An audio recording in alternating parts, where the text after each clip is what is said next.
what I would do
Peeking around the corner, Richie's ready. He hears the footsteps. He's gonna fall, and he gets it! Richie B! On top, sharp shot.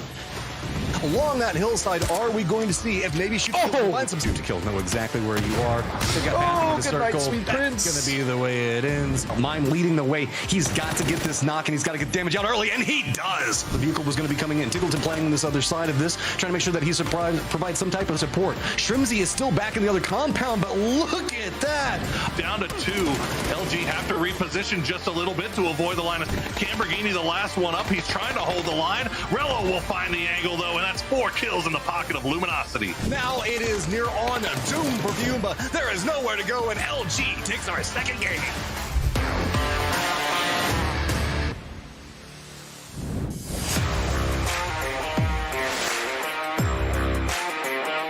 Rat is about to be taken down. A nice attempt. Genji now trying to push the corner, but Snaker's having none of it. He's got Foxy down and out, looking for another. Reloads up and over, gets one. Now they're looking for the last player. Algae does it. Pentagram, so no other option. They push up towards goal. Penta, perfect angle, finds the double. Penta covering an angle out in the open is Suju, and down and out. He should be momentarily. 2 big knocks. Can he find a third? No, just barely. Slip, does he concede or does he go for the points here? Own effort, and that meant that AXEP could get a little more close enough to try and steal it away. One of these few pieces of real estate that's left in there, but literally at about 1 HP, or those grenades very likely to finish the job. He got the Elo. Oh, they're still good enough. Nice throws. Elo just prones down, but the utility is too much. A win, and they will have themselves a championship. The spray comes through. 17 Gaming takes the chicken dinner, and at long last, your PGS1 champions.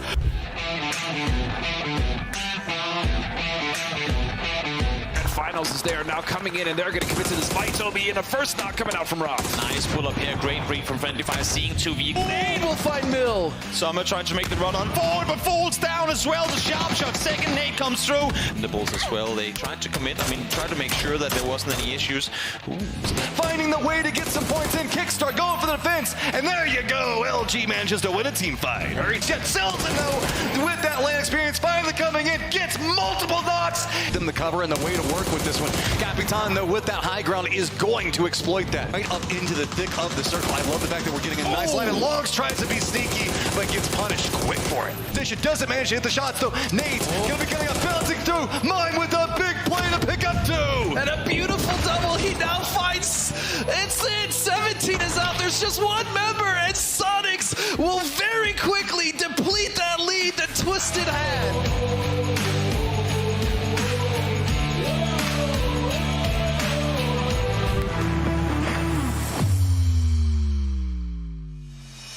UK players, although the terrain is presenting the UK players with some cover, but oh, hold that thought actually, as Zuguse just comes right in. Gonna come through if it bounces under the carpet. It's right at his feet, it's beautiful! Is also closing in, they have a hunch. Gonna try and find an angle here, that's Cliff going down. LFP1 is able to find him. He does get cleaned up, and wow, what a headshot! Coming in there on Nikito by Haven. Pinned against the bad side of the circle, and it is going to be done and dusted from LFP1. Suddenly, Australia with 2 members, but Luke able to respond. Luke able to find the third. Crimsy springs to action. Flood down.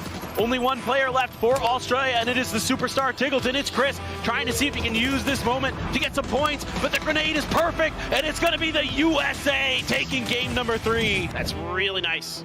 Oh, it's so good from Rybox. Out now as he's done. Yeah, there you go. Okay, great job here by Argentina. The P90 Soul with a last spray, able to deliver a win, and South Korea pulls a 20 bomb in Game 2 on Miramar. Final day of PNC 2023.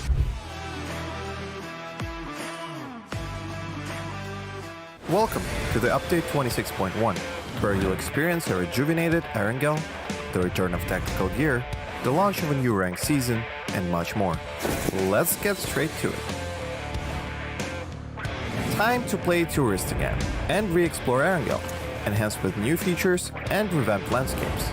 Gain new advantages by discovering secret rooms, refine your tactics for the freshly redesigned ruins, Milta and Stolber areas, and keep an eye out for our KFC collaboration that's finger-licking good. We are also reintroducing tactical gear after a brief hiatus, during which we fine-tuned and rebalanced it based on your crucial insights.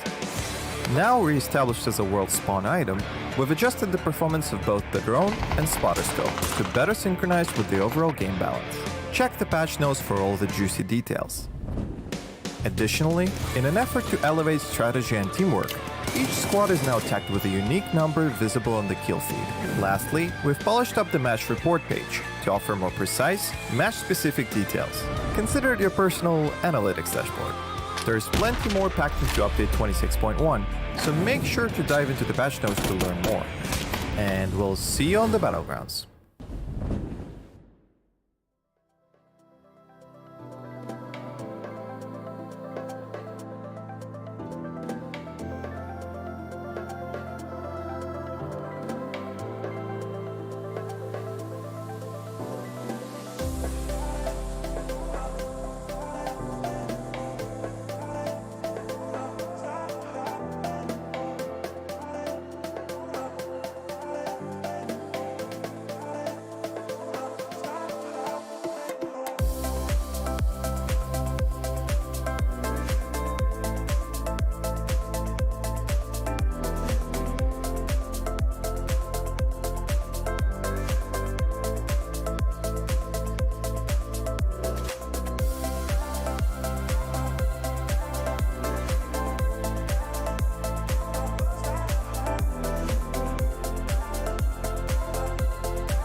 Good morning, good evening, good afternoon, wherever you're watching around the world. Welcome back, my friends. It is time for the PUBG America Series 2. My name is Toffees. I'll be your host, and I'm joined by these genius heads next to me, Porosaurus, Godspeed, and Mustache Dave.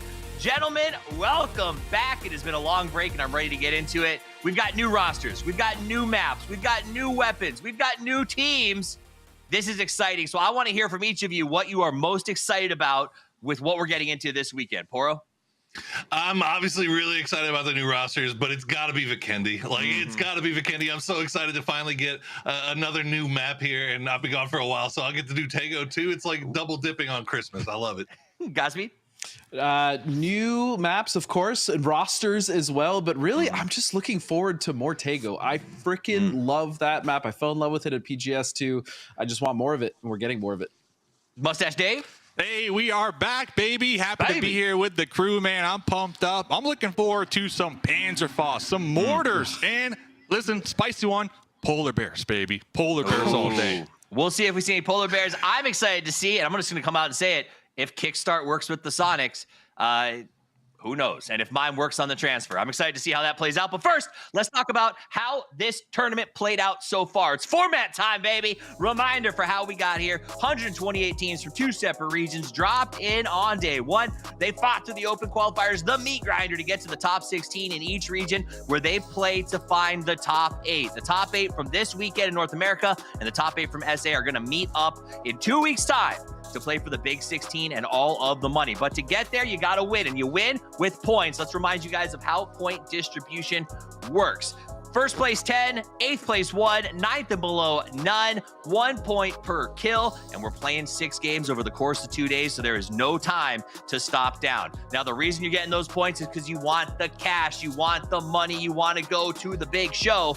If you make the top 8, there's no money in the regionals, but the grand final will have $25,000 for first place. If you don't make the top 8, you got to go home and cry yourself out till PGC is done, or at least you'll have $500 to feel better about everything.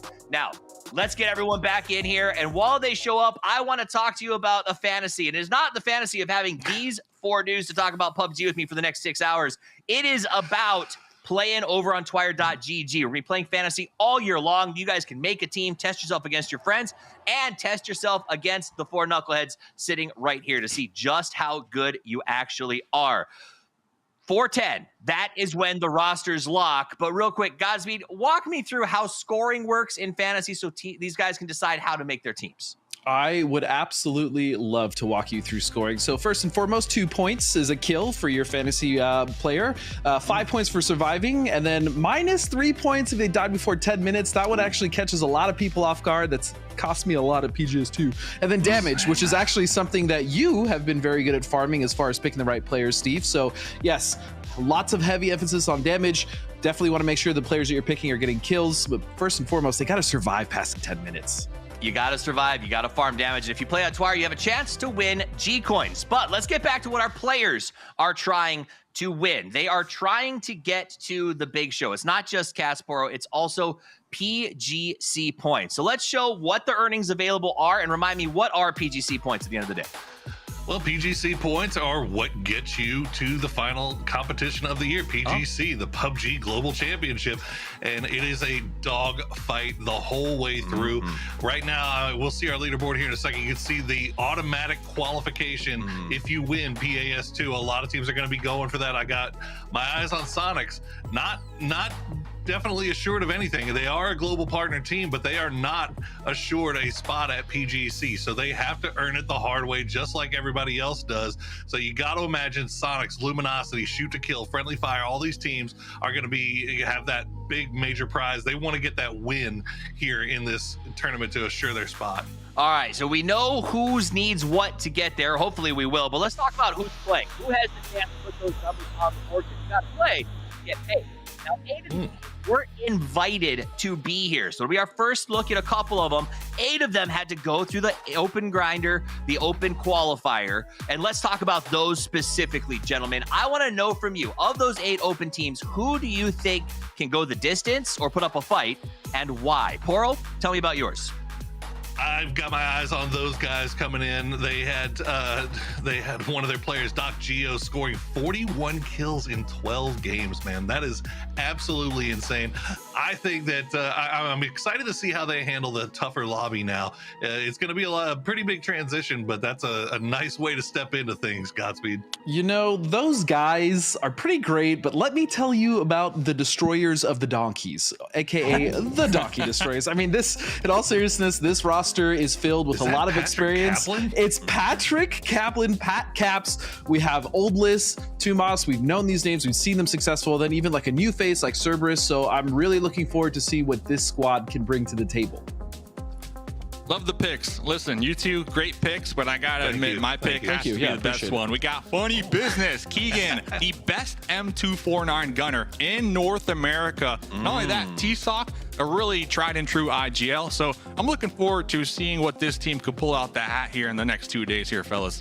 You know, Dave, you mentioned their picks and your picks, and now I want to talk about all of our picks because we know who the teams are that are maybe in the hunt here. I want to see what you guys would do with your perfect team. If you were to build fantasy, we're going to talk about these fantasy rosters. So first page, I got Match'em, but Poro, I want to dig into yours. I want you to tell me a little bit about your roster.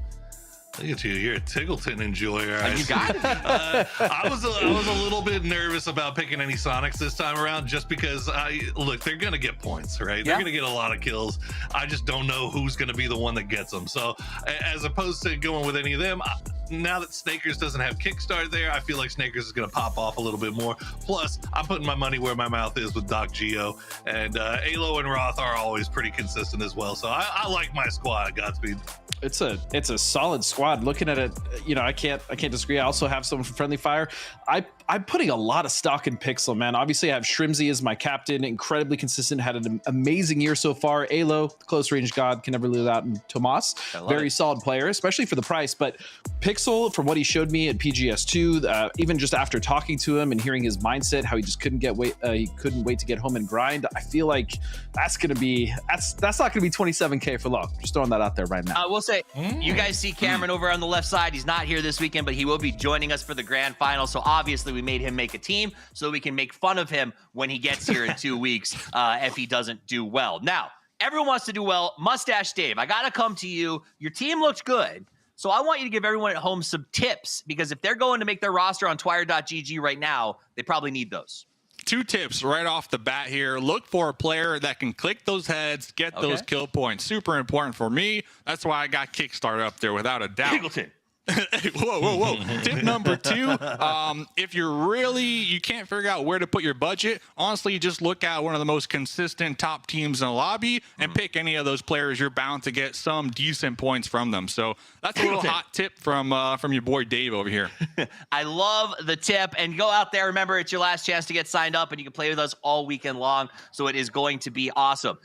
Those are the picks. Now you've heard from us. You've seen the teams that are playing. I want to hear from some of the players. And that's why Dave got a chance to sit down with Lemon Squeezy in our new segment, Chattin' Chicken. Chattin' Chicken with Dave. I got Lemon Squeezy from those guys joining me here today. First place from the Opens, man. How you feeling, first of all? It feels good. It feels good. Yeah. We did it again. First place from last Open qualifiers, and this time around it was a repeat. So it feels good. You'll love to hear it, man. So let me ask you, we're feeling good here. What were some key takeaways actually that the team learned from the Opens that you plan to implement here today? Well, I would say the biggest learnings we had is basically we just put in our coaches, Doc Geo and Shaw Drew, and they just carry us throughout the Opens all the way. It's basically pretty much it. Interesting. Okay. Putting in the Doc coach, planning, putting the coach, and that's the play right there, huh? It's the new meta, yeah. So shout out to Kowo.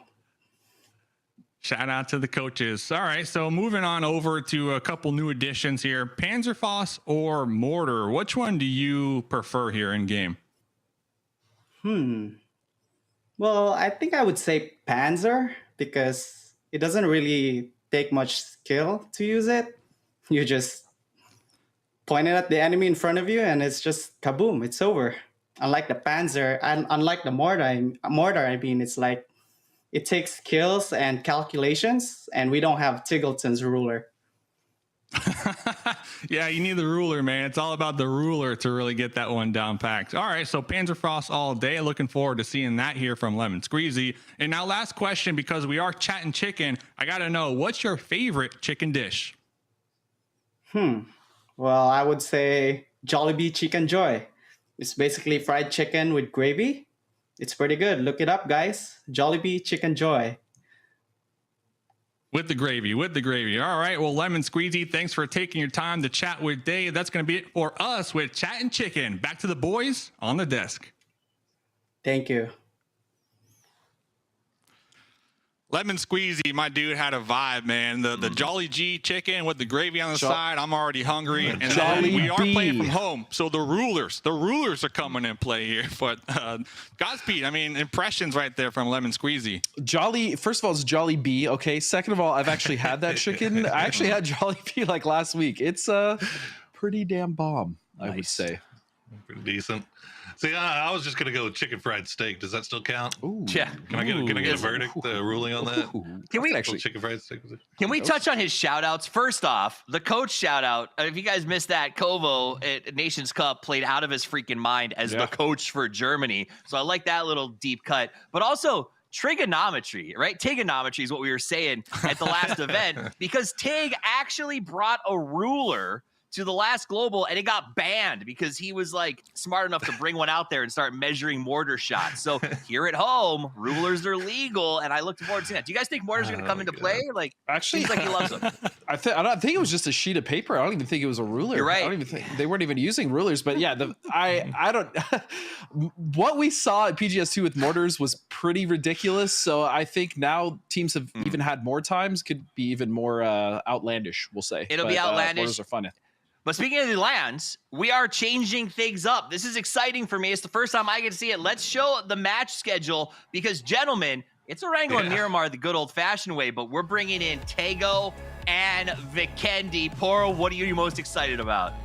I mean, well, currently I'm very excited about the new Erangel map, but unfortunately we don't get that yet. But I am very excited to get into Tego. I'm interested to see, like, look, I think going back all the way to PGSC, you could see the work that Sonics and Gunner had put into Tego. I'm interested to see if they put the same amount of work into Vikendi, what kind of stuff they're going to be pulling out there, because obviously Sonics leading the way for the whole lobby. Everybody's just going to kind of emulate what they do, right, at the end of the day, because they're doing the best. So it's going to be interesting to watch for sure. Absolutely. Godspeed, I know that you haven't had I don't think you've had a chance to do Vikendi yet. Are you excited about what's coming? Not yet. I'm excited about Vikendi. The storm is still something I'm kind of curious to see how the players kind of navigate, but I do like the actual map itself. I really love, especially after the remaster, I thought it was really well done. So, but that said, I mean, I still love Tego. Tego might be my favorite map right now.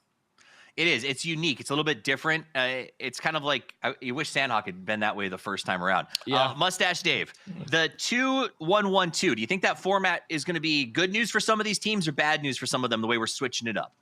No, I love it. I love it because you got the tried and true maps. These players have a lot of hours in, and then you're going to swap in with the Vikendi, the Tego to kind of spice it up. And like you guys are talking about, we got the sandstorms that they need to adapt to, the snowstorms as well. We've already been seeing in the EU, they've been doing a really good job at kind of utilizing those in their game plan. But I guess to answer your question, I like the refreshing new map pool that we have here in Comp. I think it makes teams have to be a little bit more flexible. Now, let's pivot back to what we talked about a second ago. You talked about trigonometry, the math. I watched Funny Business play last night. Their comms, pretty clean, it seemed like, but their math was absolutely atrocious. I listened to them talk mortars for about 3 minutes, and it was I literally watched their captain open the map and go, I think it's like 300. So what is your guys' take on Funny Business? Is this a team? I know we got a little bit of that coming from one, but do you guys think that sort of the leadership on this team, the comms, is going to be enough to carry them to the next stage? I mean, I don't see why not. I mean, these guys have been playing for a long time now. They've been playing together for a good while. I mean, you don't need to have perfect math in order to find success here. You just need to get to the top 8 to get to the final, right? So I think out of all the teams in here, I think Funny Business has as good a shot as anybody in the lobby of making that top 8. Listen, I am a case study in getting ahead with terrible math skills. I hope. All right, Godspeed. Let's talk about Mercy. They started day 2 of the open qualifiers with 22 points in 14th and ground their way up to 7th with 67 in one day. Can they do something like that in this lobby, or do you have to start big on day 1? I think they can definitely do something like that in this lobby, but it's much better for them to get a better start so they don't have to play catch up, right? Because when you play catch up, sometimes you're not making the plays that you should be making, or you're a little hesitant, or there's a lot that goes into it mentally that kind of cripples teams. So I would hope that they get a much better start, especially with that roster, right? You have players like Raji Wow, Sneak Attack, right? These are players that we know, we've seen had success in the past. So I'd like to see them get a better start. But in this lobby, to answer your question, yes, I do think that they can do it again. All right, let's talk Friendly Fire briefly. This is a team that I think we expected some big things out of globally. They were not living up to their own expectations at the last event. Roster still looks strong. Do you think they've got what it takes, Mustache Dave, or what are we looking for in this event that maybe they didn't do in the last one?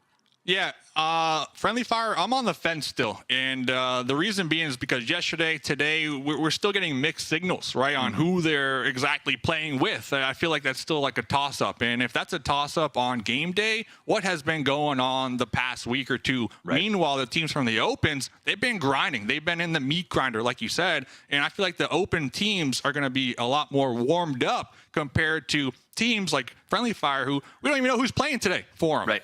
Now, Pora, I know you were digging into it. Did you get the facts on who's taking the field? Well, so there was some question about whether or not Sharpshot was going to be available today, or if it was going to be Maji. And Sharpshot, when I asked him, his response was, I don't know, probably. So, no. So if you're a Sharpshot fantasy owner, maybe looking at subbing for sub, get that handcuff in there of Maji just in case. I'll say, yeah, and remember, that's how subs work. So if you do pick up Maji and Sharp doesn't play, Twire will automatically put Maji in for you. So that's not a bad suggestion with about 10 minutes left on your chance to get those Twire rosters in. So I would definitely consider taking Poro's advice right here.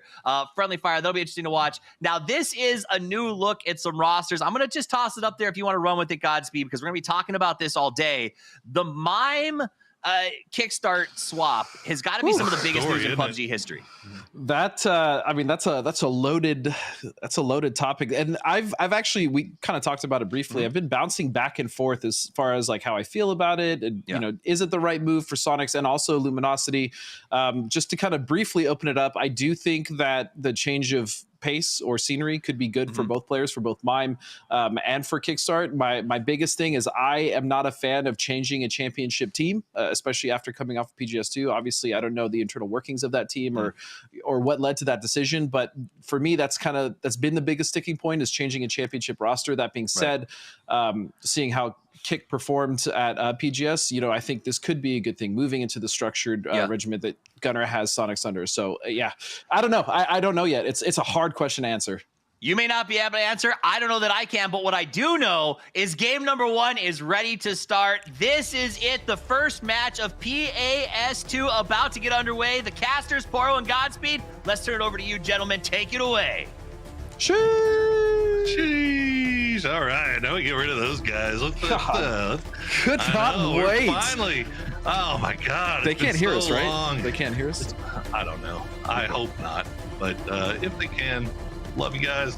I'm so happy to be back in game. And like you said, I mean, he's not wrong, man. There are a ton of questions coming in to the beginning of this regional qualifier. I mean, there's so many, all the roster swaps, all the major roster swaps, all the minor roster swaps, and then the inclusion of the new maps, and then Godspeed, regional qualifiers kind of have this tendency, right, of being a little on the wheels offside.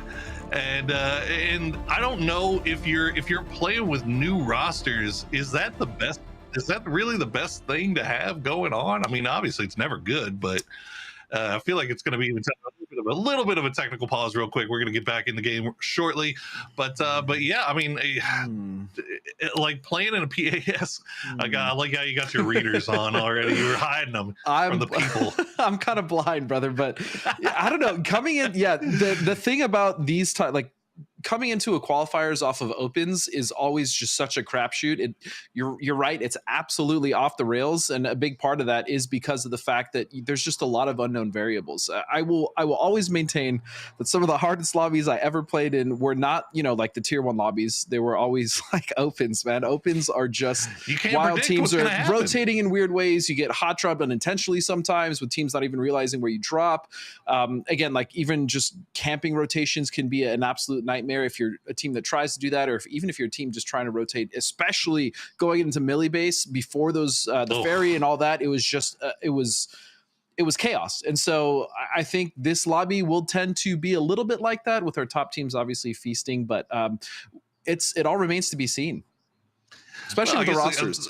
For sure. And I guess the positive thing is that we are starting on Erangel, right? So sure. if you are wanting to kind of have that slow start to things and just kind of take your time and kind of figure out what's going on in the lobby, maybe get a few points under your belt, and then start really kind of throwing it to the wolves and see what happens. This is where it's going to happen. I mean, we're going to get, as soon as Erangel's done, though, it's right into Tego, and then it's right into Vikendi, and who knows how that's going to play out, honestly. Like, we've seen scrims, that's about it, though. Yeah, those are going to be the wild cards, because as you stated, Miramar, well, I mean, Miramar even is a little different now, but Miramar, Erangel are the tried and trues, right? And so we have those, but Tego and Vikendi is the real wild card, because, these teams, some of which have been able to watch PGS2, see what some of the top teams have done, maybe adapt a little bit of their gameplay, but I mean, playing it again as you said, as a lobby with completely new rosters, some changed rosters, some familiar faces, new faces. I mean, I don't know what's going to happen on Tego at all, or Vikendi for that matter. I mean, we're Erangel. Jeez, I mean, like this. Or I mean, that's the great thing about the open qualifier teams, right? Is that there's a 100% chance that they are going to do something that you are not expecting them to do. Like, they are going to take a fight that nobody else in the world would take. They're going to try to take it.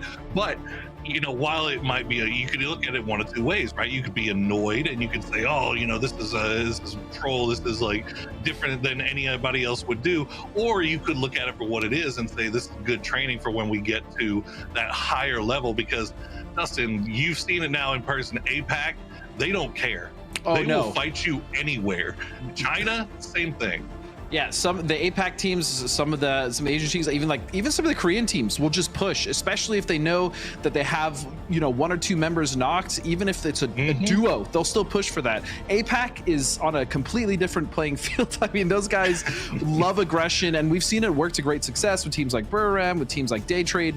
I mean, Cerberus now has kind of exploded onto the scene, especially with what we saw in the last event. But again, the open lobby, especially in Americas, we've seen even just some of our North American open teams come through, punch through, and make it to the, the grand finals. Well, if all eyes are on Kickstart, then all those eyes are also similarly on Mime. As we check over by the school, a little bit of a, not so much of a hot drop, but a contested drop for sure, as we've got Sakura Zensen and the man Donkey Destroyers. Circle is going to pop. It's going to fall right on top of Milta, so LG fans rejoice. We get to see how they react to one of their favorite circles with a new player. Well, this is, you can't ask for a better position here, being in mini Milta or Milta Power proper. It's just amazing. Circle pops. You have flat top monkey compound, you have big power, little power, right? You have the compound on the south. So yeah, LG is going to be feasting right now, definitely the beneficiaries of first circle. But even looking around some of the other teams, as we're still onto this fight between Donkey Destroyers here, and it's just Oldest though. Oldest is actually still just by himself.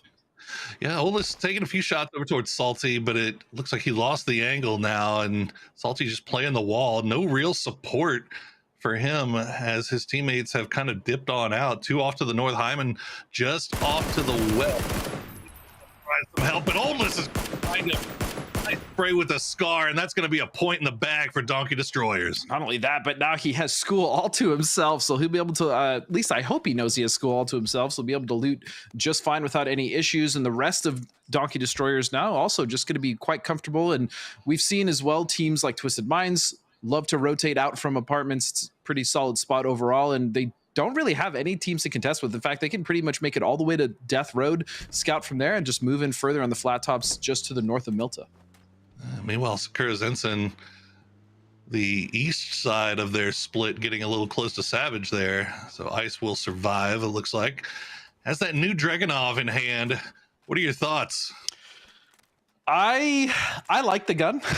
So the ability to knock someone even with a 2 helmet within 100 meters is really strong. It's like a semi-auto bolt, although it is slow. It shoots pretty slow, but again, the versatility of having that instant knock range at 100 meters, it's strong. Do I think it's the best DMR? Not really. I still think the Mini, the MK12, very strong. Obviously, the SLR is still a very strong weapon as well, but I like very much to use the Dragunov. I pretty much use it every game when I find one, unless I already have like, you know, a 5.6 setup with an M4 and a Mini or something of that nature, or my new Bunny Patrol progressive skin that I do like quite a bit. Gotta get those Bunny Patrol. You are part of the Bunny Patrol, aren't you? I've seen you with the. I actually am a bunny. I'm Year of the Rabbit. I'm a actually, rabbit. Yeah. Oh well, there you go. See, I am actually a bunny. Yes, it's my year. I thought the implication was that you're not an actual human. You're really just 20 bunnies in a human suit. But I'd believe it. You're very cuddly. LG, I'm not going to dispute. LG getting a little bit close here. Train to go. Just making the rotation is LG trying to stretch. It looks like they were just trying to pull a couple of guys back over to Milta Minor.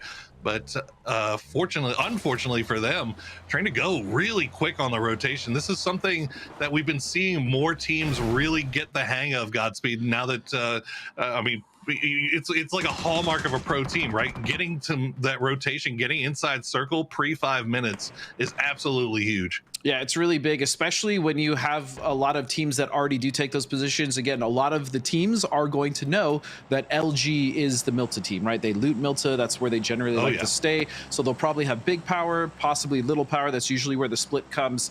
But we've also seen a lot of these open teams, especially watching those qualifiers, rotate early and getting those early rotations, you know, that they've probably watched from the other successful teams, such as Sonics, you know, SDK. And so finding so many open teams already getting in a good position this early is a really good sign.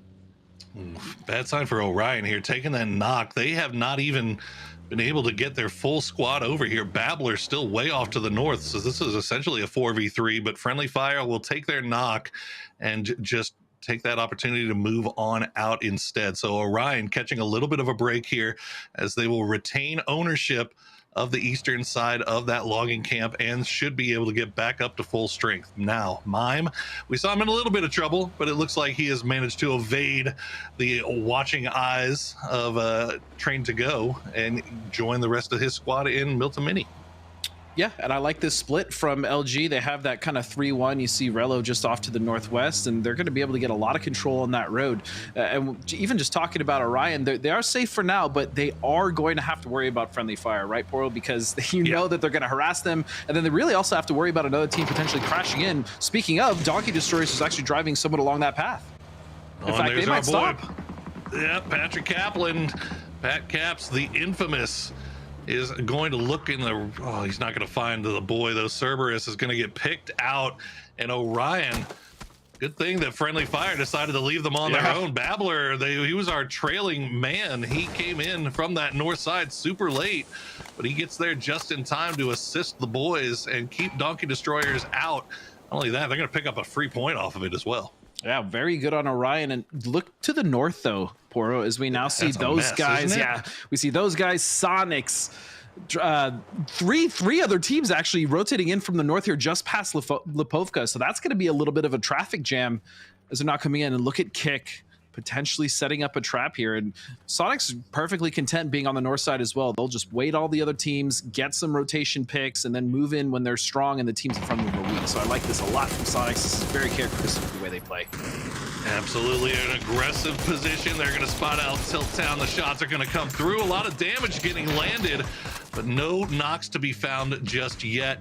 Now Sonics with a decision to make. Do they keep that position now that they've kind of opened up fire, or do they move on? Sociopath and the rest of Retirement Home jousting a little bit here with Tilt Town. Looks like Savage is going to get taken down by Morns, and PatCap's actually going to trade the favor on to Fizzle as well. So nobody coming out of this unscathed on that crazy north side. Yeah, it was very pitched, but I just want to talk about Retirement Hone Esports. I feel like that's the team that you and I would belong to. Retired. Unlike everyone else, we stayed retired. As we now see this rotation now from the Retirement Home boys, just skirting to the east of Tilt Town. And this is still on the side of Lipovka, so a lot of water still in the circle. We didn't even really get to talk about that, Mike. We didn't. There's an absolute ton of water in the circle, and looks like Retirement Home will manage to get their 3 remaining players off the Lipo just to survive a little bit longer. You can see Tilt Town kind of had the same idea, and meanwhile Sonics, they did not move. They opened up on all the rotating teams coming in from the north side, and then decided to stay for now, although it looks like they have hopped in vehicles, are on the move once again. STK arriving super late from the north side, as well as Funny Business arriving just as late from the south side. So a few teams here that are really just avoiding all the early game madness just to kind of come in late. Yeah, they're just avoiding this, right? Obviously, Retirement Home Esports has been shot at multiple times, lost a member just in rotations, but I like this. SDK has actually been doing these slower rotations more recently, even watching Funny Business as well. That's something that they did even when this roster was wildcard, right? They like to take their time, and there's no reason to rush into the circle. There's still plenty to play in the Northwest, and if you are one of the teams rotating in late, you're going to know that the center is going to be mostly compacted, so there's actually a lot of room to play on the outside. So great play, SDK. Really like it as well from Funny Business. So almost 10 minutes in now, 16 teams still alive, 60 players alive, only 4 have lost their lives on these early rotations. So for the most part, this is actually starting off relatively slow for an America's regional qualifier here. A little bit. As just a little bit, but you got to also kind of attribute a lot of that to the circle as well, right? Like, as you said, everybody knows that this is an LG circle. Everybody knows that if you can't get there early, then you just don't go in at all. You play the edge, you try to wait and bide your time, find the right opportunity, because trying to push too early could just mean instant death, and that is not going to help things at all here, Godspeed. Yeah, the reprieve was, and what you were explaining and what we're talking about was that it will, you know, kind of shift off water, and then there's some edge to play. Now center of Old Circle is edge for the most part. We see many teams there. You see Orion, Friendly Fire, and even over to the west side, Elevate coming in. Sonic's still not in the circle, and neither is STK. So these rotations now are going to get much more dicey than they were before. Some room going to open up here shortly as DDXD and Orion are fighting between each other. Red Rider very low, gonna get knocked. Babbler gonna get spotted as well. And a combination of Donkey Destroyers and Retirement Home will take out Orion. First team out. And just like that, now those guys, they've got to try to find a spot to move in here as they come in just as that fight is ending. So that's going to be multiple teams just focusing down on him. Lemon Squeeze, he's so low, but he's just going to make it through. I'm actually so surprised that they were able to make it through that with all those teams. Again, the fights have subsided. We saw Donkey shooting at them as well as Train to Go. They managed to get in, and Funny Business have actually decided to take the emergency pickup, and this was a beautiful time actually for them to use this. Get in. They have to worry about landing though. Everybody is going to be looking in the sky for them, Mike. Okay, all right, bud. I thought, for about a half a second there, I thought that Funny Business was gonna be, we had some really funny business there as they try to maybe head over towards LG, but now, yeah, Restraint's gonna spot out Bunt, the darkest. You pretty much a target-rich environment here, but just can't find the angle, can't look up high enough as the rest of Funny Business just slowly dropping down. Train to Go. I mean, it's just shooting ducks right now, but unfortunately for them, none of the bullets really landing. They're only going to get 1 off of that. Yeah, the fact that Funny Business made it in with only losing 1 off that drop with a team at Mill to Power is kind of wild. I thought they'd at least lose 2. I like the timing. I thought the timing was great, but choosing to drop Mill to Power main is a little dicey, but they make it there with 3 at least.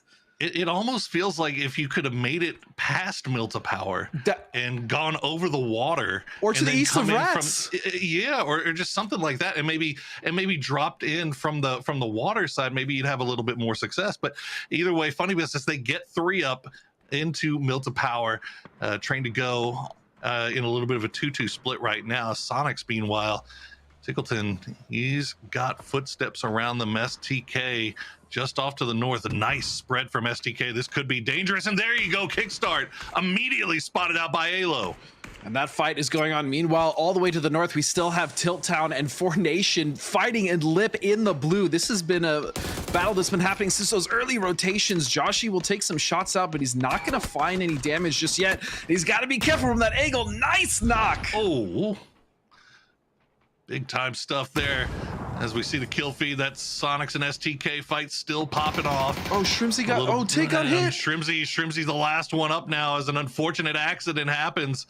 And Shrimzy now holding off the push from STK. No knocks through just yet. Alo being the tip of the spear for STK, and he is pushed right up on them. Now Purdy Curdy there with the grenades. All the things that we expect to see from STK falling a little bit off. Maybe a little bit rusty there with the throwables play from STK, but the push going to come in eventually anyway. And Sonic's going down early. Going down very early to STK. That was a nice push and a nice cleanup, but look at the circle now. It is still 50%. It's actually, I think, more than 50% water. Look at that. That is ridiculous. So congratulations, STK. You had a nice wipe, but now you have to rotate in when there is nothing really to play. A little bit of a dip just to the east of LG, but that is not where you want to be this early at all. Man, oh man, oh man. That is a lot of open area, a lot of open beach. Right there on the side as we see the retirement home has been taken down as well. LG, they can hold the line for now in Milta Mini, but that is a lot of line to hold as they have everybody that's off to the west, everybody that's off to the north looking to breathe down their necks. Right now they still have 4 up. Mime playing that south side. Sakura Zensen, meanwhile, on the cliffs, just overlooking Rats. Ooh, careful. Finna gonna land some nice shots there on the ice. This should be an easy res for Sakura Zensen, though. Should be able to get this up. I don't see Rats getting too aggressive off of this, especially just one knock. They know there's still at least 2 up on the other side on the south, so they're just gonna take their time. Meanwhile, we have Rats' the other split there to the north. It's a little bit of I do worry about that split only because Elevate is actually looking for a position in, and they're eyeballing that compound, which especially in this circle, especially after the next shift, will be prime real estate as we now move to Funny Business now, and they're still fighting Train to Go here on the edge, just on the south, Poro. And not only Elevate, but now STK kind of wrapping around on that eastern or western side as well. And now Four Nation is going to join this Train to Go Funny Business fight. It's been taking a little bit of a time here to really pop off, and that's not an accident you want to have right now when you have the entirety of Funny Business staring down at you. Tater going to take a lot of damage. He's actually going to go down. Danyo with the great AUG play. Keenan, though, will trade it back. Keegan very, very low. He's going to go down as well. T-Sock is just on the other side. Can he get anybody out of this? Four Nation trying to survive a little bit longer. They've got 4 up. They've got 5 kills. Godspeed. This is looking like a great game for them. A great start if they can come out on top of this. Especially looking at the rotation earlier, right? They were on that north side. They got in that early fight with Telltown that were then able to wipe them out. Coming in and taking out multiple members of Funny Business here is quite impressive for an open team already, as that car is going to flip all the way into the water. So one member of Train to Go down, another one knocked in restraint. As Four Nation is really bringing this fight to this edge. Restraint kind of in no man's land here a little bit, and I don't think Darkus meant to fall off the cliff there. He's not going to be any support to his team. BB very low, hiding in the smoke. T-Sock just surviving right now in that smoke cloud as long as he can, hoping that maybe Train to Go can open up a door for him here against Four Nation. And now shots coming in from the other side. This is Flood, I think, from LG, taking the long-range shots. T-Sock gonna find Zyko, and that's gonna be him opening up, but he's gonna go down to Danyo as Four Nation will find another kill point, but they are falling to bits and pieces right now. They are alive only by the grace of smoke. Even if they don't make it out of this one, though, Poro, they can just clean up this edge. That's more than enough points for a solid first game. Left, though. Yeah, it's just down to one member now, Train to Go, and he is getting bombarded with grenades and util, and Four Nation will wipe another team. There is not a lot for them to play, though, as I look at this next circle, but a hell of a start for them. Somebody tell me they picked Daniel, because he is popping off early and often. 9 points now in the bag for 4Nation. They only lose 1 off of that crazy rotation from the north side, fighting all the way. And now we check back in with STK. We saw they were rotating down on that western edge. They didn't go as far south as Elevate, but now they're trying to find a way into this compound. They're going to lose Purdy Curdy, and everybody else is going to be very, very broken and beaten, as now Adam going to go down as well. I mean, they managed to make it into, I thought maybe they'd stop at that wizard tower, but I mean, that's really not a great spot at all, especially if you have at least 3 members up. So they will lose 2, as you stated, but getting in at least Alo and Penta is solid work there to that gas station. They will be able to work from that. Meanwhile, Mercy Gaming still trying to just survive this bombardment there. I think it's Friendly Fire. Yeah, it is. The remnants of Friendly Fire in Page and Pixel.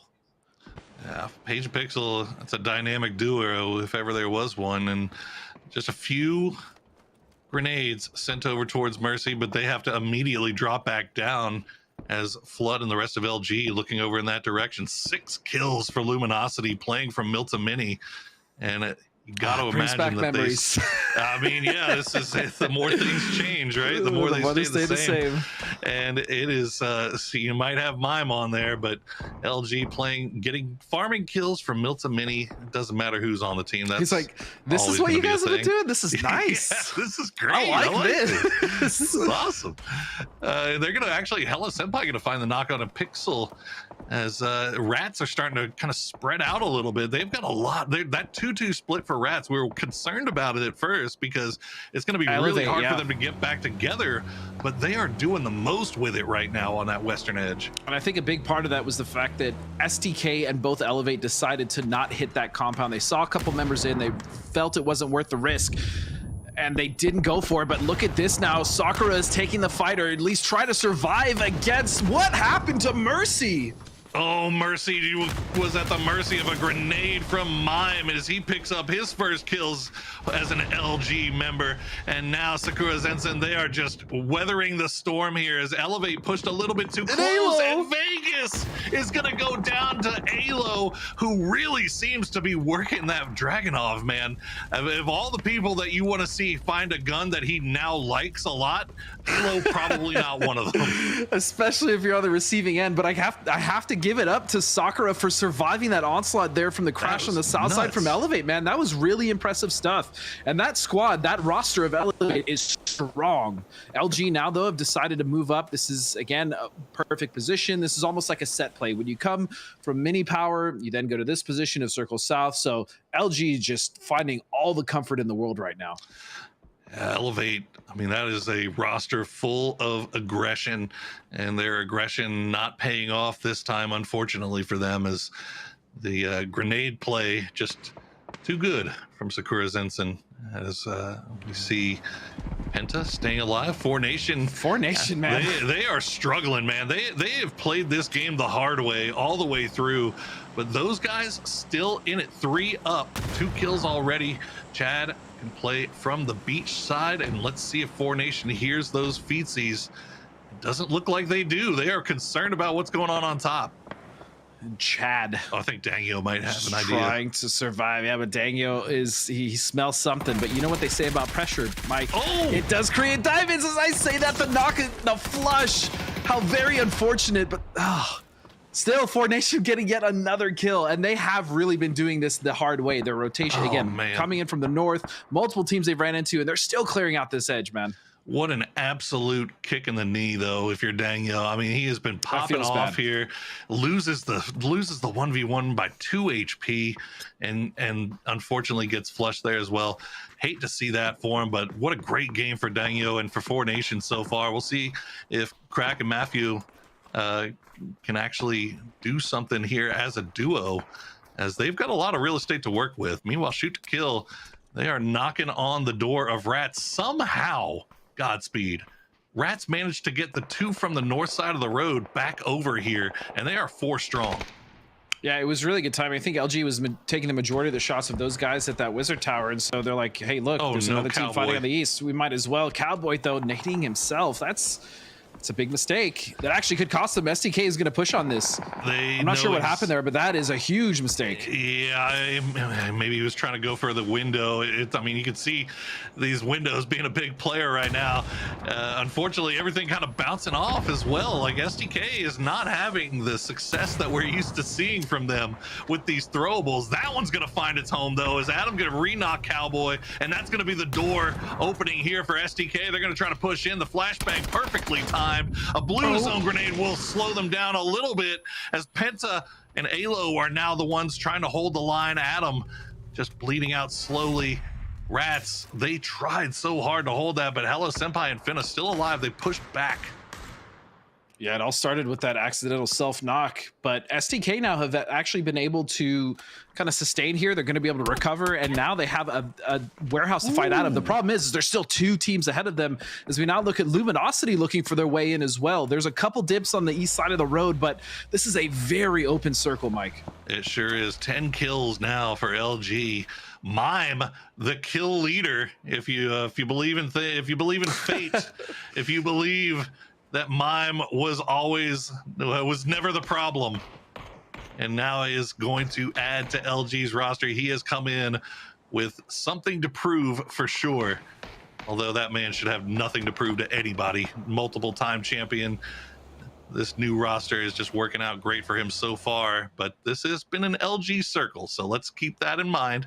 Yeah, just keep it, take it with a grain of salt, so to speak. Yeah, with just a slightest of grains, but you know what? Be happy for him. Be excited for LG. If you're an LG fan, get in there, as Sakura Zenson still holding on to that high ground. They've sent Ice off to the coastline to see if he can maybe clear up 4 Nation, and Krakow actually leaving. Mafu still up there. Hyman will take a few shots there with the drag, and it's not going to find as STK tries to go to the sniper tower, and they are just going to get absolutely destroyed by a combination of LG, and it looks like Doc Geo is actually just going to survive here.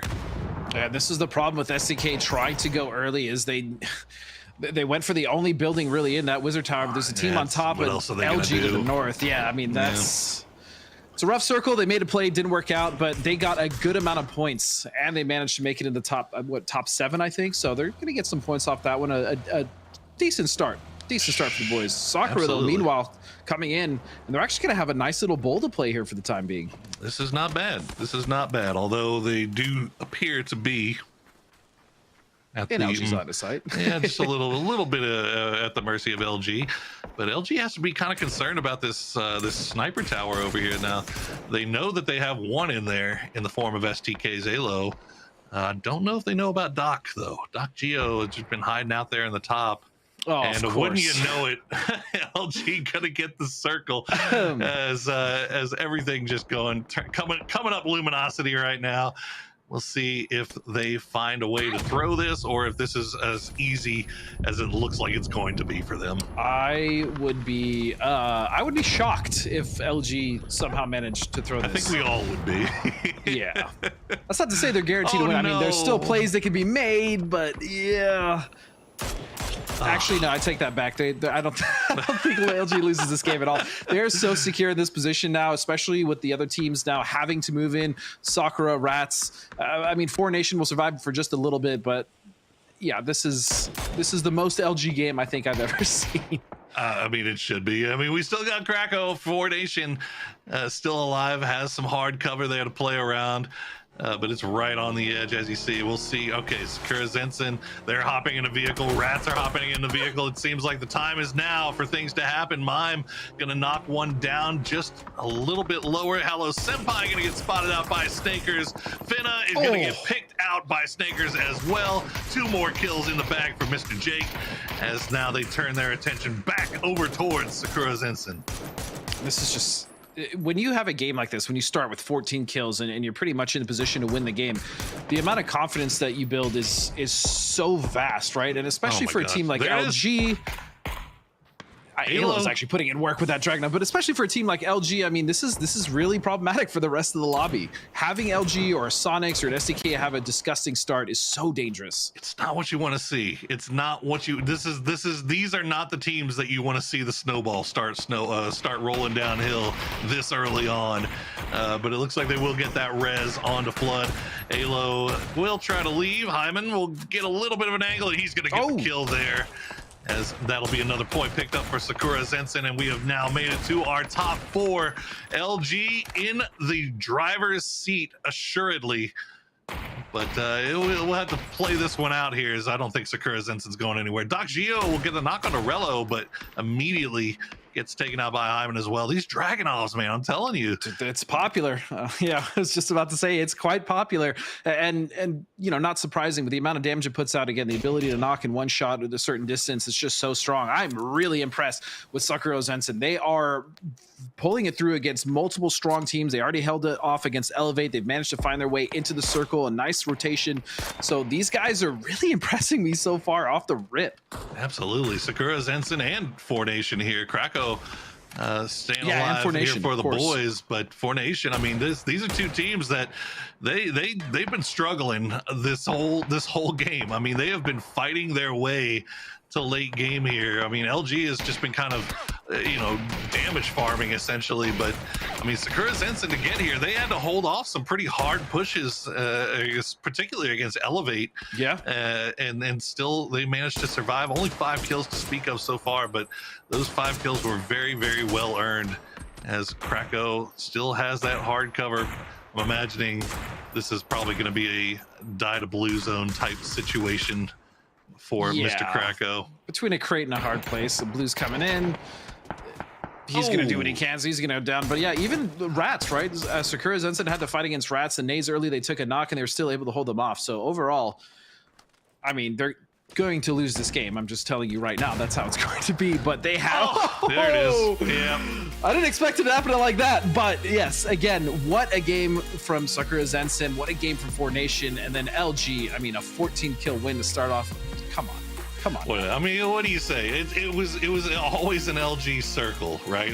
But even when you get the LG circle, you've still gotta get the kills, right? You still gotta get the points. You still gotta do what you gotta do. And I think right now, Mime might be the lobby kill leader, and I think is 2nd place overall in terms of damage. So if you were wondering how Mime is going to fit in with the LG boys, wonder no further. He's doing just fine.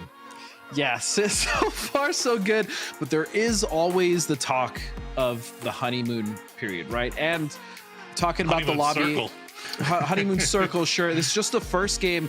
We knew that a team like LG was going to come out strong. We knew that a team like Sonics was going to come out strong. They actually didn't, STK as well, but that was a really good game for teams like Sakura Zenson, 4Nation, a lot of the open qualifier teams, but yeah, no, 4Nation, I think, obviously, is amazing performance by them. Sakura Zenson, I think, did really well as well as those guys. I think did pretty well, surviving all the way to the late game there. STK also showing signs of life. So a lot of different teams showing signs of life here. Godspeed. A lot of teams showing signs of life, and the first map of Erangel down so far. That being said, there is a limited time to kind of play this this current form of Erangel, because of course we are remastering Erangel. I say we as if I'm the one doing it, but yes, make sure you check out Erangel Enhanced, new features and much more. Drop in Erangel now to experience what is old, only to experience what is new, coming soon. That's it. That's all I got. That's it. That's all he's got. Check out.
Zenson had to fight against Rats and Nays early. They took a knock and they were still able to hold them off. So overall, I mean, they're going to lose this game. I'm just telling you right now, that's how it's going to be. But they have. There it is. Yeah. There is nothing that I love more than the afterglow when game one is done. All of the hype, all of the excitement. It is now, like, the hype is gone. It's now the moment when everything comes together. My name's Toppy's. I'm joined by Porosoro, Godspeed, and Mustache Dave as we break down the action after the first game on the last road to PGC. It was pretty exciting. Guys, great cast. I think the best way for us to celebrate the cast, Dave, is to take a look back at what happened during that game. You know what time it is, Dave? Dave, what time is it?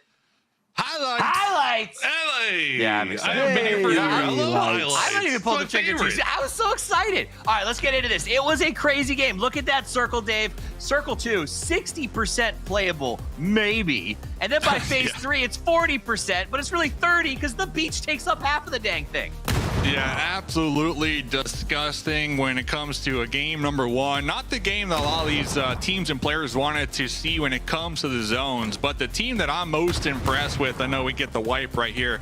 I'm crying over here, but the team I'm most impressed with has to be Four Nations because this is an opens team, middle of the pack team, by the way, in opens. And when it comes to game number one, they were all over the place with the rotates. They were popping off. Of course, they ran into a Chad, but then again, it's Chad, so you can't really counter that one. But all in all, Four Nations, a lot of good points and a lot of good kills in game number one. I loved LG. I loved Rats, the way that they were sort of playing the movement. Yes, LG, I mean, okay, we'll get into that because I do want to talk to Poro and Godspeed about the movement and exactly if LG won it outright, if they got gifted, but either way, it's a win for them. The chicken dinner goes their way, 10 placement points, 14 kills, and a whopping 24 to start this thing out. That's incredible, Godspeed. That is really incredible. And yeah, a lot of it is because of the circle, but when the circle is there and they're looting there, they know that the probability of circle shrinking on mini power is incredibly high. So, they went there, it was a safe bet. And more importantly, they were able to actually stretch out, flex out, and get the kills, right? How many times do we see teams get those positions, they get gifted, and they win the game with like 6 kills? That's not what LG is going to do. They're absolutely going to flex out, get the kills, harass the teams around them, and win the game with 24 points. Not too shabby. Four Nation, you brought them up, Dave. They did a really good job. Impressed with how they played. Sakura, Zenson, another team, Poro, that I don't know that I expected to see at number 3 on game 1. No, they did a fantastic job. I mean, look, they had that lower beach side. They held off the pressure from Elevate. They kind of managed to keep track of SDK. They kept track of everything in front of them. And honestly, the hold against Elevate kind of set themselves up really, really nicely for that late game. And just managing to keep everybody up, honestly. Like, they did send that one player over to kind of clean Four Nation off of the beach. But that was just to make sure that their backside was covered. So I think they did a really, really good job. Stuff that we're seeing from these open teams so far has been pretty impressive. It's a philosophy I live my life by. Keep your backside covered. All right. Now, Mustache Dave, I got to ask you, you mentioned the Four Nation. You liked what they did. They came in on a great performance. In just a succinct, what was the number one takeaway that these guys did that you were like, this is why they performed so well? Winning their gunfights. So that right there is impressive because we do have some teams that were invited that might be looked at as like a higher caliber of player. They just have a lot more hours in game. So to see a team that just qualified from the opens, and a lot of these open teams, they just kind of formed together early September. So in my eyes, they're pretty new when it comes to gaming together. So for them to be able to hit their shots and get a lot of kills, that's what impressed me here in game number 1. All right, nothing else that impressed me. Poro, you came up with what I think was my favorite coined term of all time, the honeymoon circle. Mime's on the LG roster. These guys get the circle, and Mime 5 freaking kills. Tell me more about this honeymoon circle, and will it last?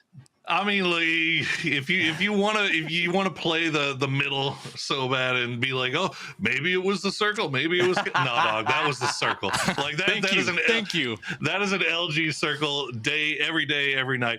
Now the one thing I will say is that the most recently that I've seen LG, which was a couple of months ago, but they weren't playing Milta Mini as much as they used to. They were playing the houses. They were doing little 2-2 splits among the houses, but this time they pulled back. They play Mini, and I don't know know whether or not that's Relo seeing that circle having that much water involved, and he's kind of like, this is probably going to continue going to the south or going to the east. Maybe it's a better idea to play that than to play these houses. But either way, I'm a huge Relo fan.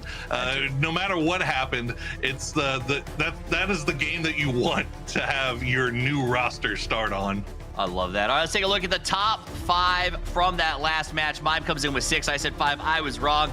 A high man gets 5. I love that. Fantasy roster feeling pretty good. And Alo, Godspeed, you said it. This man seems to have found a new gun, and he is making that Dragunov look amazing. So he was known back in the day as the close-range god, but now the fact that he's found a Dragunov is a little worrying because he was already really disgusting up close. Now he's been upgraded, so to speak, at a distance, and the Dragunov is it's a perfect gun for Alo because it loves to put in early damage and push, get as close as possible to do his thing. That being said, High Man, 5 kills. If I'm not mistaken, he's also that team's IGL. Yes, he is. He is. Very impressive. Big time damage. Guys, there's more to talk about. I know hearing about Rats and Luminosity in the same circle was very confusing for you, but they're 2 separate teams, and we're going to see if they nail the circles as game number 2 is about to get underway. Let's get it on. Godspeed and Porosaurus. Oh my God, he's so hype, he's so excited. So powerful. He cut out. I mean, his microphone couldn't even handle the excitement that he has for this second game here on Erangel. Again, our last game on Erangel for the day before Godspeed. We get to switch it over to Tago. I know you're excited about that. I'm excited about that. I'm excited to see let's see if we can maybe make it a little bit tougher on LG this time around. What do you say? I don't have control of the circles anymore. They took those away from me after I don't know if you saw the last event, but it was a little wild. It was a little out there. Oh no! All your Luminosity though, so to speak. Luminosity, I mean, we know their rotations, right? They come in slow. Their timing is really their greatest weapon. So again, even though yes, they got fed the circle, I mean, they flex out and got 14 kills, which in that position isn't necessarily the easiest, right? They had a really good spread. They had a nice split with Rilo there on the north side initially for the rotations coming in. So yes, they definitely got fed circle, but I'm not necessarily sure that any other team would have been able to flex out and get as many kills. I'm just gonna say it. I don't think so. I mean, look, hey, you can get gifted the circle, but you gotta make something of it. That's what you do with it, you know what I'm exactly. Like if you get gifted, a lot of people get gifted and then they go down to the first team that pushes into their area. So Luminosity not that one this time here. Looks like Donkey Destroyers will have control over the apps this time around as Sakura Zensen will push off a little bit further to the west. Now we don't get a repeat of game 1. We'll actually get a nice westerly circle. This is about as calm and cool of a circle as you could hope for. As vanilla, so to speak, you have very little water, very little chance of this thing, having multiple hard shifts going down to like Fairy Pier. So yeah, this is a circle that is much more normalized, I would say, than a circle where, in circle 5, we were still 50 or 40% water in circle 4. I do want to touch up really quick, if I may, if you may allow it. Absolutely. Mr. Dave, aka the mustachioed one, brought up an incredible point about Formation. What was the causing factor of their success? They just won every gunfight from that first initial gunfight in the north at Lip when they came down south, and then they got into it against Train to Go, and then there was another team on that edge as well. There was 3 or 4 teams. They won every single gunfight coming down south, which again, for an open team, is beyond impressive. No, I mean it's huge, and it seems like such a stupid thing to say, right? Like, oh yeah, well, obviously it does kind of, gunfight, but it's not just winning your gunfight; it's winning your gunfight without taking any knocks. They pushing forward. The first couple they took without knocks. They came in super late. They were the aggressor rather than the ones that were just kind of like holding the line, getting pushed on. Like they took the game into their own hands. None of their moves were forced by another team. Like they got to play the spots that they wanted to play, and then they got to make the most of them. Now, the only times that they took a few knocks here or there were, you know, on a rotation or to a random Chad that snuck up on the backside. Literally Chad. Yeah, and by that and that was Daniel losing by 2 HP, right? So like it was just a really, really good game from them, and I'm looking forward to seeing if they can string two together, because you know, we talk about that snowball, we talk about that momentum. This is one of the things. This is where they can find that here very early on. And even looking at their position, we just saw them briefly. They're sitting very happily at North George. They're going to be able to rotate just fine around SDK because they're already leaving. And so they're going to be able to get a nice foothold in the circle. So looking at 4Nation to be able to get a second good game here. As we now look at those guys rotating here in the middle, they're actually getting pretty close to Rats in a very wide 2-2. One of those duos is actually all the way in Gatka still. Yeah, Rats kind of taking over this spot very early on. This is one of the spots that Sonics does tend to like to play on rotation out of leaving Pachinki, but they're gonna have to find somewhere new because Rat's really, really quick with it. I'll take a few shots at passing those guys, but nothing too terribly taxing for them as they'll find their place to play. Meanwhile, Free Fire, a little bit of a slow start here, but that's kind of something we've gotten used to from these guys. Yeah, Friendly Fire even just looking at how they qualified for BGS2, right? Making that insane run where they were down like 60, 70 points or something ridiculous. They're able to make that push. We know they're going to start slow. Oldless, though, going to start a little quicker here. He's going to get the knock on the ice and potentially the knock on the Hooligan. One more. Oh, he doesn't get it, but yeah, great start here. Now Elevate trying to get some more kills, shooting the tires. I love that from Vegas. Quite a few rotation traps set up here early on Angle. Elevate going to be one. They're going to find Mercy. Lucid gets knocked very low, but doesn't go down. Seifu will go down now as he got stuck out in the road, but Vegas is going to get traded down by Sneak Attack. So Mercy not giving up that easily. Shinboy trying to trade it back, takes a few shots in, should be able to revive Vegas here as just kind of waiting for the rest of the team to get in a better position. The positive thing here for both teams is that they're within the circle, and oh no, Roth is going to go down early again. Meanwhile, Sneak Attack is going to find Gats. It's going to be a flush as well, as Oldless now doing whatever he can to fight against the 3 members of Friendly Fire who are just trying to surround him. Smoke is in, he dodges the car, and he survives just for the moment, but they are on the hunt. Where's the rest of Donkey Destroyers? No, there it is. Oh, there it is. Yep. Okay. Well, Sharp Shot is playing, and that's going to be a point in his pocket as they will find the end of Oldless here. As Elevate, this was a fight that they wanted. This is a fight that they had set up for Godspeed, and they get roasted here. Yeah, that's. I mean, but to be fair, they were getting third party by Donkey Destroyers. But if you're going to set up for a camp there on that road, I feel like that's something you've got to kind of anticipate, kind of keep in mind that might happen. Especially when teams are rotating, as you said, on that very road just to the north. It's a very popular rotation spot, you know, just to the south of that C9 hill there. And so, yeah, I mean, a little surprised that they were so open to that angle. Only one kill off of it too. Only one kill. That's a blunder there. That's a blunder for sure. I mean, they started that fight with the advantage, right? They shot out the tires, did a lot of damage onto the team of Mercy. So yeah, it feels like anytime I see teams camping this little spot right here, if they don't get the at least 2 knocks or 3 knocks before they find cover, essentially, then it almost feels like the team that's got pushed in it almost is at equal advantage. This is a very, very tough place to camp, and I say, it seems like people have started moving away from it a little bit more here as Donkey Destroyers. Cerberus yeah, is way too close, sir. It's running ahead in again. They knew that this team was there. I think he was trying to find the timing, but it's just going to be his life given away. And Patrick Kaplan, ooh. Welcome back, Pat Caps. As K9 in hand, he's going to find Sneak Attack. That is going to be a nice little knock for him. Can't flush it out just yet. Raji will have to kind of hold his spot here and wait for the inevitable push. Pat Caps wants it so bad. He's going to find Lucid. Nice spray with the ace. Won't get the knock. Lucid, though, the AUG in hand will find it onto him as LG is now coming to join this party. They're coming down from this northern side, from the north and the east, and Train to Go also there as well. I thought maybe for a second we might saw a little bit of a flash, a little bit of a return of Envy Pat Caps, but alas, he was taken down. Though. Yeah, that was a very nice shot. Lucid will get that flush. Snakers as well will take out Tommaso. That's it for Donkey Destroyers. They are out of there.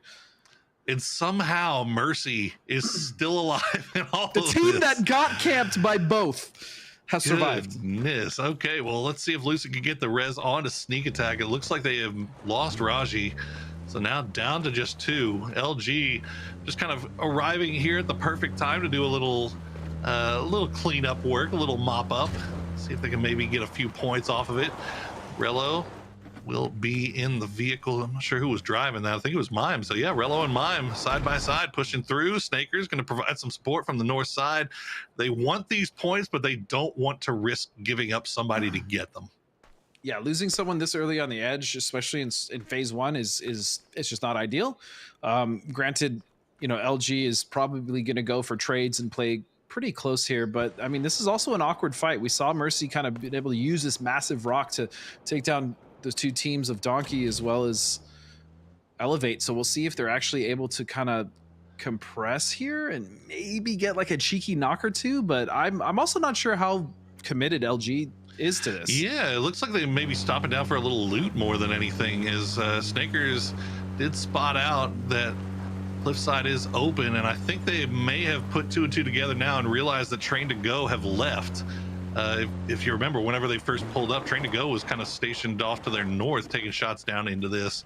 So I think they now realize that they have a little bit more room to work with. New circle will pop, and it's going to go far off to the west. So regardless, LG is going to have to figure out something to do here. What's more important, getting these 2 points or getting the rotation into the next circle? I mean, if we're talking about LG, you know they're going to find that rotation, right? They're going to find the timing regardless. That's their biggest assets. And yeah, they're going to choose to kind of back off. There's no real reason just to get 2 points here. They already started off game 1 with 14 and a win, so I don't think they're really hurting for those 2. They'll just come in, get a nice position, and probably deal with those 2 later as they also rotate in. And looking at the circle, I mean, it's set it up almost pretty much on Llama Hill, right? That area just to that massive hill just to the east of Quarry.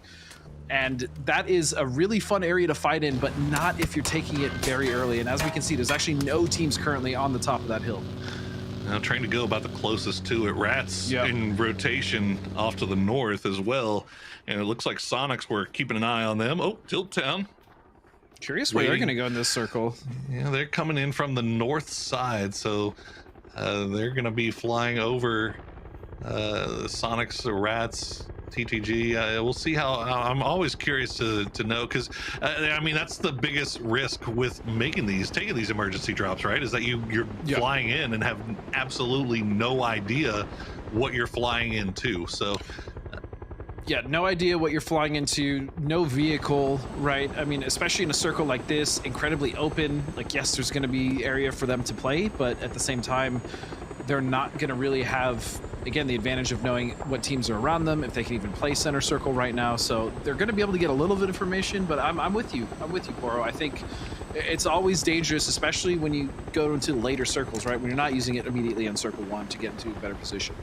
Yeah, this is what I feel like. This is one of those situations. This is where your knowledge of not only the map, but knowledge of the lobby and the teams that you're playing against come in really, really handy. And looks like it's going to pay off for Tilt Town here, as they will find a spot for themselves just on the hills overlooking STK.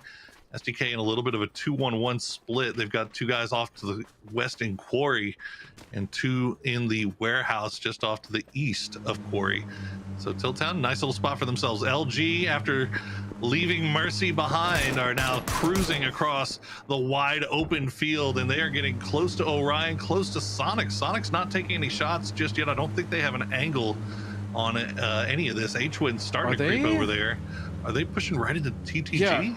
I'm wondering if they're actually just gonna potentially scout this and try to take that position there from TTG. Yeah, might as well, but they're now gonna get assaulted here by Sonics. Needs to be a little bit careful. Return fire will be had. Snaker's already finding so much damage in these first 2 games, but really is. H-Wind. Yeah, I think H-Wind just kind of taking the opportunity to take a few shots, do a little damage farming. He's gonna get 200 for himself, but then pull off If he would have gotten a free knockoff, it would have been nice, but the rest of his team not really in a position to reciprocate his energy, as we see Sakura Zenson making it in. Mercy, Sneak Attack, and Lucid will make it in as well on that north side from Pachinki. It looks like everybody, for the most part, Godspeed has a place to call home, a place to play from here. Every team has found some sort of position here to play. I mean, what is Sakura doing, though? They're going back north? Yeah, there you go. Getting another vehicle, possibly? There you go. That's probably what it is. It looks like, as Salty found a spot inside the zone. Look at the shift. Play from, and that is that is a hard eastern shift. That is favoring the fields in a big way. Orion going to be absolutely laughing right now. Sonics as well. As LG, they're in a good spot, but it is not nearly as safe as their previous game. I just worry about them getting sandwiched. That's always the problem when you play that hill, Llama Hill, you know, any of these elevated positions where there's just dips and gullies, there's such a high chance of getting and as you said, it's this early too, right? Yeah.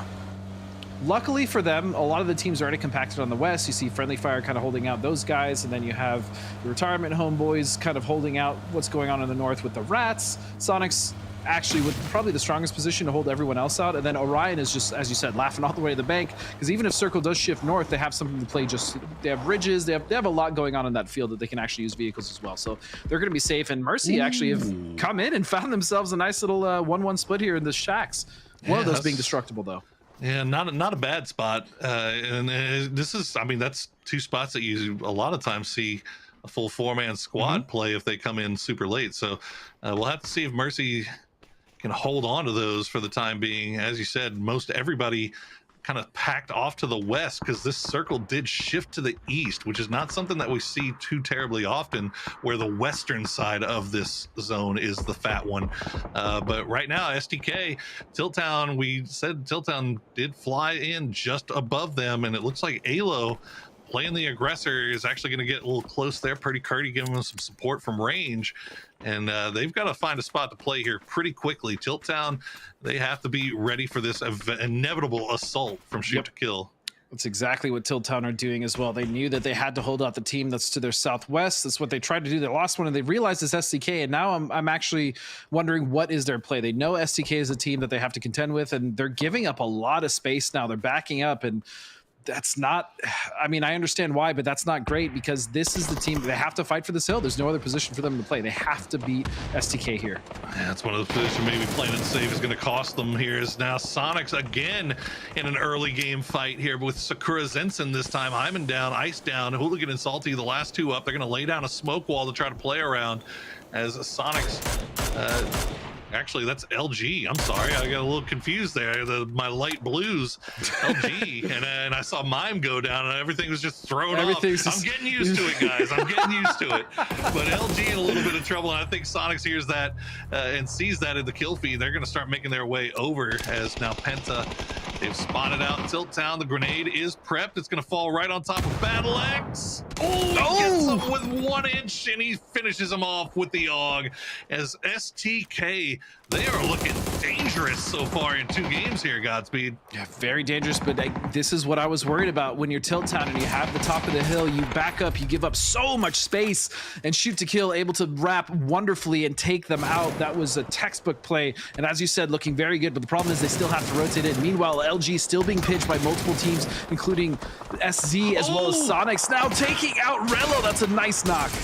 Oh, it was H-Win that took out Rello. Rello had Salty absolutely dead to rights on the edge of the smoke and blinded. And H-Win coming in clutch for Sakura Zenson, as Salty will finish them off. Flood now the last remaining player up for LG, and Sonic's looking very dominant right now. Funny Business will try to send it to the only remaining shack in the middle of the field, try to survive a little bit longer. Well, they at least have 1 more, if not 2 more circles to survive in. So 4 players in a shack is very comfy. So very 2018 vibes, but it's necessary. And you know what? They're in a good spot for now. But yes, Sonics is going to dictate a majority of this circle without question. They have so much control in the north. They can spread out to their west if they want to. They can put more pressure on the shack that LG currently finds themselves in. They can put more pressure on Funny Business's shack. They can watch all of the east where Mercy is going to come from, as well as Orion. I mean, the Sonics is poised again to just wreak havoc on this lobby. Also, putting a pin in this, but Funny Business is sitting on a Panzerfaust inside that shack for defense. So if anybody does decide to try to push up to them with a, UAZ in a vehicle, that could be big danger. As we check in with Retirement Home coming in from that northwestern side. Rats off to the north, Train to Go just off to the south. Neither really creating any problems here, as Orion had to leave their compound. We said they were laughing earlier, but they have been spotted out by Sonics. Big shots landing, no knocks coming through though. So Orion will hit the compound, a little bit damaged, but none worse for the wear here. Kickstart is going to open things up, finds Babbler. Shrimzy just holding the line. Snowbird, very less. I mean, seeing Snowbird is actually a trip. It's been a long time since we've seen that player kick, though. Is going to find a second player there. It's going to be RJX Live going down, and rough push. Oh, Nade! Oh, there it is. Nade in Kick's hand. Is he going to go down from it? Doesn't look like he is. Tig actually with a great coverage there. Did he not pull? I guess he didn't. He had perfect timing there as he covered Kickstart, and I guess Kick is going to survive the grenade here. Is Purdy Curdy, the rest of STK, they are on a mission from God right now, and they have sent 4Nation back to him as they are just crashing everything on the south side. 4 up still for STK. They are looking like we got Snowbird in the lobby, we got Pat Caps in the lobby, we've got STK rolling people. What year is it? That's exactly what I was thinking. But STK coming off of that west side hill, dominating one team, now coming to a second. They still aren't in, but there is quite a bit for them to work with for the time being. They will have to worry about those guys as well as Funny Business, but Funny Business isn't really in a position to push out of that shack and get damage on them. So STK could potentially take even another push to one of these two teams. It just depends on whether they want to go for the shack or just go for the win and get that compound with the barn in it. Yeah, the Funny Business with the Panzerfaust just lets me, that just tells me that they have absolutely zero intention of trying to push out from this until late game. And we'll see what happens if that shack stays in until then. Meanwhile, Rats wrapping around on the hillside. They're going to find Sociopath. They're going to find Fizzle. Mord's going to go down as no trades coming through for Retirement Home just yet. Just damage coming through. And now Cowboy's going to find Fizzle. Retirement Home is getting absolutely run through by the Rats. And that was so clean, but now they have to deal with Train to Go just to their south. They do have this little bit of a ridge. They have some smoke, so they should be able to recover. And none of them even got knocked. That was so clinical.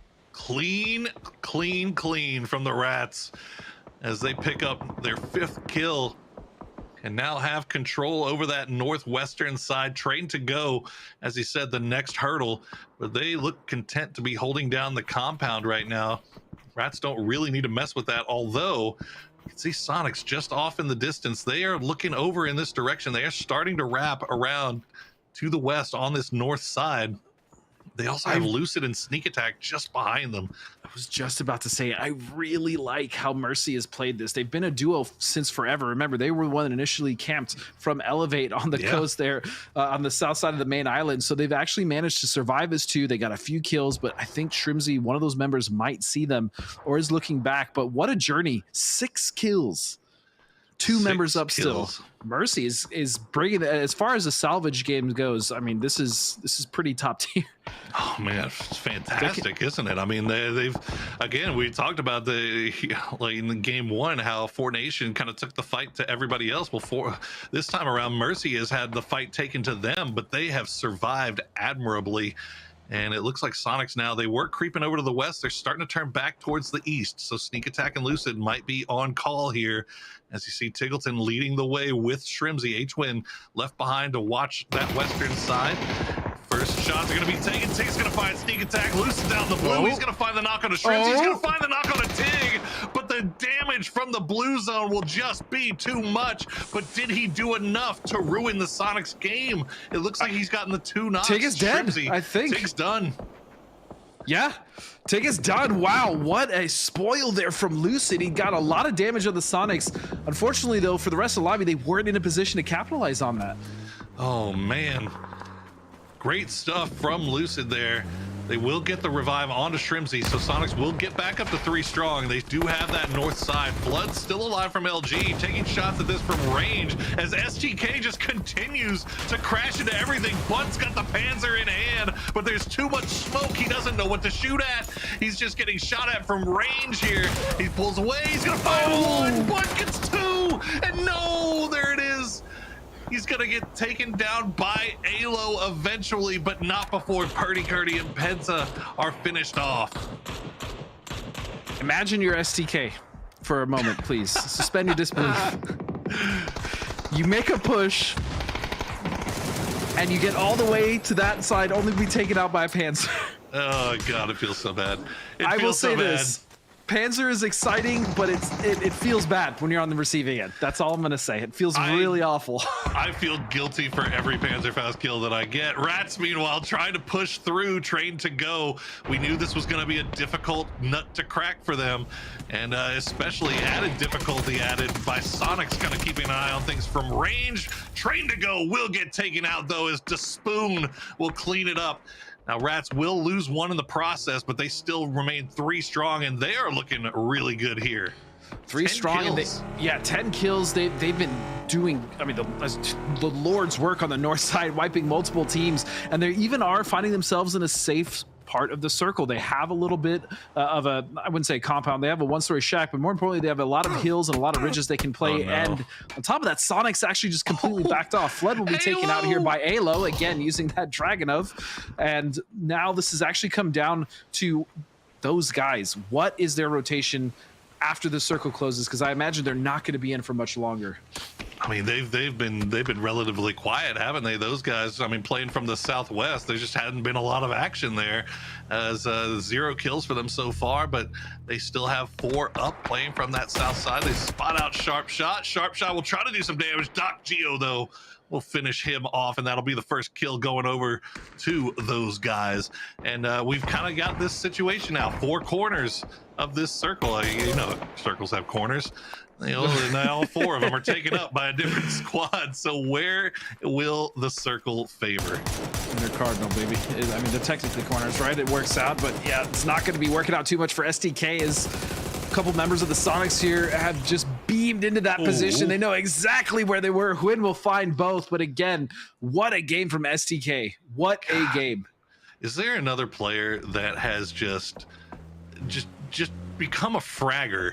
Just opened up his fragging any more than H-Win this year? I mean, H-Win has just been unbelievable the entirety of 2023.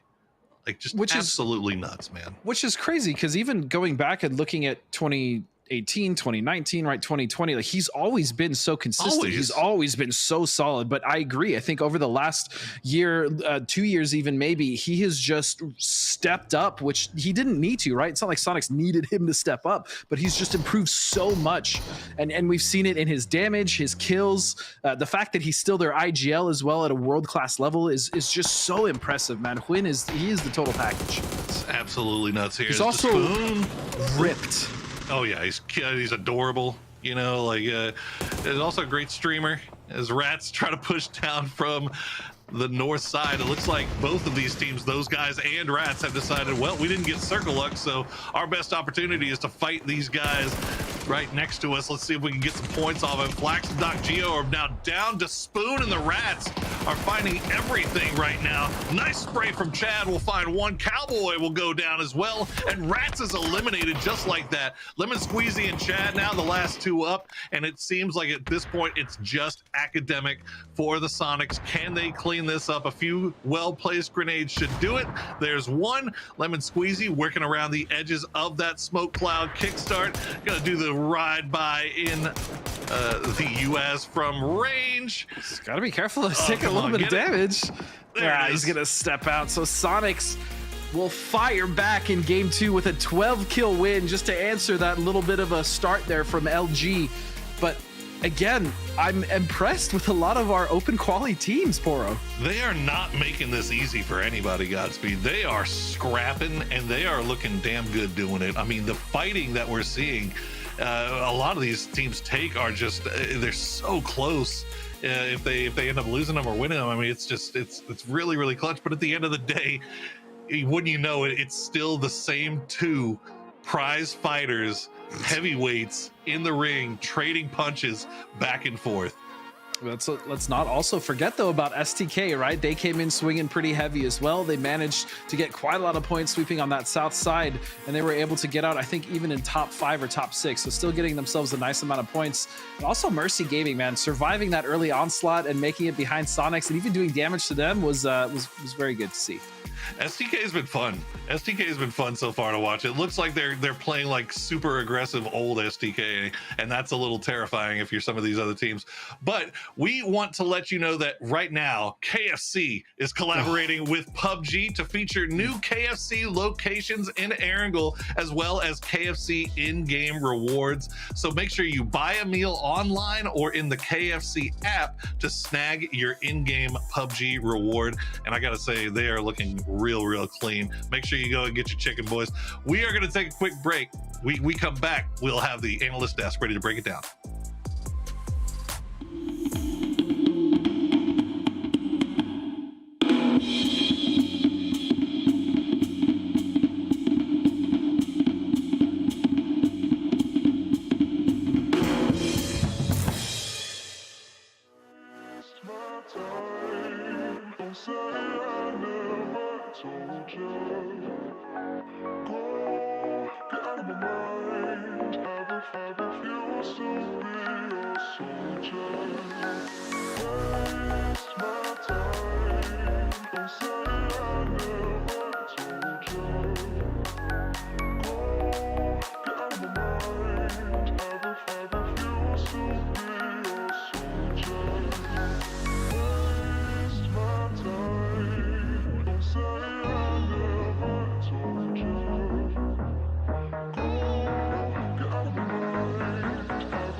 Squeezy working around the edges of that smoke cloud kickstart. Gonna do the ride by in the US from range. Gotta be careful to take a little bit of damage. He's gonna step out. So Sonics will fire back in game 2 with a 12-kill win.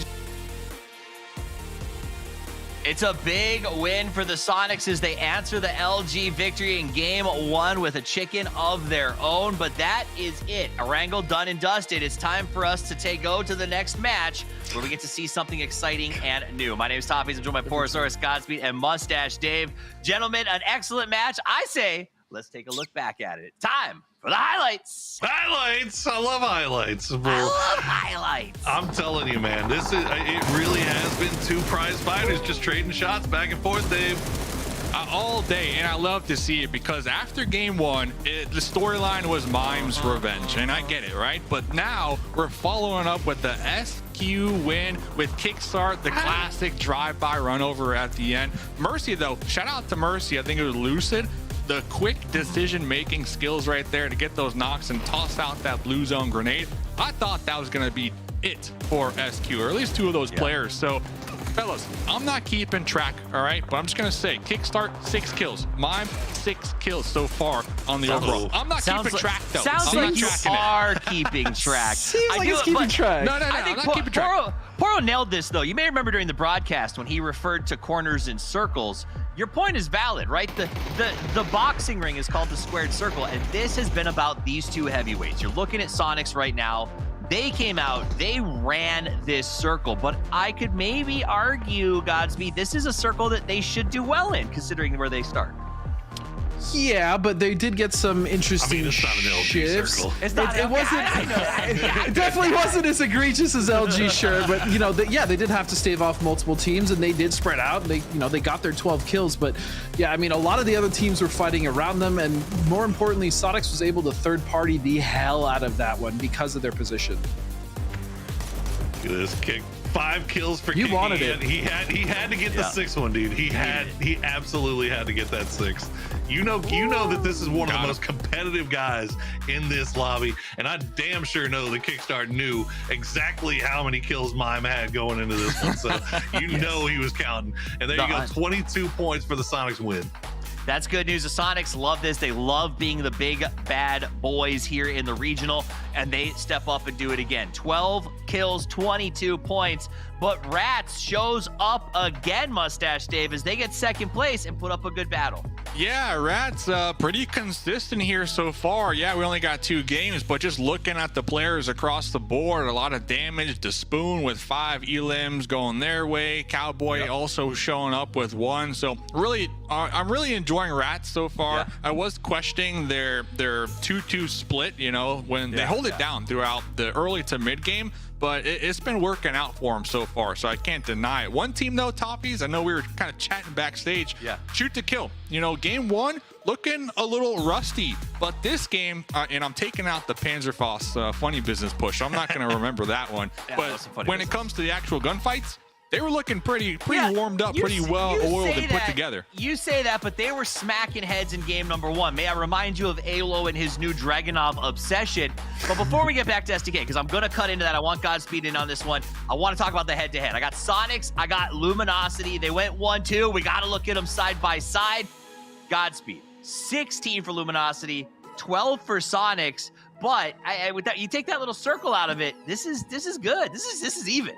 Yeah, this is very even. I mean, we've had it before in regionals where Luminosity will kind of start things off. Sonics will get kind of pissed. They'll fire right back, and we've seen it in our past. They just trade blows constantly, whether it's winning the regionals, you know, going to internationals, which team is going to place above the other. Yeah, this has just been, as you said, it's a heavyweight fight between 2 prize fighters, 2 of the best in North America, but also 2 of the best in the world. You know, you mentioned earlier about I want to move to LG. They kind of had a spot up on the hill. You said you were worried about them getting pinched. They did. And then we got to see the first world announcement. This is an announcement for everybody. HWin now officially the 5th player for Sakura, as he went ahead and just opened the door Poro, for what ended up being a lot of points for Sakura, but also, I mean, HWin was just hitting everything. I mean, the kid's nuts. He's absolutely insane, and he was always a great, phenomenal IGL. And I don't know what it is about this year where it just, I didn't know that the guy had another gear that he could go into, and he's managed to find it and step up into it. And he's playing out of his freaking mind right now. And that's one of the reasons why Sonics looks so damn terrifying every time they step onto the field. Absolutely. Now let's talk about other things that are terrifying right now. Dave touched it a little bit in the highlights. They had a good first game. Well, you guys kind of joked about 2019. STK is looking saucy. These guys came to play, and it looks good. Somebody tell me what they're doing right. Yeah, they're clearing out their edge, and as Dave said earlier, they're winning gunfights, right? I mean, it's such a like dumb thing to say, but realistically, when you're going team to team, you're not taking many losses, if any at all. You're not taking much damage. You still have good vests and armor. You're pushing on your edge. You're controlling it. Even through those hard shifts, you're making multiple pushes on other teams as well. I mean, they're just playing with confidence. That's really what it comes down to, right? They're playing their edge. They're clearing out teams. They're playing with confidence. They're winning all their gunfights, except for the ones we can't win. Panzer, the confidence. Panzer's not really a gunfight. Confidence demotivator, though. I mean, think about it. They're looking to push a shack. Next thing you know, fans are bosses across the board. Like, is that even a fair fight right there? Listen, I get they had confidence. They're like, yeah, we got this, fellas. We're going. Let's crash. Next thing you know, they're getting blown up. My confidence, if that was me, it would be gone right there, man. I don't know if it's my confidence, but something would be something would be. Yeah, there'd be a lot of DMs perhaps. All right, I want you guys to know Islo is subbing in for Sparta over on Tilt.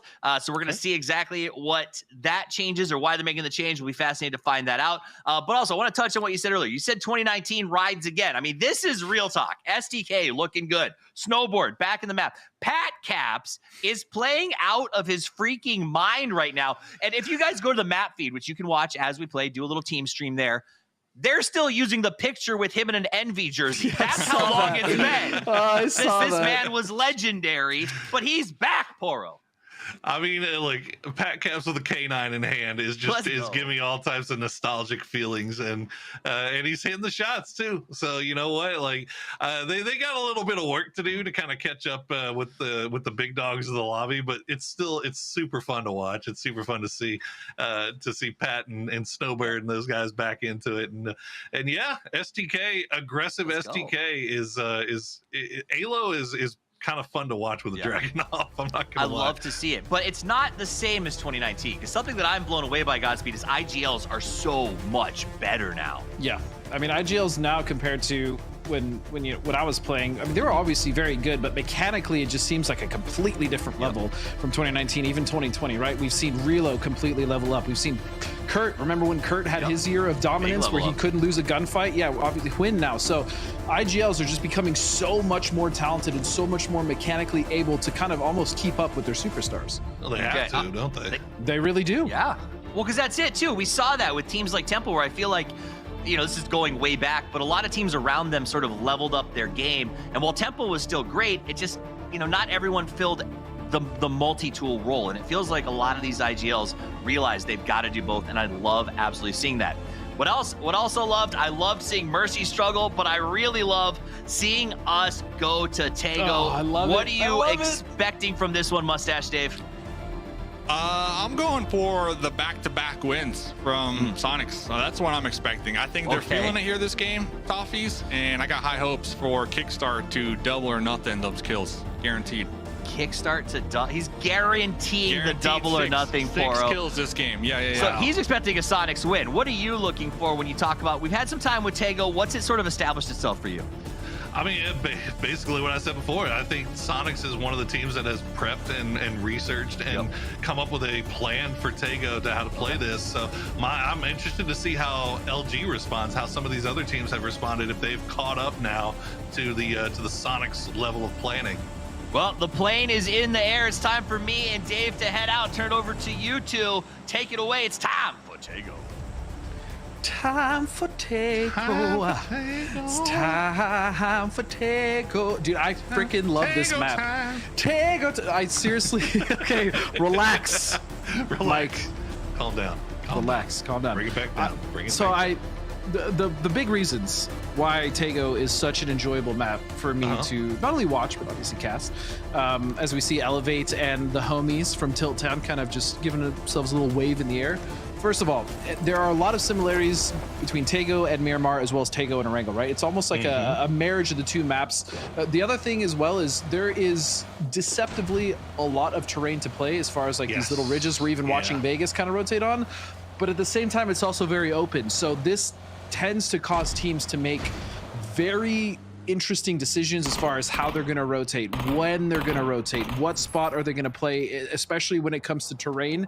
And then I also just love seeing the adaptations that these teams make in real time, right? Because that's really what the essence of being an insane team is. As we now look at this circle in Shipyard, don't go there too often. I know, we got to go north. I thought everything went south on Tego. That's what I was. But all of those things are why I love this match so much. Plus, some of the best matches I've cast actually have been on Tego. Of all the matches I've ever cast, Tego really has shown us some incredible stuff. It's your favorite. Well, yeah, man, it's becoming my favorite. Let's not forget about Miramar. You're still the Mirror Man. I know. Miramar. Still a Miramar man. But yes. But no, yeah. Tego's the more reps these guys get on it, and the more comfortable everybody starts getting with it. I think obviously the better it's going to get, and the more exciting and more entertaining it's going to get. Right now, it just feels like, late game rotations. You never know. I could not tell you the best rotation path to anything anywhere, because I feel like every hill is going to have somebody on top of it. Is just how it feels right now. But I'm sure that's going to change as time goes on. I'm sure it will change, but I don't know how much it'll change, right? You're absolutely correct in saying that rotations on this map can be very wonky, especially with that massive river, kind of separating the two islands. I say massive, it's not that deep, but it goes along pretty much the whole map.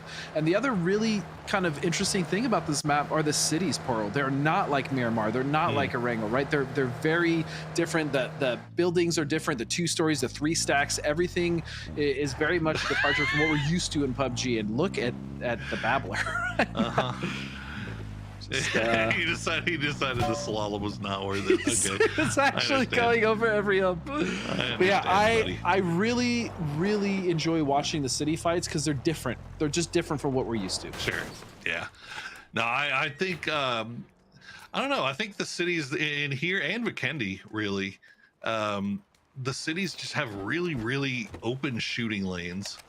Just kind of everywhere. Like it feels like it's really hard to make it from one building to another. And I mean, I guess it's kind of the same in Miramar and Erangel to an extent, right? But I feel like Erangel, it's so much better, and Miramar, it's so much better. You kind of know what routes you can take, what paths you can take between buildings, and I don't know. It's just I don't get that same feeling in the cities here. Maybe I'm crazy. I could be just way off. I don't know. I don't think so, but you have to also realize that yes, they may know the paths. I mean, they may not even know this map quite well, but it's a completely different beast when you're playing it in scrims or you're playing it in a match, right? It's pubs. I mean, even scrims it can not really be indicative of what's going to happen in the game, especially when you have a lobby like this, where it's just kind of a bunch of teams. It's an amalgamation of teams kind of thrown together from opens as well as invited teams. So it's a difficult map. I will say that as much as I love watching it, it is a difficult map to play. It also feels like teams are kind of afraid. I don't know if afraid is the right word, but are just not comfortable enough yet to do these wide 2-1-1 or 1-1-1-1 splits that take up a lot of real estate, because you don't know where people are going to be coming from. You don't know where you're going to get shot from. So I guess the more they play it, the more comfortable they get, the more they're going to feel more comfortable spreading out wide and for those info gathering kind of splits. And then I think that will change the meta up a lot once that happens. But we'll see. Yeah. We'll see. This is all just conjecture, right? Yeah, but you are correct. I mean, a lot of the teams are. I mean, we do see some splits. Like right now, for instance, we're seeing Sakura do a split, but they're not as big as we would normally see on Erangel, on Miramar, right? Where you see like Gatka all the way down to like the bottom of Chopsticks, for instance, when we saw, I believe it was Rats in one of the previous games. So there is that. But then, yeah, the unfamiliarity with how teams are going to rotate, just the way that the terrain is laid out. Sometimes if you're on the West Hill, terrible cover from the South. And then this is actually also just something else that teams have to contend with. If you're a team that gets this multi-drop, right, you may have a couple members that have 3 gear, which can completely turn around the course of a fight. Presence. Who doesn't like getting presents? I know Mercy likes getting presents, and they're getting a bunch of them right now. Or not Mercy, rather Formation, as Mercy making their way into that shipyard on the north side. There's not really a whole lot going on up there. I've been interested in watching Tego progress as well, to see if pushing from one direction to another is more successful, right? So like on old Sandhawk, Sure, I was east always to west. I was always a big fan of north to south. I feel like in north to south you found a lot like teams that kind of spread out and push down that way found a lot more success. And I'm curious as if that's going to end up being the case here on Tego, where teams coming from the north side pushing down into the south have a little bit more success just because of terrain features. And even just to bounce off that, I'm curious to see which side teams will favor when we do have those kind of awkward splits, right? One of my favorite moments actually from PGS2 was when LG was sat where it looks like Funny Business is right now, and they were just waiting for the shift, right? They pretty much had the best option to rotate either to the west if they needed to the North Island, or to the east, what have you. And so I'm curious to see how that evolves, right, as we go further into the year and then even next year. A lot of interesting stuff. A lot of interesting stuff to still be learned and discovered here on Tego. And Hyman right now getting close to STK in rotation. Donkey Destroyers with young Patrick Kaplan. Yeah, although, can we even call him young Pat Caps? He's still young, right? He's young at heart. It's not like he's a boomer or anything, but he's a PUBG boomer. Let's say that. But He's as boomer as they come in PUBG. Yeah. Oh no, they're getting real close to Elevate. They're gonna find Poonage in the middle of nowhere. Good shots there from Tumas, and Oldless will be the one to finish him up. As he's going to hop out. Gats is going to try to trade back onto it. Shinboy and the rest of Elevate not giving up on Poonage just yet. Oldless will get taken down and wiped for the kill. Yeah, this is a fight that Elevate desperately needs to win. They've already had 2 games where they didn't get the greatest start. Last game we saw what happened when they even initiated a crash there. Oh my god, the nade! When they initiated a camp, and now this is all going sideways for Elevate as we now even see Sakura taking shots into this fight. That's a beautifully placed nade there, and now Gats has gone down as well. Donkey Destroyers, Vegas the only one to make it out of this alive. He's getting shot at from behind, but it looks like he should make it out. And yeah, as you said, Elevate, I feel like Elevate had this plan to come in to this weekend and just play super aggressive and try to get as many kill points as they can because of just how the lobby is. And it just has not worked here for the first 3 games for him, unfortunately. Now, just down to 1 member. Yeah, I feel like we've seen Elevate make similar mistakes before in the past, even without Vegas IGLing. This team has always been one of those that can find really good consistency and has surprised us really, especially with how strong their rosters are. I mean, even looking at this roster, they're damn good. On paper, this roster is ridiculous. I mean, let's just talk about them real quick if we can. I mean, we have Vegas at the helm, we have Shinboy, Poonage, Gats, and then even if they needed, a sub, they have Haystead, right? So it's just like they should not be dying first in 3 games. It is what it is. And again, obviously it's any day, every day is different in PUBG, right? You never know when things are going to go your way. And so far, it just seems like every decision that they've made has just not worked out in their favor for one reason or another. And I feel like their overall plan coming into this to be aggressive, to go for those kills, I think that's a good plan. Like I think it is too. To be hyper aggressive in this lobby in particular, I think is a good plan, and it should work out. For whatever reason so far, though, it just hasn't been working for them. Eventually that's going to turn around, though. The only hope is that they're not so far down at that point by the time it turns around that it's too late. So we'll have to see what happens. Friendly Fire, they're doing a long wrap around here on the south, cutting back to the west. They might end up running into Donkey Destroyers here. Friendly Fire are actually very close now to Donkey Destroyers as they're going to drive right by, and there is going to be a drive-by attempt. There is going to be a trade. Roth takes down. Oh wait, he's taken down by Pat Caps. Sharp is also going to take out Pat Caps as well. Roth still knocked. They can actually get him up here. That should be an easy res there, and 2 kill points picked up for Friendly Fire.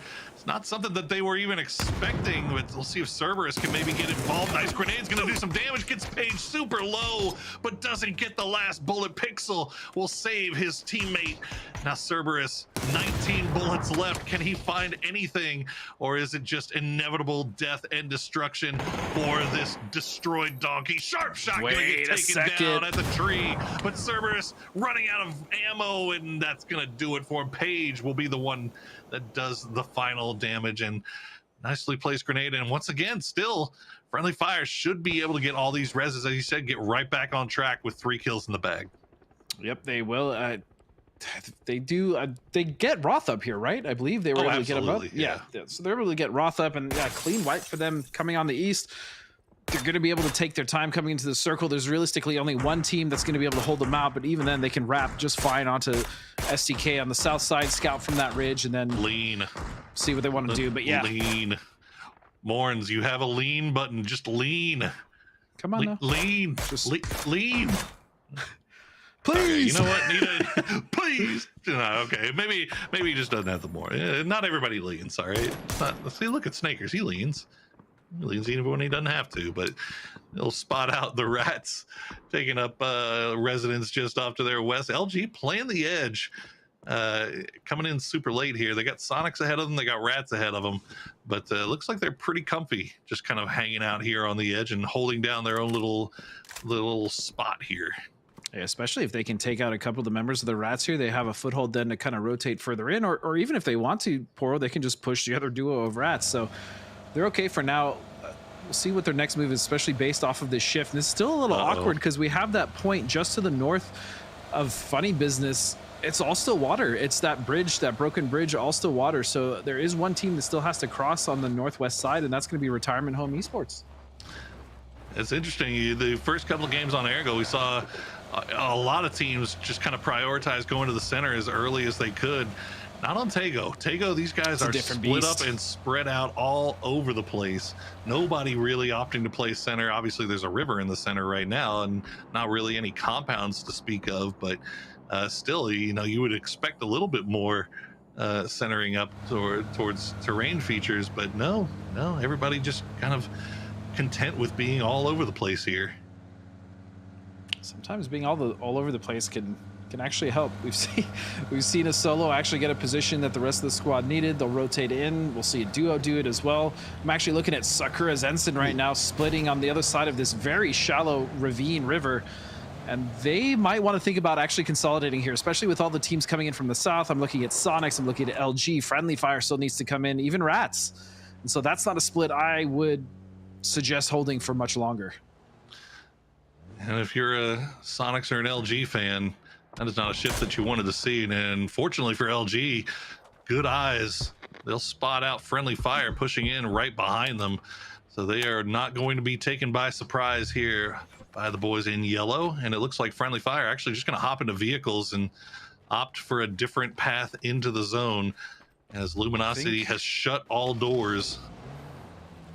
The problem is I think Friendly Fire wants to rotate east, which they had that option earlier when Four Nation wasn't as spread, but going east is actually going to be detrimental at this point. Look at STK, look at Orion again, look at Four Nation. They're actually completely covering the southeastern edge. So Friendly Fire, if they come in this way, they're going to have to fight their way in through multiple teams.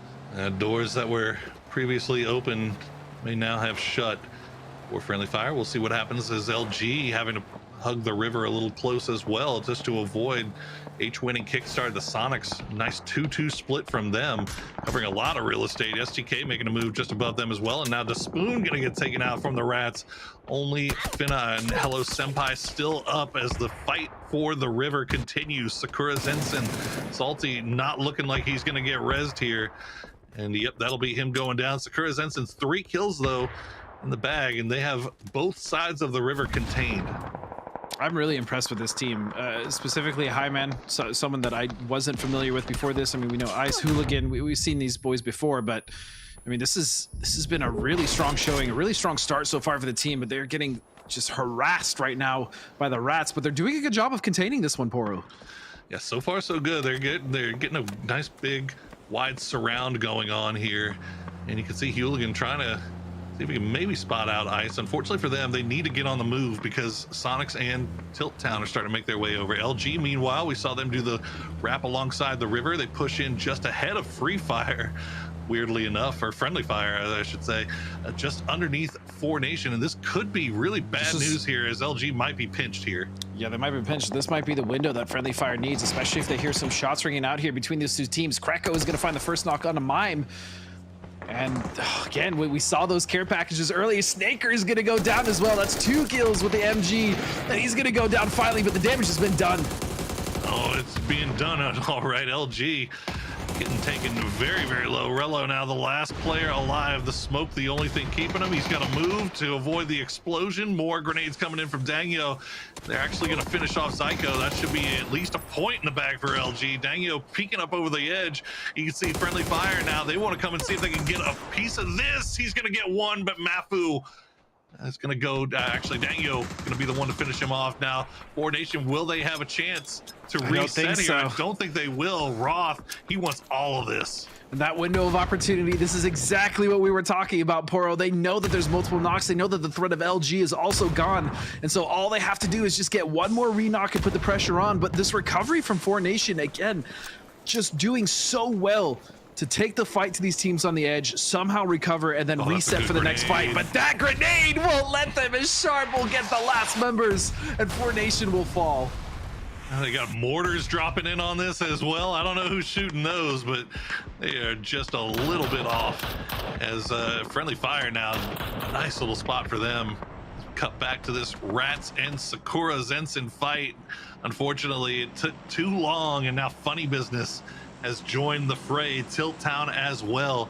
Sakura Zenson down to just Hooligan, as Finna and Cowboy still on that river, and Shrimzy with the drive-by auging onto Highman. He said bye, man. So I think that was a nice little flush for him. There's still one member left of Sakura. It's going to be Hooligan, and he's now pinched between Sonics and Rats, which is the last thing you'd want. But look how awkward this circle is to play, all on this kind of bank, right? There's no cover really whatsoever. A couple rocks, and a lot of the teams now needing to make their rotation over. Got me. He did flush that guy, didn't he? Caught me looking at the map and switching over to the main caught me stream. slipping game-wise. It's all good. I swear, man. It's all good. What are you going to do? I hate saying the wrong thing, chat, but Tater trying to push on up with this, but Bunt in a bad spot. Kickstart just raining down terror.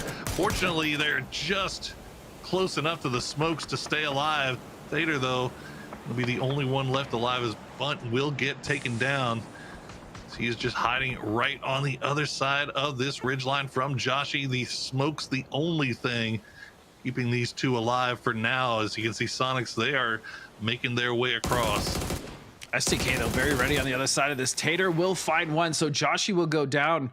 And Sonic's actually going for this bridge cross. This is very risky, especially with STK on the other side of that ridge. They're going to have full sight lines on this. As Sonic's now starting to jump down, but there's still a member down there of Tilt Town. It's going to be battle.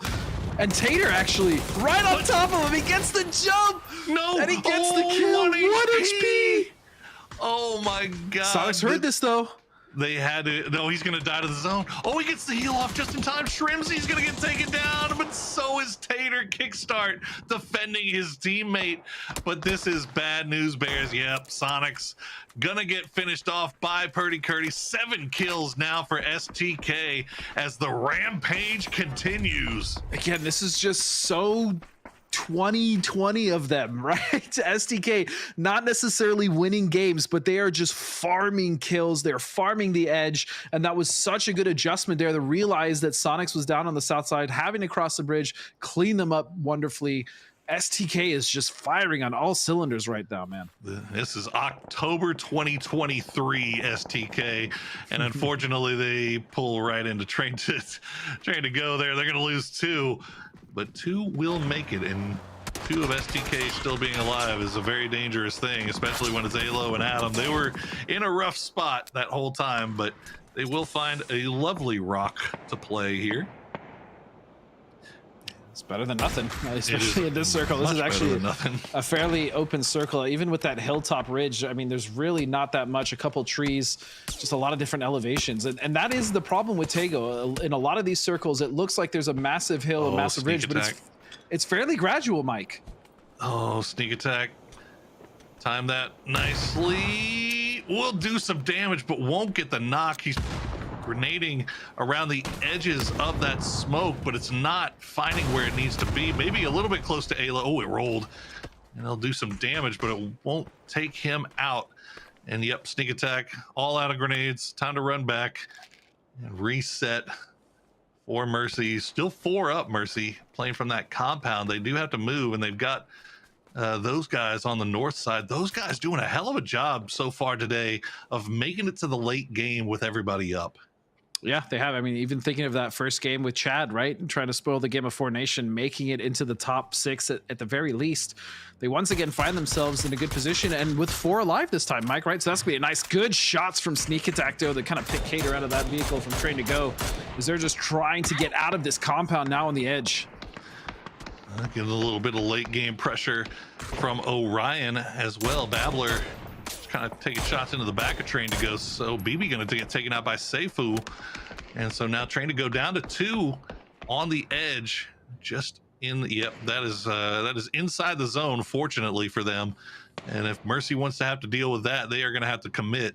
I don't know if they'll do that just yet or just kind of hold the line here. As Snowbird with a car 98. This is what I've been wanting to see. This is such a weird fusion of past and present, right? With the rosters, with this lobby, the teams coming in. Babbler is actually going to find Adam once again. So it's going to be another knock, and I think they're going to be able to get that flush. Meanwhile, look at that beautiful blue zone grenade. It's going to push them off to the edge. Mercy looking for this. That was a very nice blue zone grenade, actually. And force Train to Go to make some mook. And Darkest, get inside. There you go, buddy. All right, we'll stay alive a little bit longer in the smoke. The circle will cut off to the northeast, though. So the journey is yet to begin for like our final 2 Train to Go players. Like a worried father. There you go, little guy. You got it. Come on, little buddy. Stop that. Friendly, look at Friendly Fire though. That's just, sorry, I didn't mean to call you out like that, but let's look at Friendly Fire, right? Oh, Friendly Great Fire and position. those guys, beautiful spot for them. They Love are that both position. loving it. They're especially going to be able to wrap on that east, even push there towards the north, maybe get some angles onto those guys. The biggest advantage that Friendly Fire can get in this is if Mercy takes that fight early and then causes that pressure and allows them to third party. That's what I'm looking for, at least with Friendly Fire. This is one of the things about having these new maps be right in the center. Oh my god. The pre-fire in the window. He knew I'm telling you, he just can't miss right now. He just cannot miss. Restraint. Yeah, you're not getting that res, buddy. Darkest, maybe. Try to heal, survive a little bit longer. Nope, not gonna happen. Gonna have to start calling Alo the medium range god now, as he's just telling you, he's picking players apart. He is the dragon. I like that. You like that? I thought you might. There are so many damn crates on the map right now, and it's driving me absolutely insane. Orion actually getting some nice late game loot infusion here, as they've got Babbler and RJX kind of sweeping off towards the west. Vegas has been hiding here for like 30 minutes. Yeah. Like, he has been eating chicken nuggets. He has just been vibing, living his best life. He managed to get an AUG and some level 3 off a crate that just happened to fall right next to him, and he is just chilling. And now those guys in Mercy finally gonna square up here. Alo maybe looking for an opportunity. Possibly. Now is just the last one. 9 kills for STK. Oh no. Super comfortable. The spray gets good amount of damage there. He's gonna find the knock on the Babbler. Still a little bit of work to do though, but 10 kills now on the side of STK is, as you said, Vegas just sitting in that shack eating the Colonel's chicken. Oh, and RJX would have been down too had he not moved at the perfect time. And it was Lucid trying to go back. Lemon Squeezy, though, not having it. Chad going to finish off Raji Wow as well. Sneak Attack staying alive by the grace of the smoke. Alo is going to go down to the blue. So Raid Boss down, as Orion now will move forward with just 2, though, unfortunately. Red Rider and Snowbird, the last 2 remaining, as the damage has been done on that south side. And now Friendly Fire coming across. They are opening up things. They are taking control. Goodness. Just swapping targets like it's no big deal. Roth. And that is what I wanted to see. The third party coming in on the backside of Mercy. Just 1 member now in Sneak Attack being alive. We still have Vegas just chilling in the shack. And then Orion now going for a southern wrap, trying to get around this. But the problem is there's really no one to put any pressure on the Friendly Fire. So they're just going to be able to freely look around for the last members of these teams, these remnants of these teams, especially some of the solos. And they have to know that someone's going to be in that shack. Oh, Vegas, he's got blue zoned. He got blue zone grenaded, I think, by Sharp. I don't know if they know somebody's in there or if they just sent one down there just in case, because Vegas has not revealed himself at all. And he is playing this so sneaky. And right now it looks like Friendly Fire, they might have an idea that somebody's in there, but they want to focus on taking down Sneak Attack. They want to clean up this western side, get this last player before they can turn their attention over towards Orion and claiming this victory in game number 3. We said they are a slow starting team, but yeah, claiming this victory pretty early here in game 3 would be nice for them. Good momentum. Not that I feel like this team is really one that's going to need it in this lobby. They're looking really comfortable, especially with Roth just calling so well. I mean, he's been on point. You want to talk about, again, IGLs that have really stepped up. Roth is also on that list for me. Oh, absolutely. And I know Friendly Fire. Oh, sharp shot. Will get taken down. He is going to get knocked, but Pixel will cover his teammate. And they should be able to get that res quickly and easily. Yep. But yeah, no, look, it's no secret that Roth, you know, with some of these teams that were trying out players had to look at Roth, and we're looking at Roth, but Roth in the end decided to stay with the boys with Friendly Fire.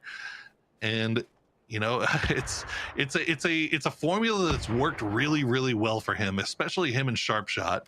Yeah, him and Sharp have been together for years at this point, and then again with the introduction of Pixel and Paige, I mean, they were only together for a very brief time, and they were able to qualify not only for PGS2 but almost make it into the grand finals there, right? So I feel like sticking together was not the wrong move at all. I feel like this is a strong roster. We've obviously seen what they can do internationally, and they had a lot of room to grow there. So sticking together now in this qualifier and again, kind of putting the pieces together a little bit more and more, I feel like this could be a very dangerous team at PGC. Absolutely. There's never a team that you want to take your eye off of, because it feels like the second you do, they are just jumping the leaderboard and biting at your ankles. As Snowbird now has replaced his Car 98 with an Alm. That's again so 2018, dude. Oh, it's crazy. It's actually crazy. To see it. Yeah, just talking about Friendly Fire again, the fragging power that team has, again, especially from Paige and Pixel, the newest members of that team, just adds such a dynamic element to this squad that I love. I really enjoy watching them. Oh, Snowbird though, he's gonna find Sharp. How do you like that, Bolt? Sharp, known as the Bolt Man himself, is gonna catch an on bullet to the chest. He sure did. Unfortunately for him, the smoke blooms and he can't get the flush. But look at Vegas. He knows, he's watching that kill feed, right? He's like, maybe I could make a run for it. No, I can't make a run for it. Now they got it smoked off. He's got to be ready for the inevitable push here. He's hoping that maybe Orion will do enough damage to him that he can pull off something magical. And if anybody could, man, it is Vegas. He is known to be a magician at times. And a big shot from Snowbird will do a bunch of damage. Won't get the knock, though, as they are... Friendly Fire is just struggling mightily to get to Vegas. Yeah, at this point, I'm not sure how well their vests are doing. They're obviously very low, and there's a real play that Vegas can make here, especially with all the smokes. If he's careful, if he can do it, he goes for a quick peek, decides to go back in the shack. He's got to take the 1Vs, but Snowbird is going to catch two with a nade and an arm. Through the window. And he's going to get him through the window for the win. What a play from Snowbird. Snowbird. If you are new to PUBG, just know that Snowbird and the Bolties were a real thing back in like 2018, 2019. And then he stepped away, took a break, and now he's back playing with Orion, and it is like he never left. The Bolty's still singing. It's like nothing ever changed, and seeing his, oh man, it's been so long since I've seen Snowbird's face, man. But what a hell of a play from them as a duo. They knew that their best option was to harass Friendly Fire until they potentially either found that solo, or maybe they thought they were just 4 up. Maybe they thought it was a 2v4 up until the very end when Vegas made this play. So that was very well shot by my friend Snowbird there. I want to see the end of the end of that game again. Let's run it back real quick, because Vegas, again, let's talk about Vegas. Vegas has been in this shack the entire game. We were kind of picking on Elevate for a while there, and he makes the push. Pixel tries to drop shot him. The grenade from Snowbird does so much damage, immediately takes him down to no HP, and then Vegas, look at this, through the window. Target acquired. Oh my god, dude. Snowbird is back. Bolts, don't sleep on him. I mean, yes, filthy. the Dragunov is strong. I mean, it wasn't on. It wasn't on ripping through vests and stuff, but still, the shots were impressive. And Orion, even though it was 5 kills, that's going to be a 15-point game for them. I mean, that's huge. That's absolutely huge for Orion. I mean, it's huge for Elevate as well. I mean, that is a kick that they needed to kind of get their game back or day back on track. And then Friendly Fire, you kind of feel a little bit bad for them there, but they were in a very, very tough position there to close that game out. Yep. Well, if you are a fan, of course, of New State, which I am, I wasn't even a big mobile player until I started playing New State. So love that game. Make sure you check out their map Lagna. If you like Miramar in PC PUBG, it's going to be a very similar experience. So go to New State, check out Lagna, and make sure that you are playing New State Mobile because it is fun as hell. That being said, it's going to be it for game 3. As we come back soon enough, we're going to head to the desk and then finally Vikendi. Stay tuned, guys.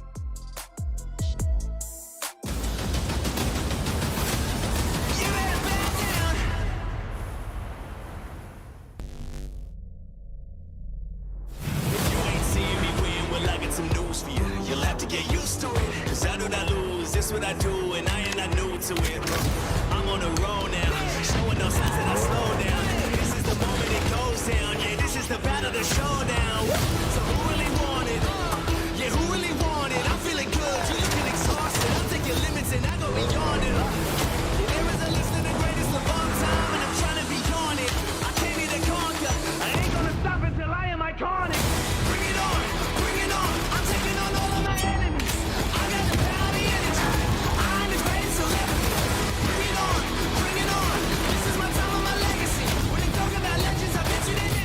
So you better bow down.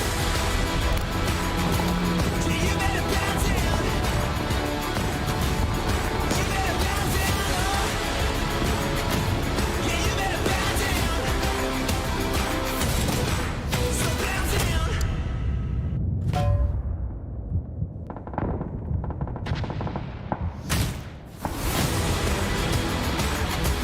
Yeah, you better bow down. So bow down.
What up, everybody? I got Machine Gunner from the Sonics over here, the head coach.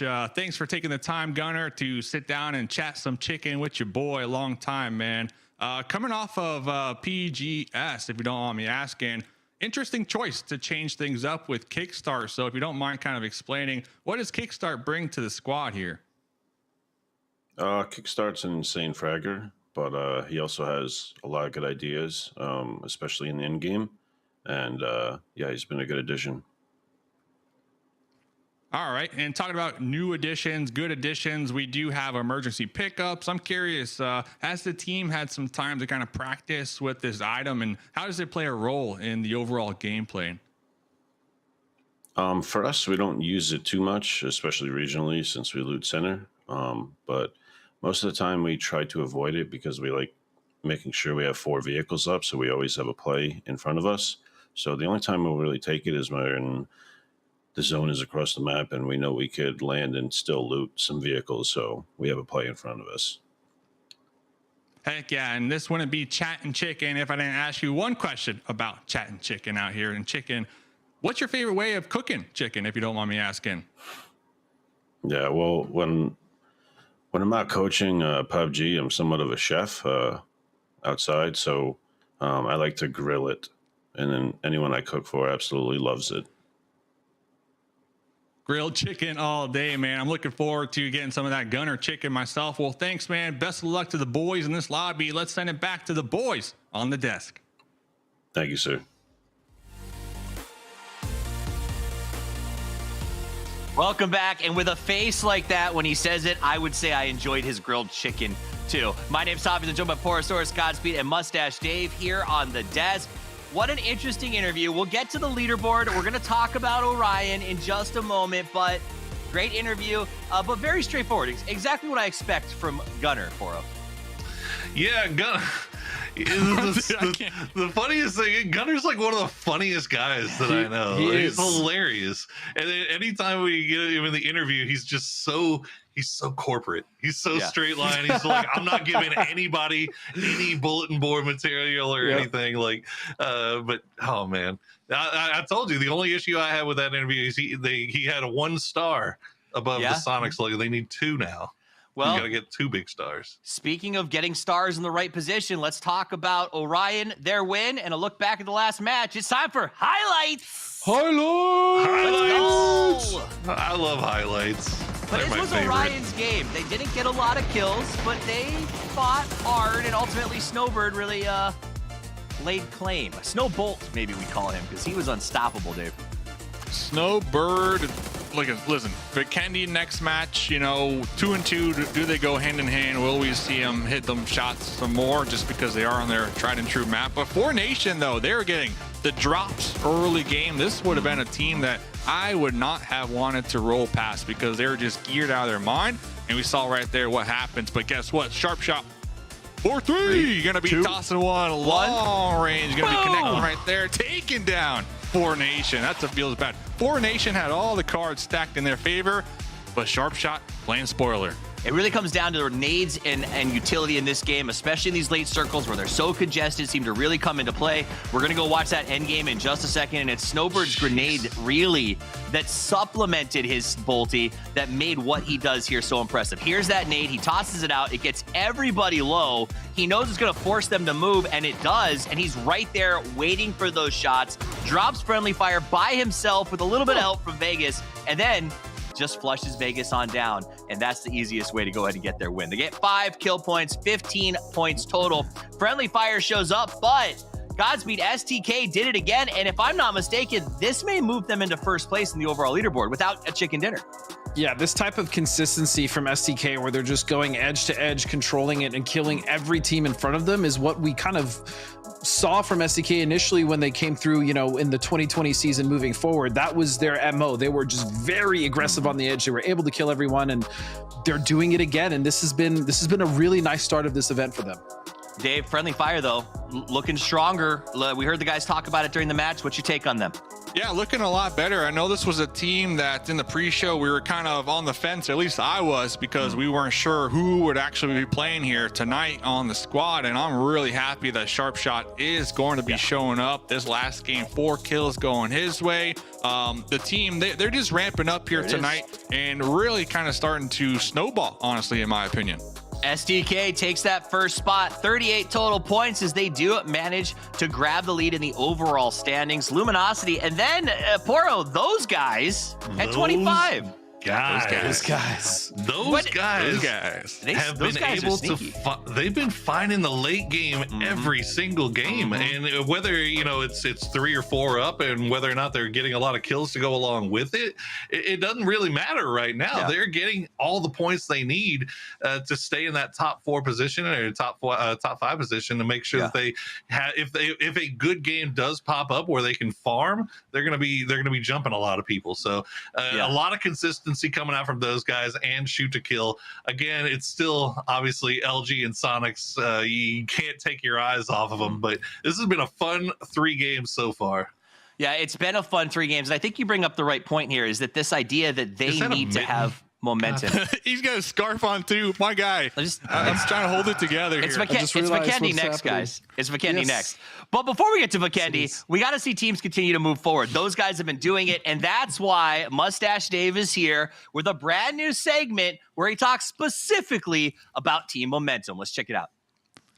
Momentum meter with Mustache Dave. Here we are, those guys. So this was a toss-up between STK and those guys. I went with those guys because Chad had back-to-back pretty solid games. This last match, I believe Doc Geo had a couple kills, so finally getting a taste for some blood here in this lobby. And like Poro said, those guys showing up in the late game pretty consistently. So I'm looking at them making a couple plays, getting a couple kills. They're ramping up. They are prime. Listen, fellas, they are prime for a winner chicken dinner. That's why those guys are going to be on the Mustache Dave trademark pending momentum meter here. Almost maxed out, not quite yet, but I got a good feeling. Winner chicken dinner, heading towards those guys. Love it. Those guys. Love it. You know, and here's what I like. We came into this and we know you've got this segment and we're all like, man, it's got to be STK because these guys are killing it. But those guys absolutely deserve this nod because they are. They can't, and that's kind of what you want to see. Godspeed, you touched it best when you said they sort of are just playing their game, waiting for those big moments because it's PUBG. That's where you win, right? It's the big moments, getting the wins when they're given to you. Yeah, getting the wins. And again, we've seen teams many times in the past have a good position, get circle like we saw LG in Circle 1, and they get a circle like that and they end up not doing anything with it, right? Or they don't even get a big kill win, or they don't even win the game. So the fact that they were able to do that, the fact that they're able to continuously accrue points, even salvaging some of the bad games is really what's been working out for them so well. And I hope they continue it. I do hope they continue. STK got Alo and Penta up there. They've looked great. Roth and Sharpshot making an appearance. But now we move to Vikendi, and that's what I want to spend the rest of the time till the game starts talking about. Vikendi. When you watch Nations Cup, you'd think that Bears would kill everyone on the map. It didn't really work out that way. But what is it about Vikendi, Poro, that you think is going to come into play as we watch this map here in North America? I mean, I think you saw a little bit of it with Tego last game where everybody was very spread out and split up all over the place. I think obviously depending on the circle, you'll see the same thing in Vikendi. I think you're going to see a lot of early game rotation fights again, just the same way we saw in Tego. You know, we've been seeing them all day long, really, is people's just scrapping early and often, and they just, it's stuff that it's fights that they can't get out of, so they end up having to take them full bore, and it's not working out for some teams, but some teams it's helping them catch up a little bit. It does seem to be helping a little bit. Now, Godspeed, I know that we talk about like the secret layers, like the Bears or whatever, but there are these places on the map that have massive loot availability. Do you think teams take that into account, or is it the good old-fashioned dropping? I believe that for the most part, these teams are just going to go for the old-fashioned droppings. Like, yes, if there is a team that drops somewhere around one of the bear caves where that kind of massive pile of loot is, they'll probably take it, especially if it's zero risk. But, you know, there always is going to be inherent risk just because people can see you kill those bears, especially if they're dropping close. But that being said, go back to my original point. I don't think it's going to be this big thing. I think most teams will just loot normally. Yeah, that makes perfect sense. It's a little hard to get around sometimes, Dave, on this map. Do we see teams adjust? You know what? It's the problem. It is the problem, right? And we're going to skip past it because the plane's in the air. They may have trouble getting around, but they're not going to have trouble getting out of this plane. Get ready. It's time to head to Frosty Vikendi. Porosaurus, Godspeed, take it away. Let's go, Godspeed. Let us go. Look, I'm very excited about this map. I am terrified about the storms. I'm glad you brought it up. That I hate it. I don't like the storms. I will say this, okay? What they did on Miramar with the sandstorms is much better, a much better implementation as far as comp, right, than the snowstorm. My biggest issue with the snowstorm is they just last too long. Yeah. And that can completely derail a fight. I mean, if you're a team that's on the back foot, that storm could absolutely save you. But there's often times we even saw it at PNC where that storm just ruined a good fight. Yeah, well, I mean, we'll see. We'll see how they play around it, but it's definitely something that these guys are going to have to take into consideration. As RJX going to get taken down here by Oldless, as Donkey Destroyers and Orion sharing a little bit of a drop spot here. Cerberus going to find Babbler through the window with that MP5. That thing's actually kind of nasty. Do not sleep on the MP5 of Vikendi. It is really, really good. So he's going to find that knock. And this is a game where Donkey Destroys desperately need to find some momentum, but they're getting kind of stopped. Trade back to back. It's 2 members down now. I believe it's a 2-on-2. Yeah, it's a straight up 2-on-2 between Donkey Destroyers and Orion. And oh no, Hello Senpai tracing Savage around the tree. He's not giving up on him either. Look at what are you gonna do? Come on, man. He's not. You're not gonna juke him. You're in a Dacia. Come on, you're just his wasting teammate's time coming now. with a Tommy gun down the street. Isla, Look at that. Yeah, Isla is ready. Senpai, you better get on out of here, dude. I think he sees the car. He's like, I'll go in the other direction. Screw this. Maybe try to hit him one more time. Yep. Okay, I'm done. Out of here. Bye. I was. Although. Wait. Although maybe, perhaps. Here comes the Spoon with the gun, and yeah, they'll take a few shots, but yeah, okay, they're gonna be fine. Picture in picture, you see Orion is going to finally get finished off here by Donkey Destroyers. They are going to lose Cerberus to the Blue Zone grenade. But you know what?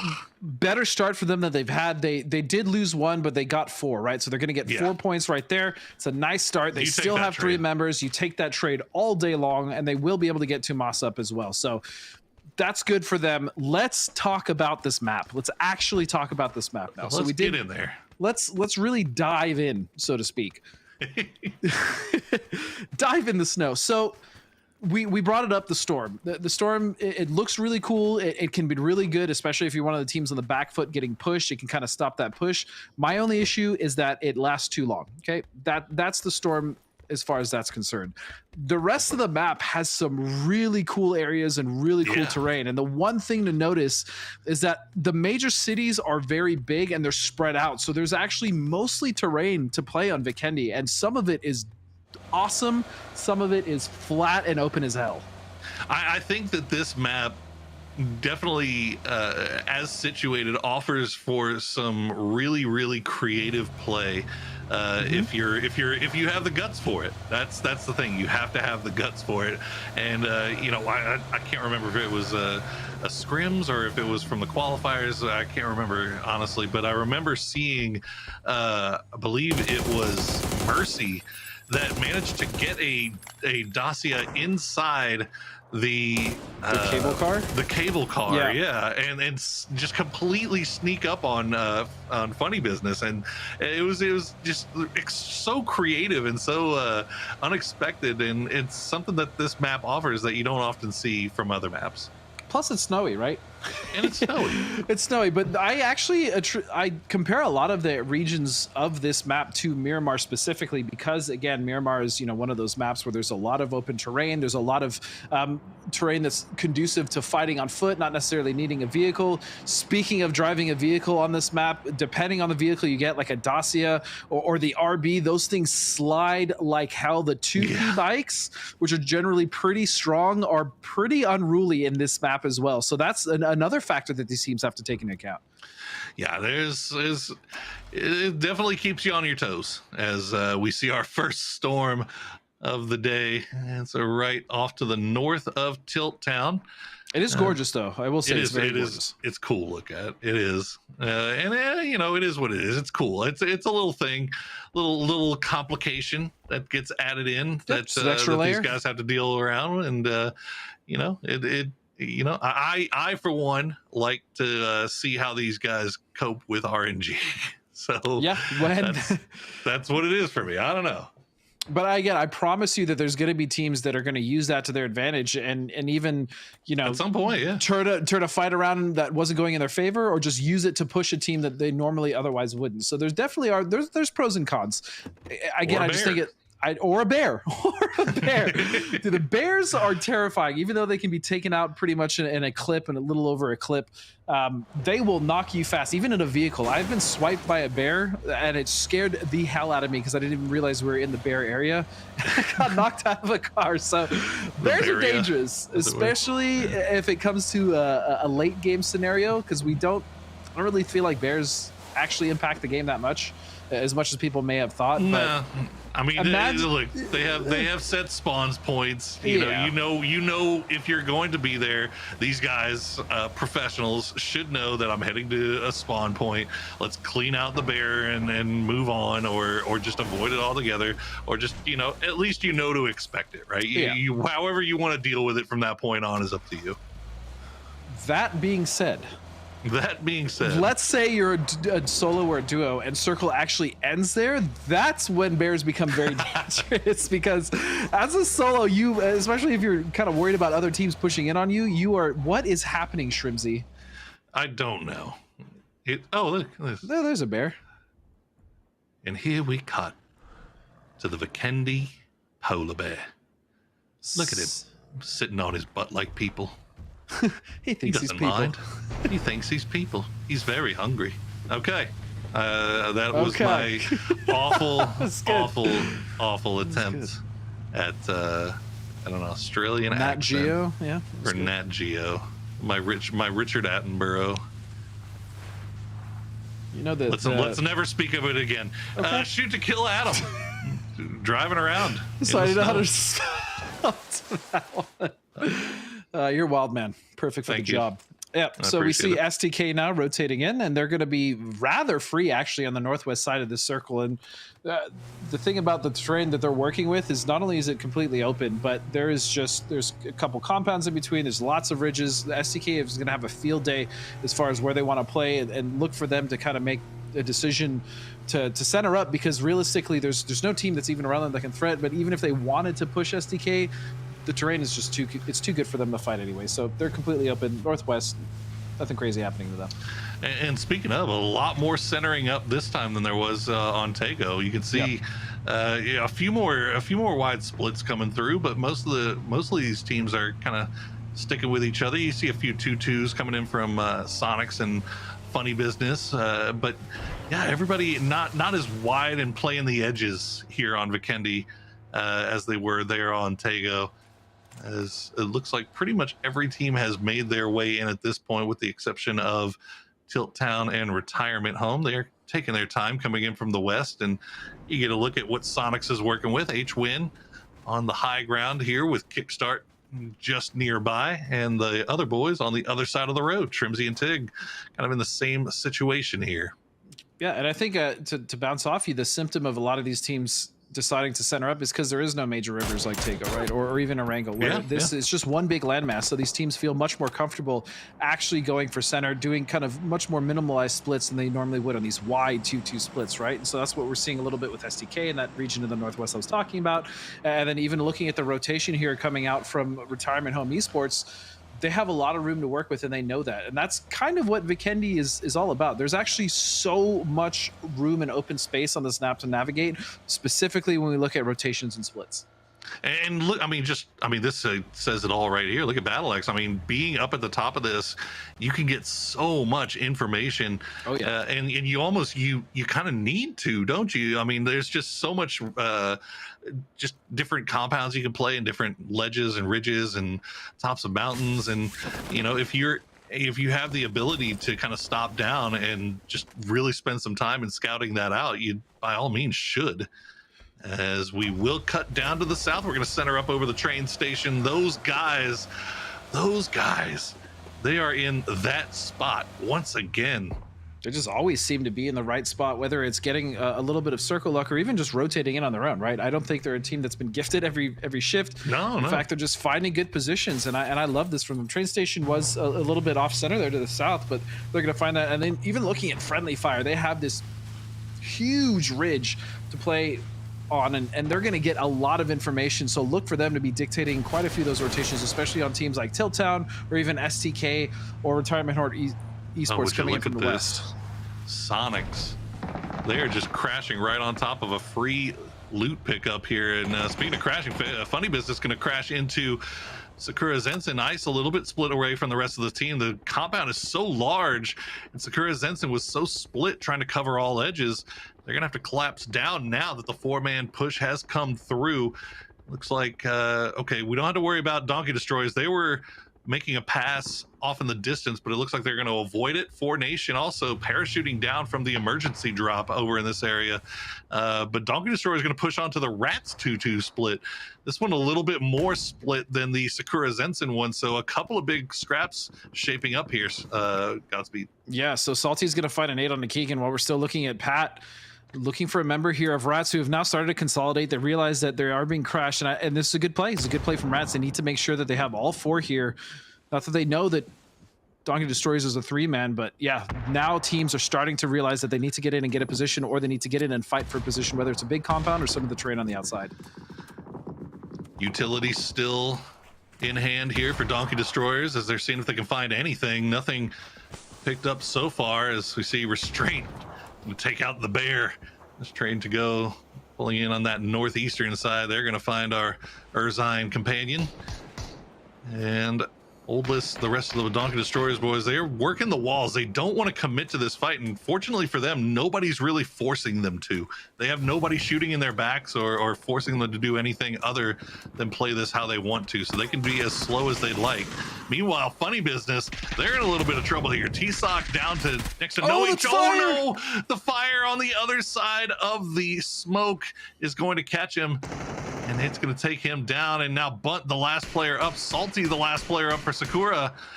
But 4Nation, though, they're coming in. Oh my goodness, Hyman. Actually, Salty was not by himself. Hyman's still working that rooftop, and good thing, too, because he is going to force 4Nation from pushing here. And Salty can kind of run around and look, and should be able to spot out Keegan, maybe get that final kill. Yep, another point in the bag. We get that flush indeed. And so, as you said, nice from Salty there, and Hyman specifically to kind of stave off that push that really was coming in, that rotation. Yeah, but they did manage to crash on the north side, and they've actually taken the better position now as they are going to be able to dictate what happens between these duos in the south. But again, resetting here for both teams now is Sakura and Funny Business are down to 2, while 4Nation will just lose 1, and they're going to find the knockout of Hyman there. And that could open things up, an opportunity for Funny Business to push out of this. They have to realize that that's going to be a knock in their favor as this circle has shifted completely to the south. Oh, it's going to drop right on top of LG, who's hanging out in the high ground off to the east of the train station. And Salty push should be able to hit this res pretty easily. Yeah, Funny Business, you say that they saw the knock come through, but they also, I don't believe, have a real good read on where 4Nation is, because they've been hanging out in that attic for so long. So they have to be careful about how they force out of there. As Donkey Destroyers, Pat Caps, they've lost Cerberus. They're still taking their time with this Rats fight. I believe they've managed to take down one of the Rats, our rooftop guy.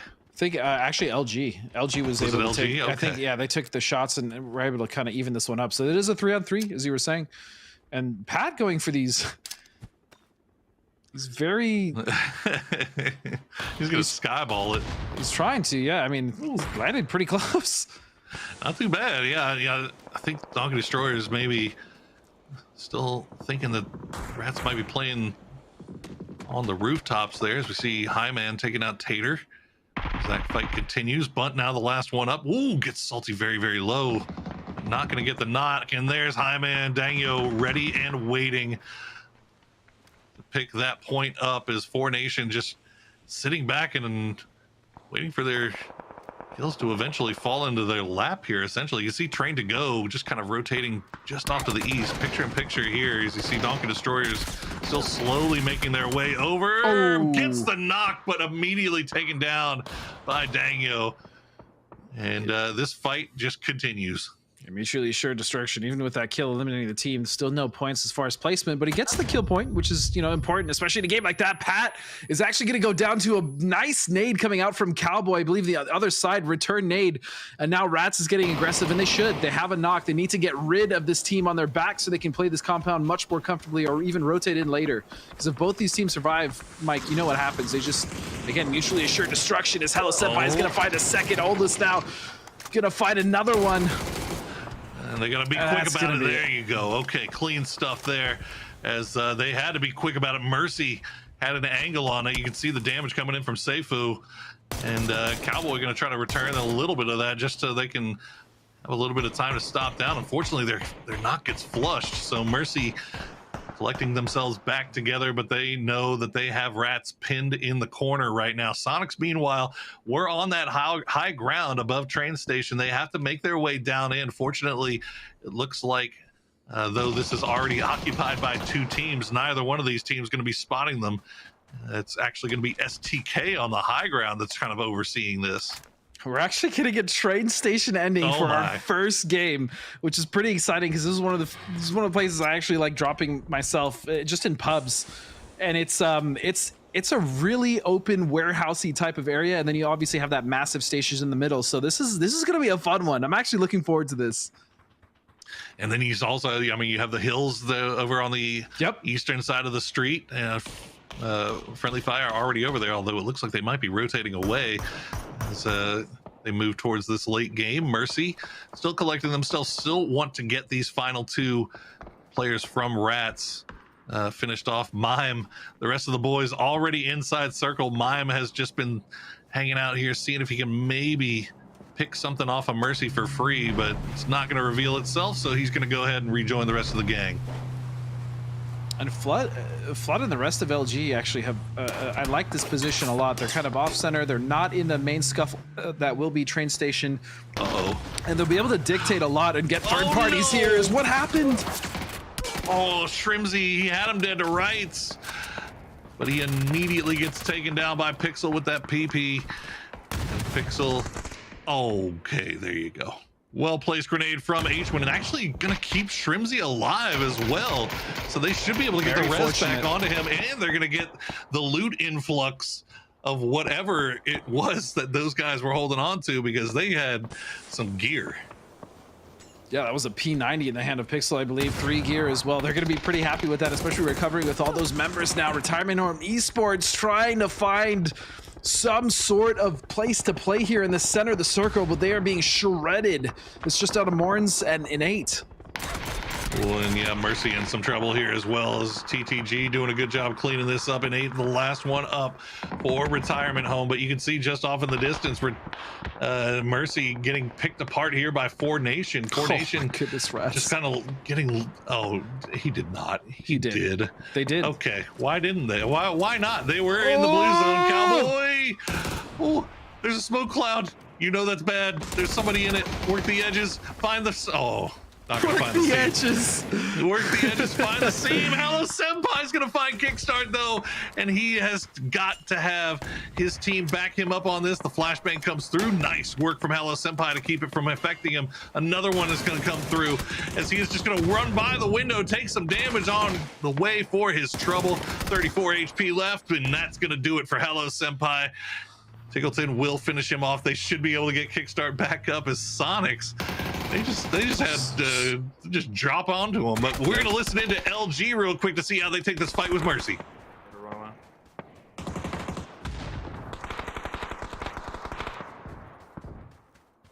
Train station's fed as well. Yeah, just go back flood. These are our only points as well, pretty much. Can we get into train station? Mercy's still only 3 men on us as well. I don't think we can.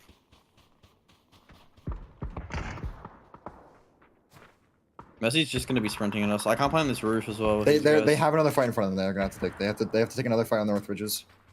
Okay.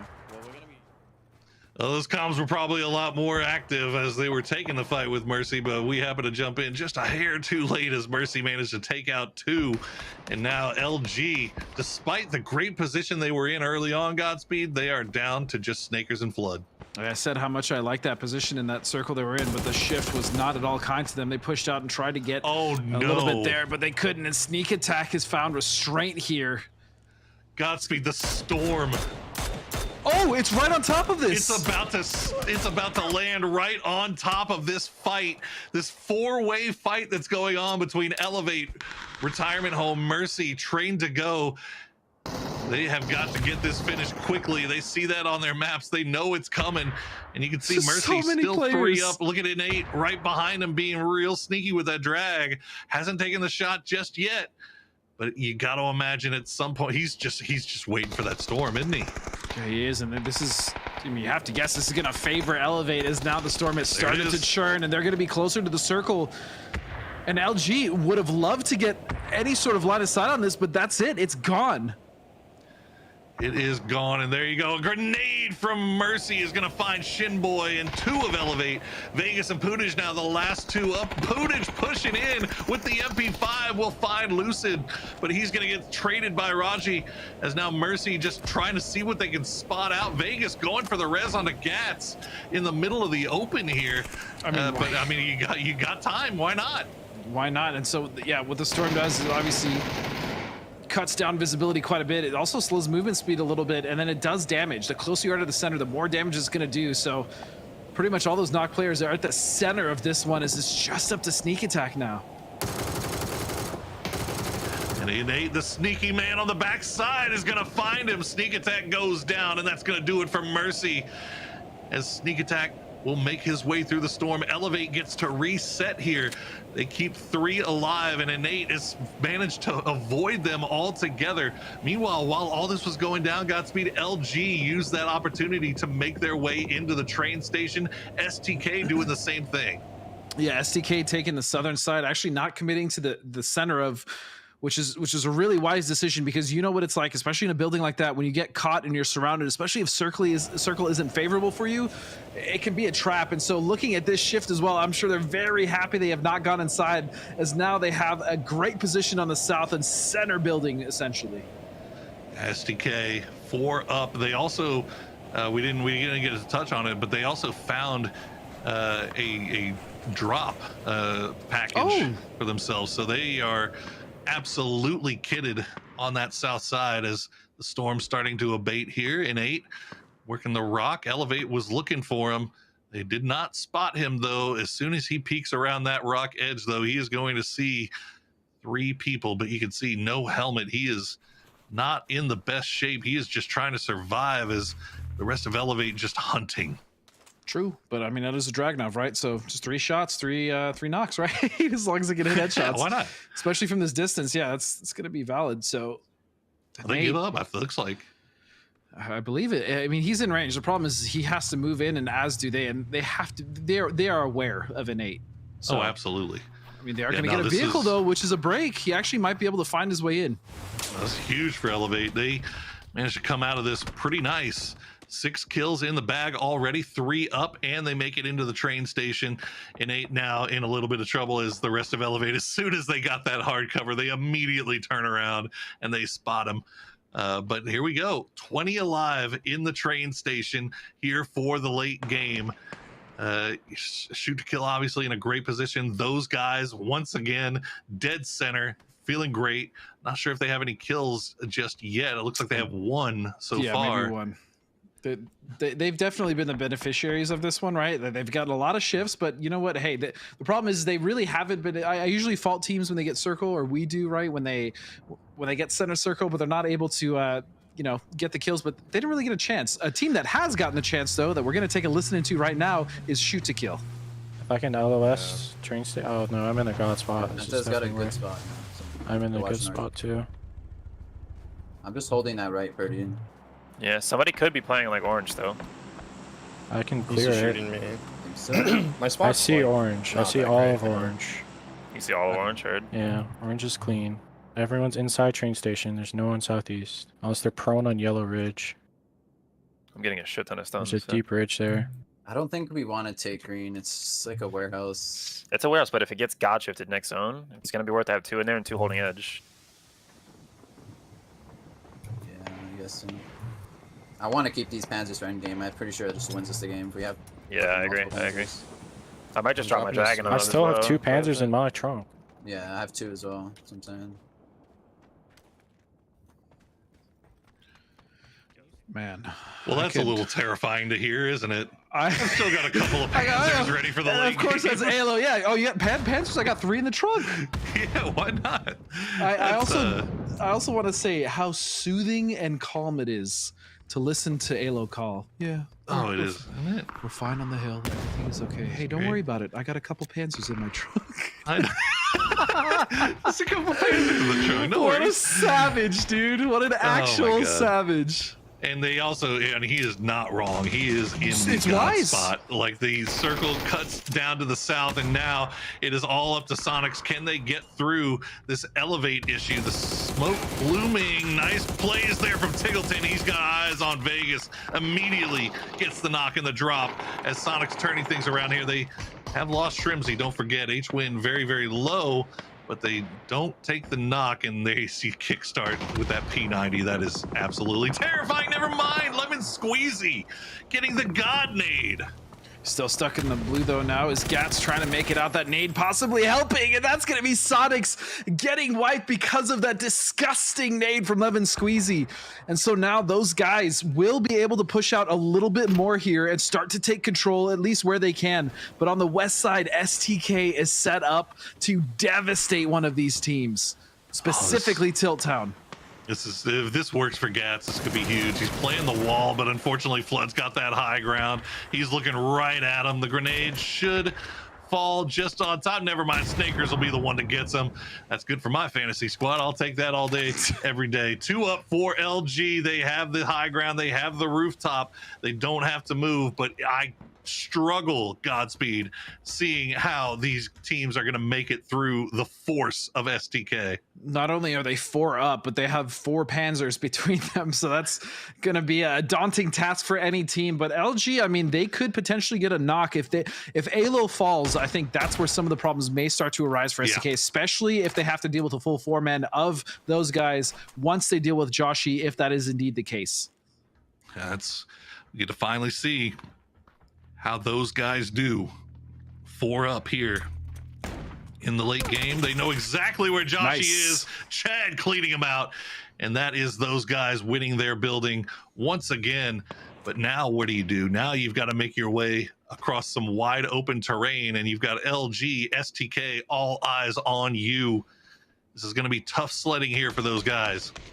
And we really can't fault them for not getting kills. Doc Geo, which if I'm not mistaken is a coach that they brought in.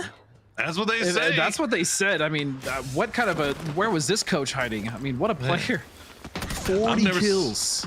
But look at that. Immediately upon getting that knock, they make the moves and they try to get out of their building. They get most everybody out. Flax is going to go down. STK just raining utility down here. Snakers will find the flush on the Flax and just laying down smoke a little bit more as Alo, those Panzerfaust now starting to come out.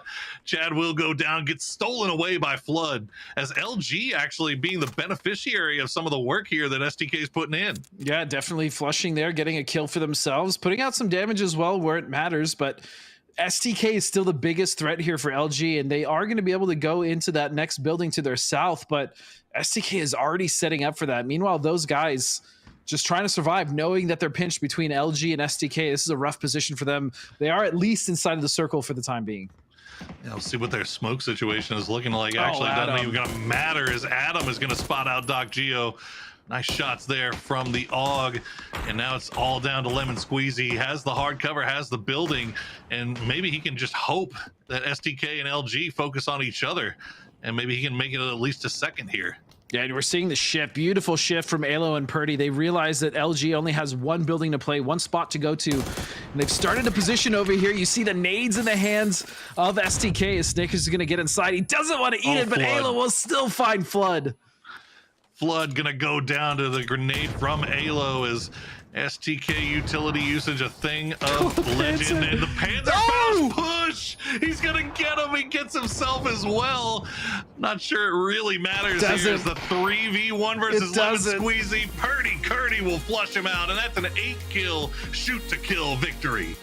It is October, and that is definitely Halloween for me. Hearing someone say they have 4 Panzers is probably one of the scariest things I could have imagined. And they used him. They used him. Alo knew that as long as he got that kill and wiped out LG, it really didn't matter if he got knocked. So is it a trick? Is it a treat? It could be both. Why not both? Why could not be both. I mean, like SDK. This has been their game all day, though. I mean, they have been having an absolute barn burner of a day. They have been collecting kills hand over fist. They seem to be winning every fight that they take. They're making it to late game. It's amazing. I'm loving to watch it here. All right, here we go. Let's go. Just getting a little Insta replay. Alo goes up. I know this man did not just try to jiggle peek with the Panzer Faust. The fact that he hit the windowsill. The fact that he hit the windowsill and it was still able to do that much damage is just oh god. Yeah, it's a Panzer. It's a Panzer. That's a Panzer, buddy. Well, there you go. Speaking of this, honestly, I don't either. But look, that was McKendy. I'm glad that it was here, and I'm glad that we get to go back to it again tomorrow. But we've got 2 more games to go here today. Godspeed on Miramar. But before we let you go, we want to let you know about Kentucky Fried Chicken.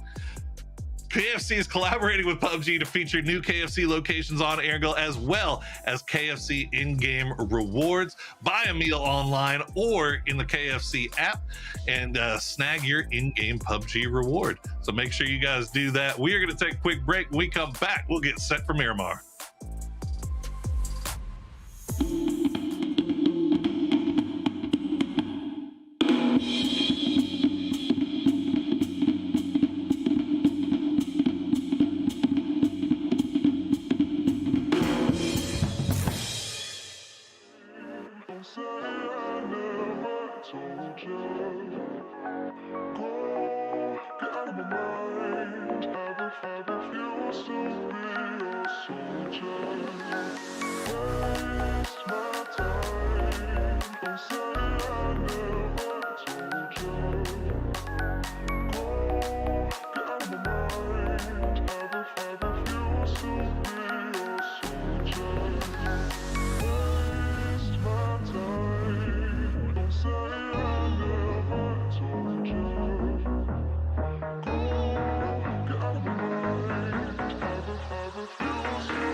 Panther push. He's gonna get him. He gets himself as well. Not sure it really matters. Here's the 3v1 versus Lemon Squeezy. Purdy Curdy will flush him out, and that's an 8-kill shoot-to-kill victory. Welcome back. Another great game. Welcome back to you, the viewers, and welcome back to the golden age of PUBG circa 2019 or whatever, as STK comes back and gets another big win. I mean, it's Sonics, it's STK, it's Luminosity putting in the work. My name is Tavies. I'm joined by Porosaurus, Godspeed, and Mustache Dave, and you love to see it. But even like Orion, like that's a name that's been around since like NPL contenders, NPL, like they're in there getting chicken dinners, Poro. Well, maybe not. Yeah, they did get a chicken dinner, didn't they? Okay, we'll give them that. We'll give them their one chicken dinner. But no, it's been fun to watch.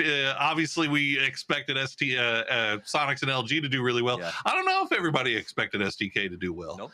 You know, they've been a very streaky team for the last year and a half or so, I would say, and they pick up Adam, obviously, and it looks like that seems to have kind of pushed them in the right direction. But I gotta say, man, Alo and Penta are playing out of their minds right now. It was a damn fine pickup. Let's actually go check out the match, see the highlights, and look back on STK's victory, because it was a good one.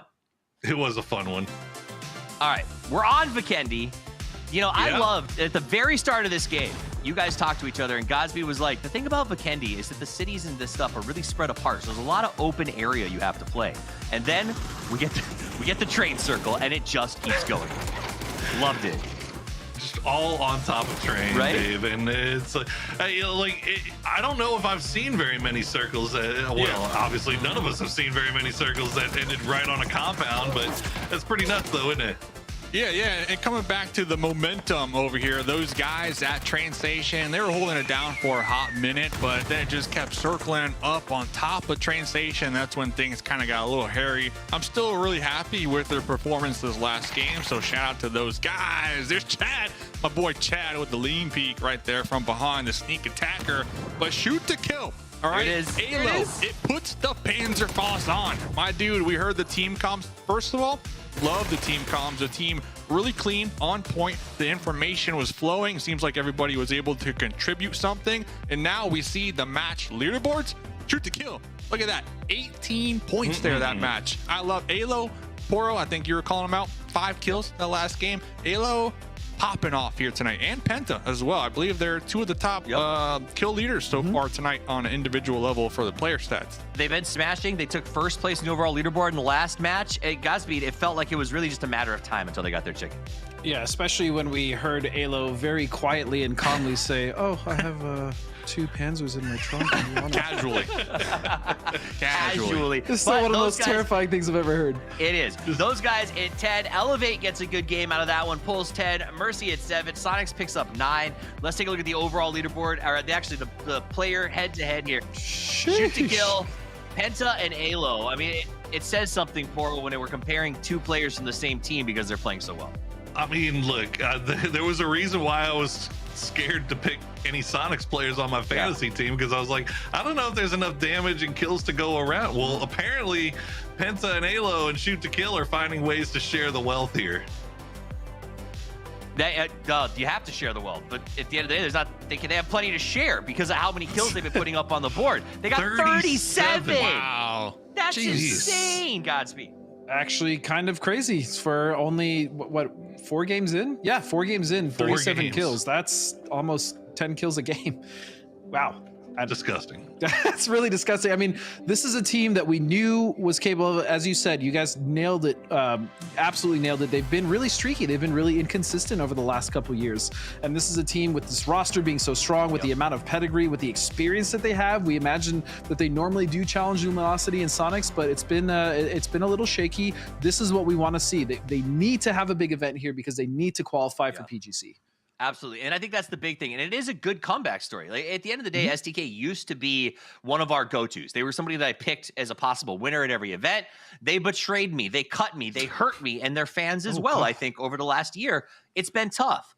But this may be that Cinderella climb. This is it, Poro. They have the points to pursue PGC, and they feel like they're in a really good place right now.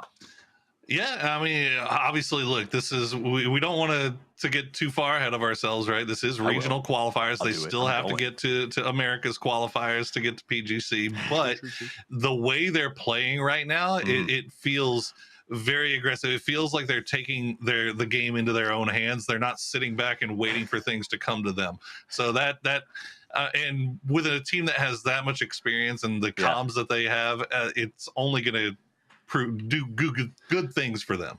So those topics on the bottom, I work with the production team to put them up. Originally, the topic was couple of Panzers in the trunk, but then we saw them do all of these crazy things with it, and it was just the point where like we had talked about it, so there's nothing left there except Alo is out of his mind and willing to try out a couple of new things, and I'm digging that. Something else, you guys brought up the Storm. I want to talk about that because not only did you talk about it, it showed up, and Elevate survives the Storm, but we really got to see what it's like when you're knee deep in that stuff, Dave.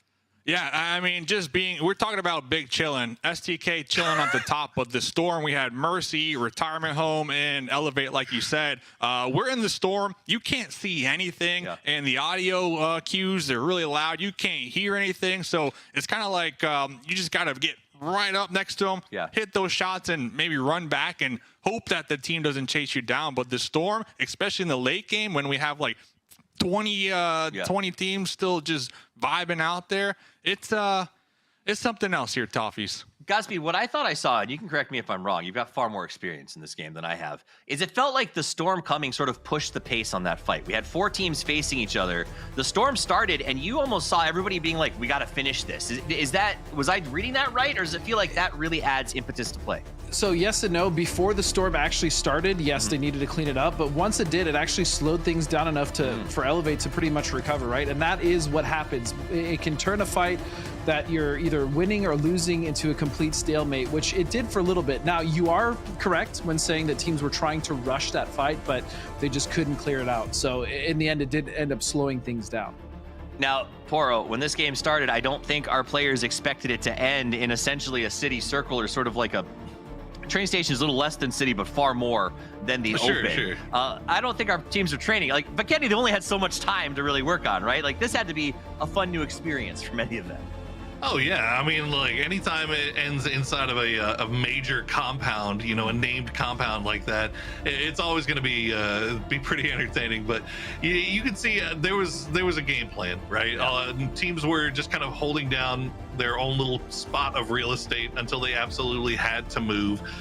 Those guys obviously doing a great job of taking over the center of the compound itself and holding it against all comers. And honestly, like it made it kind of interesting too, because at the late game, so many teams were able to make crashes onto the edges. Well, it's time for us to move to our penultimate match of the day as we head over to the dusty dunes of Miramar. We're going to turn it over to Godspeed and Poro and head out, but please don't think that we're deserting you. Get out. Get out. Get out. Leave, please. Leave. Just take your things and don't come back. But dealing with these puns, you know what I actually hate First about it was the puns? Mitten. See, it's the you'll let him get away with the damn coat and the scarf, and now he's taking it. You've given him an inch. He's taking a mile. The problem with Steven is that he's such a father that some of them are kind of good, but I just don't ever want to admit that to him. I can't. I literally can't. I'm incapable. I get physically ill when I try to give him a compliment. That being said, let's segue over to Miramar. So Miramar is new, baby. It's new for esports. First time. New for esports. New for you. New for me. New for NA. We still got the same old drop spots. Those SDK heading over to Los Leones. But you know, it's. I don't know. We talked about obviously the ice storm over there on Vikendi. Now you have the sandstorms over here. I don't know how much the new Miramar is going to change how things usually play out here. I don't know. What do you think? There's a few areas like Truck Stop, right, being just to the south of Azahar that used to be just a very hilly area. You also have Partona, maybe if the circle goes very far south, that's a completely new city. But I feel like Miramar will mostly play the same. The big difference is obviously the zip lines across some of those areas to the southwest, as well as just the sandstorm, right? That's going to be the biggest change. It is much less invasive and intrusive in fights than we saw the snowstorm, because it also lasts much less. Well, the other it lasts a much lot less. Sure, why not? Let's work with it.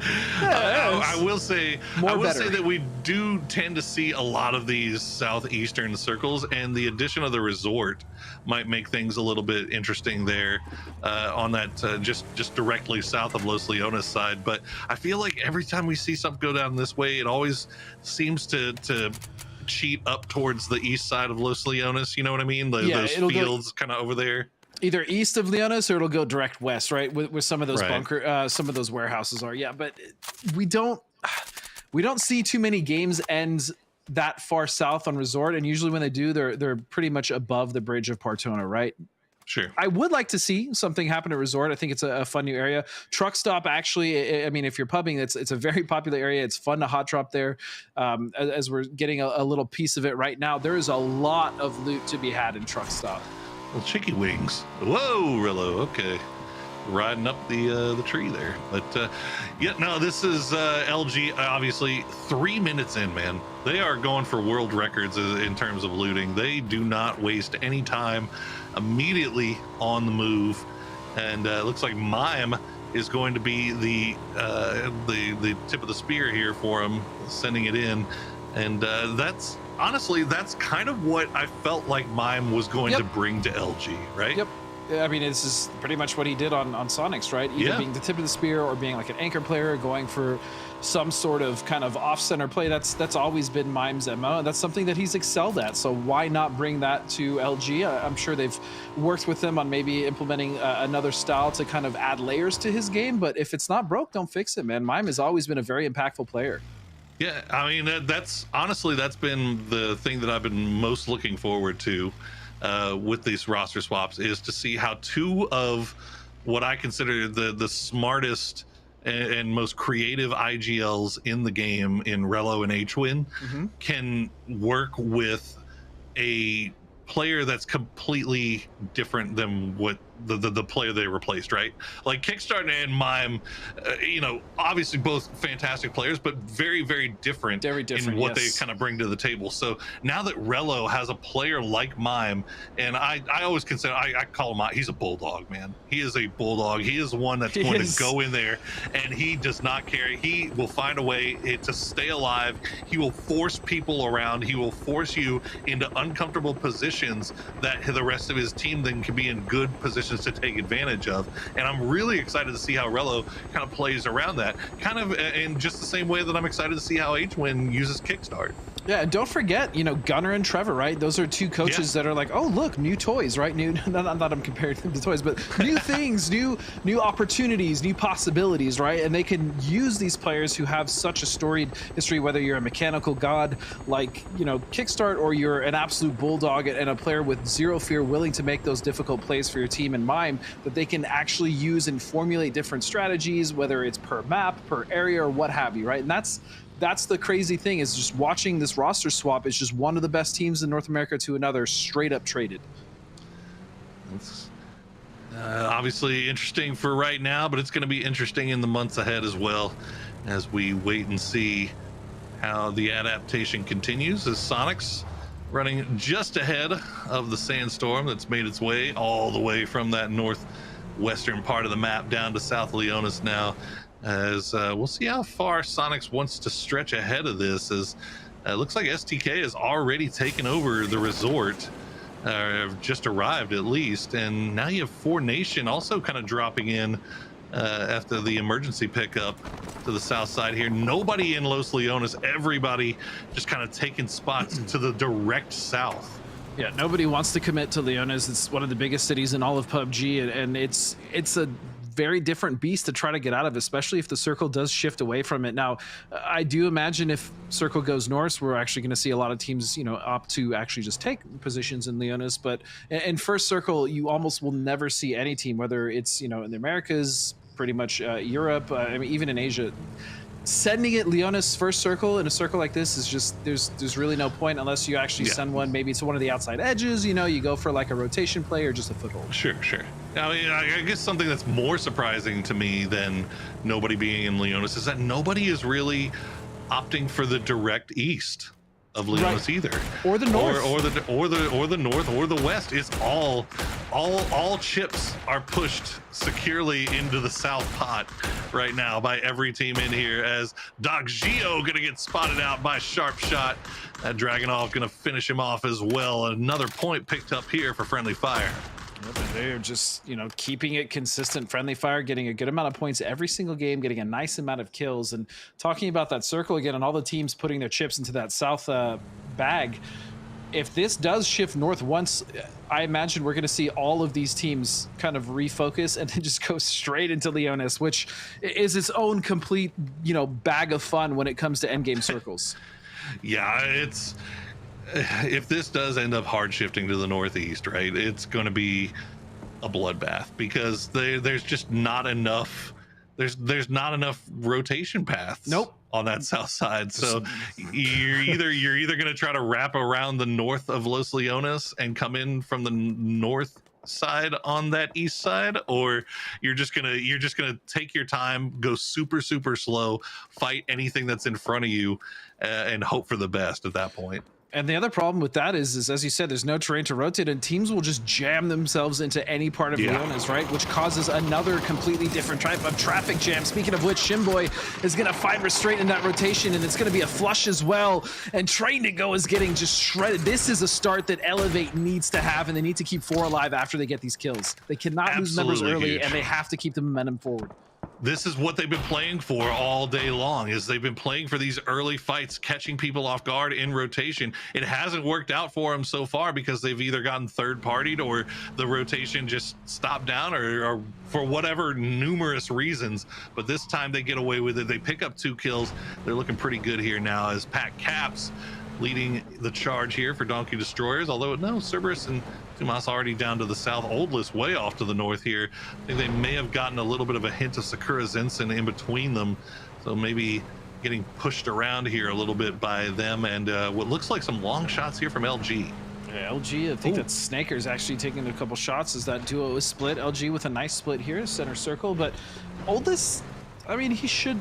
It looks a lot worse than it is, especially when you're looking at the map, but I imagine he's going to be able to consolidate with his teammates fairly easily, unless Sakura honestly just sees him and ends up hunting him down. But the first shift is going to happen here as there's a crate.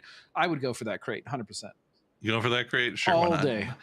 Okay, we'll do, if we believe that crates predict the second circle, then we are going all the way down to the south. But maybe sandstorms predict the second circle. Who knows? We haven't got enough information just yet.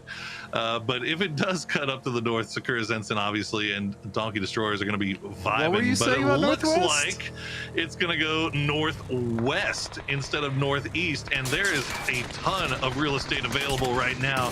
But the south side, a lot of teams already down there, already in place. But what are you going to do if you're around Puerto Pariso? Yeah, the problem is getting to all that real estate that's just open in that northwest. You see Friendly Fire, those guys, Mercy, STK, Funny Business, Sonics, everybody is stacked at Resort. You were talking about, we probably won't see Resort, and I was agreeing with you. We were very wrong. Resort is actually a fixture of this circle currently. Oh boy. Yep, you're in trouble, Keegan. Looks like he should survive just a little bit longer here. And how long does Mercy... Mercy has the time to just sit here and farm this if they want to, as nobody is really pressing them at all. They're hugging the south side of the circle. Keegan just staying alive as long as the smoke will let him, but Mercy I don't think is going to let him survive much longer than that, as he'll try to make a run. And Seifu, yep, easy peasy. We'll spot him out, get the point, move on back before Tiggleton takes his revenge. And the other duo actually of Funny Business is running right into Four Nation right now in this I think it's just like a 2-story couple building mini compound. As Mercy now can wrap and do whatever they want, but Sonic's kick is going to take some shots as well as some other rotating teams. It's going to be leaving the retirement home, boys. As everywhere is chaos. Well, this is what we were expecting if you saw that shift. There's a lot of teams that were right on top of each other that were going to have to make moves. They are making moves right under each other and under their scopes here as H-Win tries to be the aggressor. Is going to get paid for it, but needs to get back to the rest of the boys. There you go. Mercy actually going to spot out retirement home. Again, get a few more kills for themselves. The Sonics, they're hugging this south side. I don't know if they are not interested in rotating or if they just haven't been able to, because you have Mercy, you had Funny Business down there. Now you have Elevate creeping up on their eastern side as well. So Sonics, I'm not sure if this is by choice or by force. They've probably realized, you know, they know there's a team on their west, and they probably know about Elevate, and so especially with STK, they're waiting. They're just waiting for one of these teams to maybe rotate in, get a little bit of a better position, and backfill that circle position, which we actually see them kind of doing right now. They're moving towards Elevate. Well, Morn's one up Shrimsy for his squad as the Does that count, that damage for my fantasy, by the way? You know what? I'm gonna say no. I don't think it does. I don't think it does. But you know, if you yeah, well, Sonics and running each other over with vehicles, even with now that Mime's left the team. Apparently, it's just a it happened earlier. It's part it of in game one. Yeah, it's just a part of being a Sonic. As a single Sonic. A single Sonic, but Morns. Looks like Mercy knows exactly where he is. He just hasn't peeked his little cozy dome out enough to get shot just yet. About to be in the blue, and there it is. Let's see if Morns can maybe. Oh yeah, no, that's a tough peek right there when you got three guys looking right down on you. As the circle will pop, and we're going hard west of Los Leones.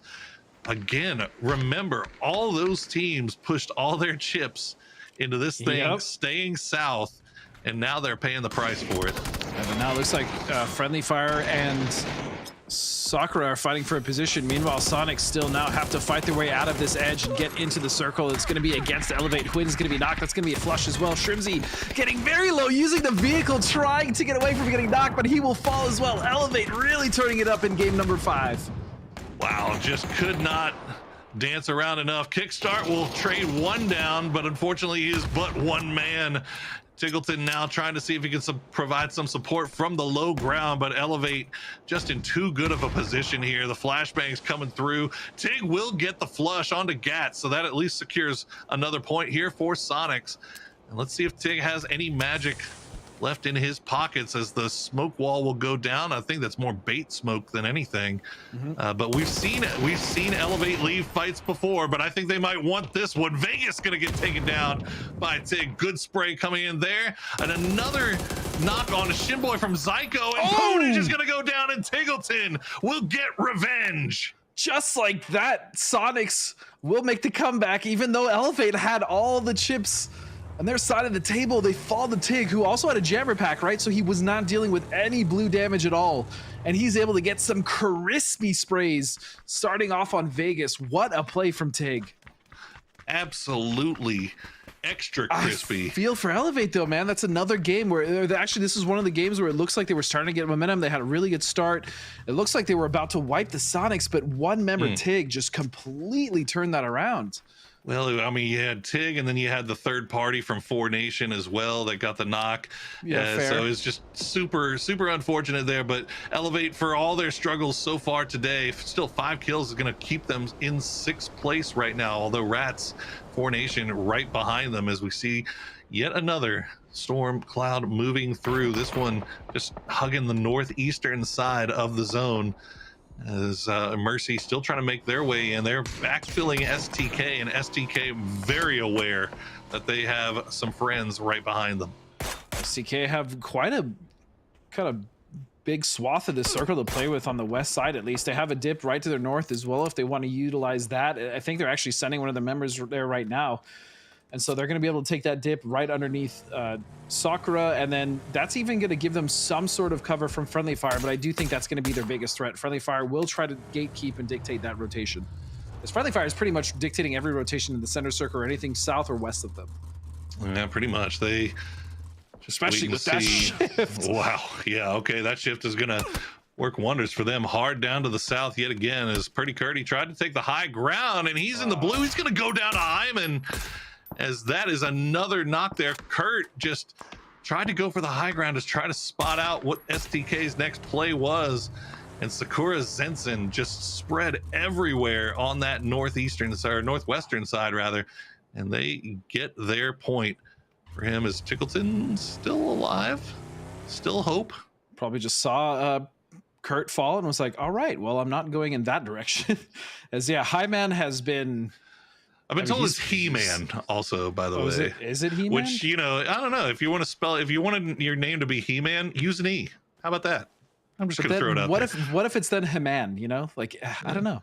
Anyways, if he wants to be called He-Man, I'm more than happy to call him He-Man. He's He-Man now. That's what we're going to call him. Whatever he wants. Well, He-Man and the rest of Sakura Zenson, they have pretty much complete control over this northwestern side, although Mr. Oldless from Donkey Destroyer is starting to creep over in that direction. Zyko, the rest of Four Nation, they have a tough road ahead of them. And that road being the big road that they have to cross. That's going to be guarded by Tilt Town here on the southeastern side. Oldless still looking around for something, anything at all. I think Salty just took a shot. Yep. Here's the shots from Salty. Remember, Oldless has been cut off from his team for so long. I don't think that was intended. That's unfortunate. I mean, he'll be able to get away, but that might have been a point, right? That's a free kill he could have had. Anyways, he's going to consolidate. You even see Tomas all the way to the northeast. They're actually had this really wide spread, and they just kind of chilled in the bottom part of Leon's, and now they're going to have a compound, a nice warehouse, I should say, to play for the time being. But LG is going to be right on the other side of that. Nice work from Battle X, and another good shots from Savage as Four Nation just in trouble. But unfortunately for him, Mercy sneaking up at the worst possible time for the third party. It won't get the knock on him though. So Savage still alive here for Tilt Town, still serving as that southern anchor. As we see Dangyo, I think the last one up now for Four Nation, just trying to run and eat a little bit of blue damage. Can he get to Mafu in time? I don't think he is. Yeah, no. He's going to bleed out, but at the very least, I mean, Tilton doing a good job of controlling their edge, Boro. They're doing a great I job. love the bicycles, man. Every time I see one. I love it. I love it. I BMX everywhere. They just need to put a bell on it. That's the only thing. There is a... Isn't there, it's the horn, isn't it? Well, you just click and it goes bling, bling, bling. Yeah, it has a bell. Bling, bling. Yeah. Exactly. That's what I want to... I love the bell. If you're not using the bell, why are you even riding the bike? I don't understand. So you're not heard because it's still fairly quiet. Imagine rotating in a bike into a position and you just blaring that little thing. Oh. Yeah, come on, have fun. I'm having fun with the circle. I know the rest of the teams are. Yeah, because this is very open in the center as we see now. Friendly Fire still the beneficiaries of these shifts, and they've been holding tight. Just Sakura really above them they have to deal with. Yeah, Sakura, it's not the worst transition to get across that road, but it's not great. They have that valley that's just kind of off to the east of Friendly Fire, but you don't want to go there until you absolutely have to, it feels like, because especially when they know that they've got Donkey Destroyers right above them as well. Darkus trying to sneak his way in there, but it looks like rats have smelled him out, sniffed him out. The Spoon knows exactly where he is as the Donkey Destroyers try to push up a little bit closer here. The grenades are coming through. The grenades are landed nicely placed from Salty. He's going to take a lot of damage of his own in return. Pat Cap sending whatever he's got. Over 1 HP on Hooligan and Salty. Sakura Zenson, they don't have a lot of HP, but they are staying alive in this one. They're doing whatever they can. They've actually fully recovered now against Donkey. As they're, Cerberus is gonna find one. They're trying to sustain and maybe get these knocks. It's down to just 2 members now for Donkey Destroyers, and Hooligan steps over with a huge frag. Huge-ligan is gonna come up big for Sakura Zenson there. And oh no, Tiggleton. He's gonna do it to him. You know he's gonna do it to him. The snake in the grass. Get you some points, son. You've earned him. As he comes up with the blue zone grenade, the Molotov to follow. The chaser, Hooligan. Oh no! Hyman will get taken down. Hooligan 1 HP. Tig looking for Iceman. He's gonna find him. So dirty. Oh no! Tig, absolute filth coming in from the Sonic superstar. I really hope he's about to take a shower after this round because that was disgusting what he just did, shooting the little feetsies there. He's gonna find a little bit of damage now. It's just down to one member here. Sakura can Toggleton actually get this flush here. He's back against the blue, and he will. Tig is so gross. 6 kills on his own, 7 on the side of Sonics. They're now creeping towards placement points as well. What a play. Put him in the highlight reel as Tiggleton makes short work of Sakura's Ensign, picking up more points for Sonics. But now he still has to make his way across that road. He doesn't have to do it just yet.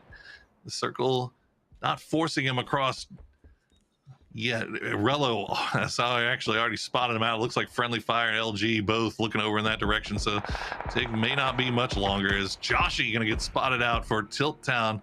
That's going to be STK that takes him down. We'll see if they get the credit for the point as well. Mercy, oh boy, they're just getting picked apart here as they had just nowhere to go. Yeah, that one's kind of rough. Mercy have been kind of sitting on that south side for a while too. Oh, Raji, wow, you don't want to do that. That's fine. Yeah, but they've been sitting on the south side for a while. They were kind of eyeballing this. Yeah, not anymore. Maybe it's not fine. Hoping that they had the opportunity to make a play, but they just the window never really opened for them, and now they're just kind of stuck as one solo. But still 6 kills, Boro. They've done a little bit of work here to salvage this game. Yeah, they're getting what they need out of this. As Raji's not going to see Penta coming. As STK making the long wrap from the low side. They're going to pick up that playing free so kill. well, man. STK is playing so well off edge. This is shades of their glory. They're moving like they are not scared of anybody in this lobby. And now Friendly Fire, they want to take on Tiggleton. Splashbang's coming across, going to find one, but he won't find the other. And the campaign of terror is over for Tiggleton, as Paige will get picked up by Sharp Shot, and the Riz is going to come through. So it's still, I mean, a lot of work. That's a nice placed grenade. What a grenade! A lot of work there, though, from Tig to get them into placement points, as well as getting them a total of 6 kills on his own. That was impressive, to say the least. Penta, though, is going to eat the knock now. Alo. The real question is, does he have a Panzer or a Dragnov? Why not both? Is that, do you think that's his new setup now moving forward? It's just Dragnov with a red dot and a 6X, and then yeah.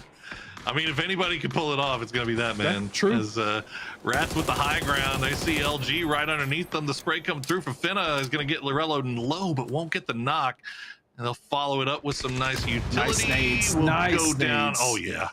If it wasn't going to be DeSpoon's M4 spray, it was going to be one of those grenades.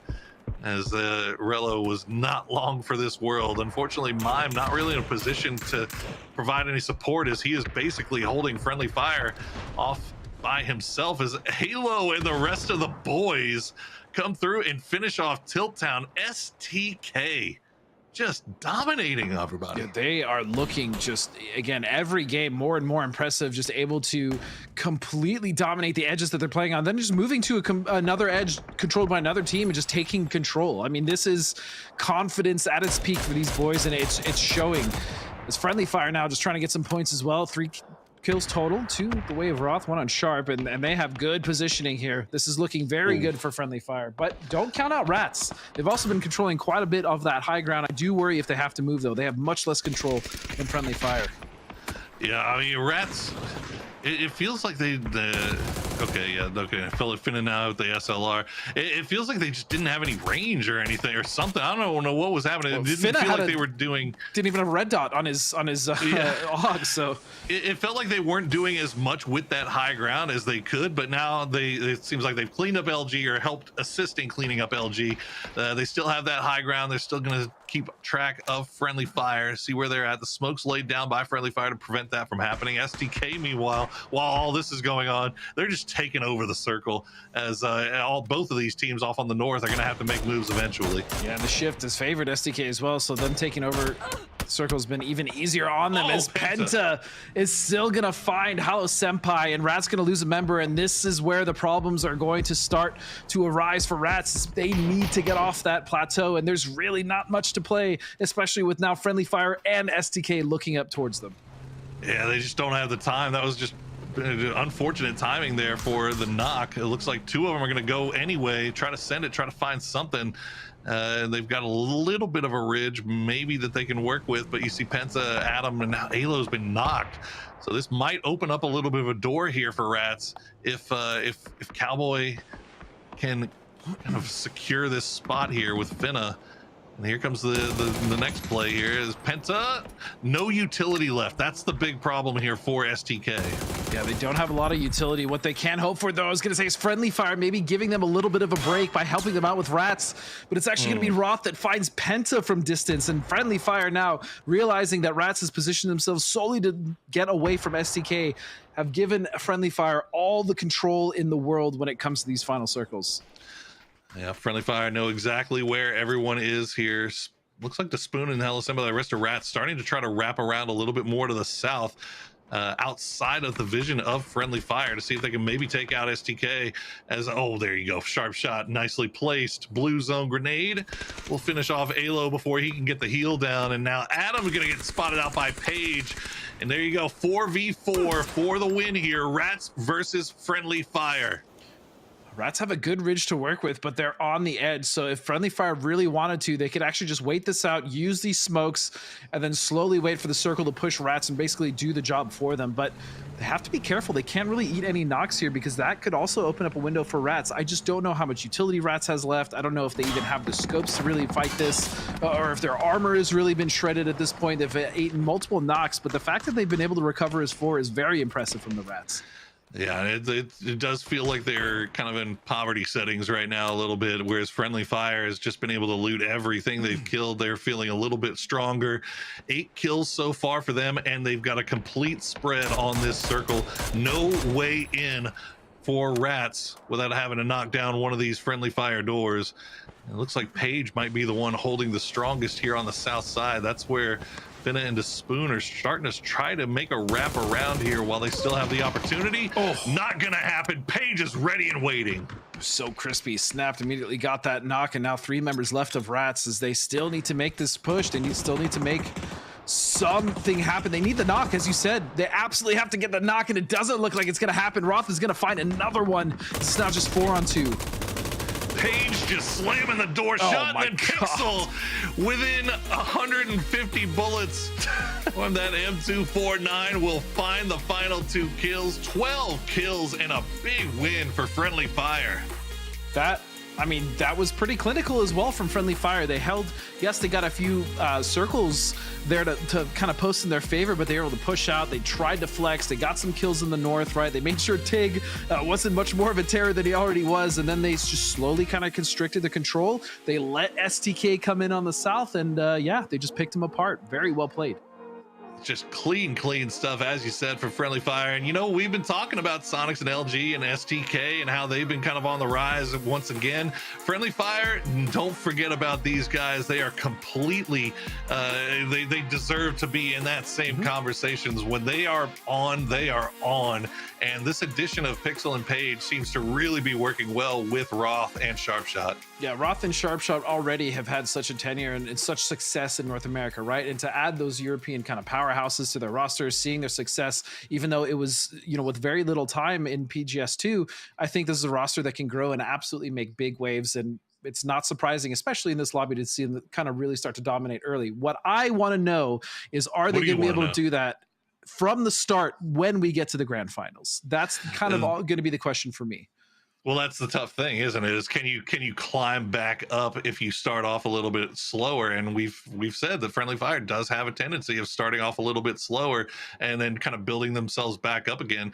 How far down can they start, or how slow can they start and still be able to catch back up with these 2 new guys? Yep. And so before we go to a break, one more time, I just want to talk to you one more time about New State. Make sure you guys are checking out the new and updated map there of Akinta, which is now live on New State Mobile. Please check it out, guys.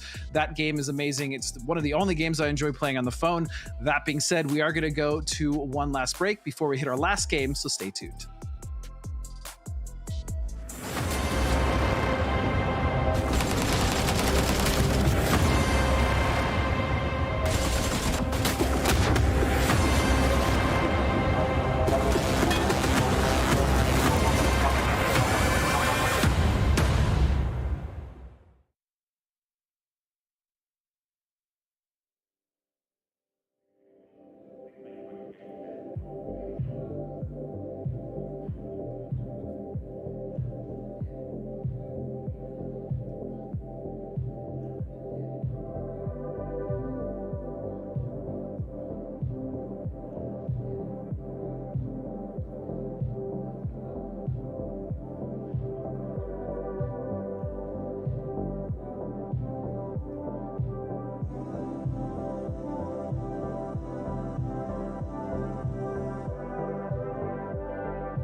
Immediately got that knock, and now 3 members left of Rats as they still need to make this push. They still need to make something happen. They need the knock, as you said. They absolutely have to get the knock, and it doesn't look like it's going to happen. Roth is going to find another one. It's now just 4 on 2. Page just slamming the door shut, and Pixel within 150 bullets. Our top regional teams continue to put up big numbers as Friendly Fire comes through with a victory and 12 kills to go with it. My name is Top, as I'm joined by Porosaurus, Godspeed, and Mustache Dave in the house as we break down the after action. But what do we like to have after action, gentlemen? It's time for highlights. The Healites. Oh, sorry. The Healites. I realize there's no good countdown system here. Sandstorm. Sandstorm. Yep, the storms. Dude, I will say this though. The sandstorm looks gorgeous from a distance. Like when the obs is seeing it coming. It looks nice. I will not disagree that the sandstorm looks Very nice. cinematic. It also doesn't last as long as the storm on Bikini, so I don't mind it. Yeah, that's fair. It's Story of his life. I wish there was a little more visibility, but we'll get into fine-tuning everything down the line. But the storms have been interesting to watch, as has this game, because, and we'll get into this, yes, sir. Miramar's changed, but it still seems to come down to wide open fights in the final circles. We get over here to Circle 5. Everyone's trying to manage the ridge. Honestly, I thought Tiltown might pull this one out, Dave, but STK was not for it.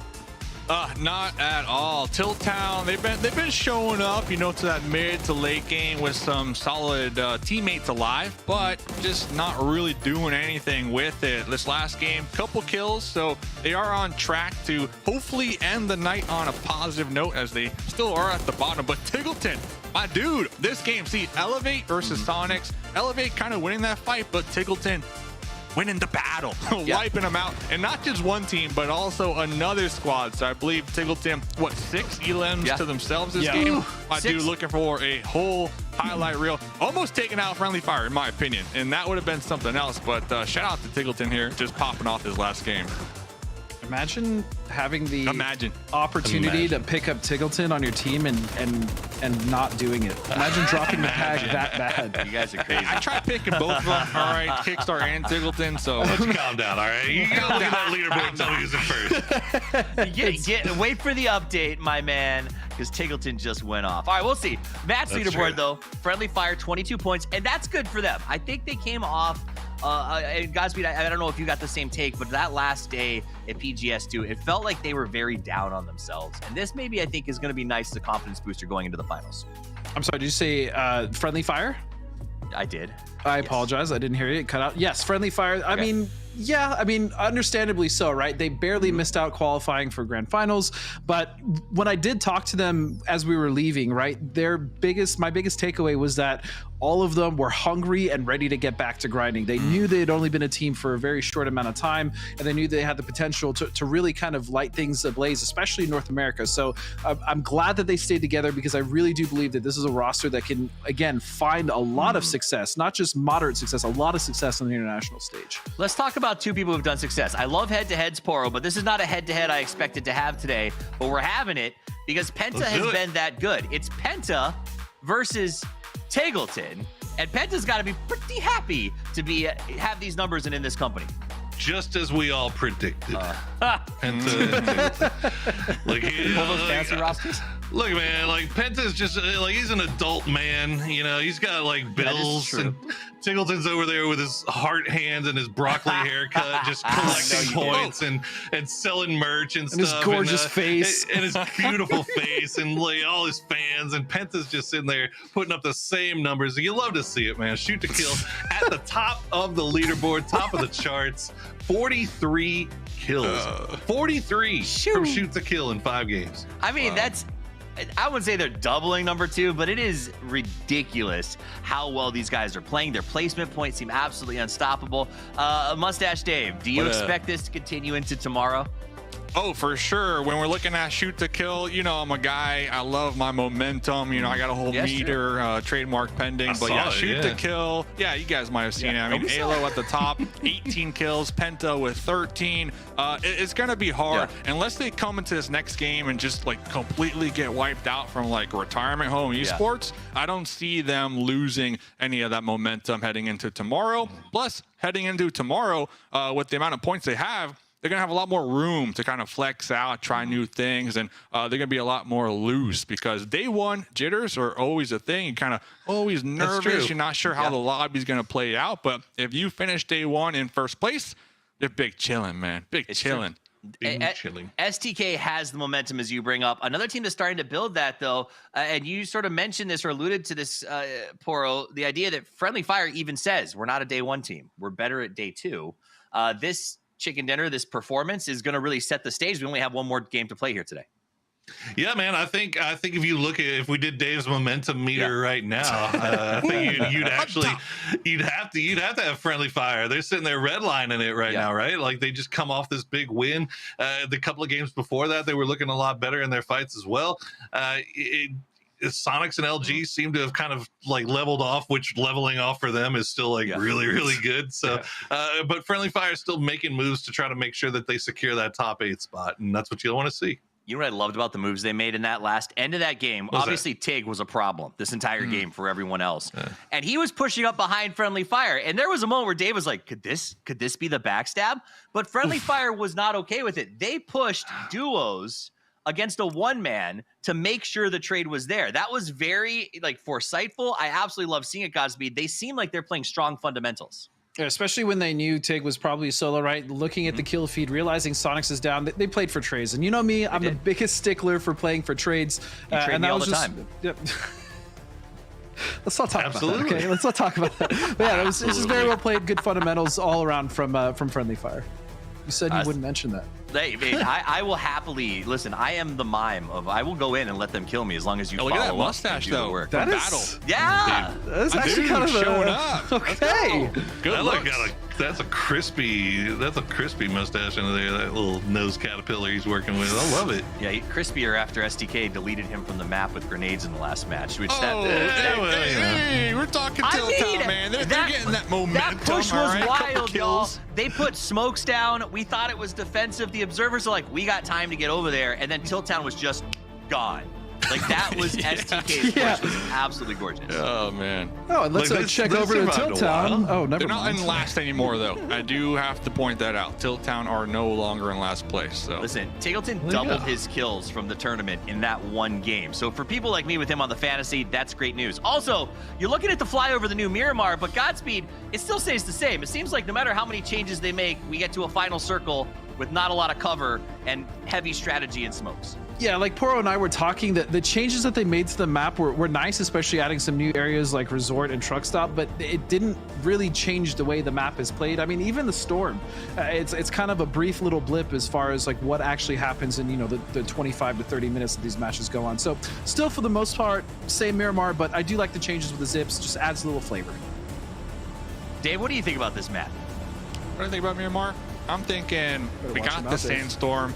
I didn't really see it impact the players like we saw in Vikendi. The Snowstorm really tossing a wrench in their plan. So hopefully on this final map of the evening, we're going to have the Sandstorm. It's going to show up towards the late game and just really destroy everybody's dreams. So that way they can go in the chat and be like, Sandstorm? Yeah, Sandstorm OP. So I'm looking forward to it, man. Well, speaking of dreams, I've been dreaming of the last game. I want to watch this go down. I want to remind everybody at home because we've been chatting about it a little bit. Remember, what really matters here is top 8 to advance to the grand final. So some of these teams might be playing this last game safe and setting them up for a big day tomorrow. Let's get into it. Final match of the day. This is PAS, your casters, Godspeed, and Porosaurus. Yes, sir. Yes, sir. Yes, sir.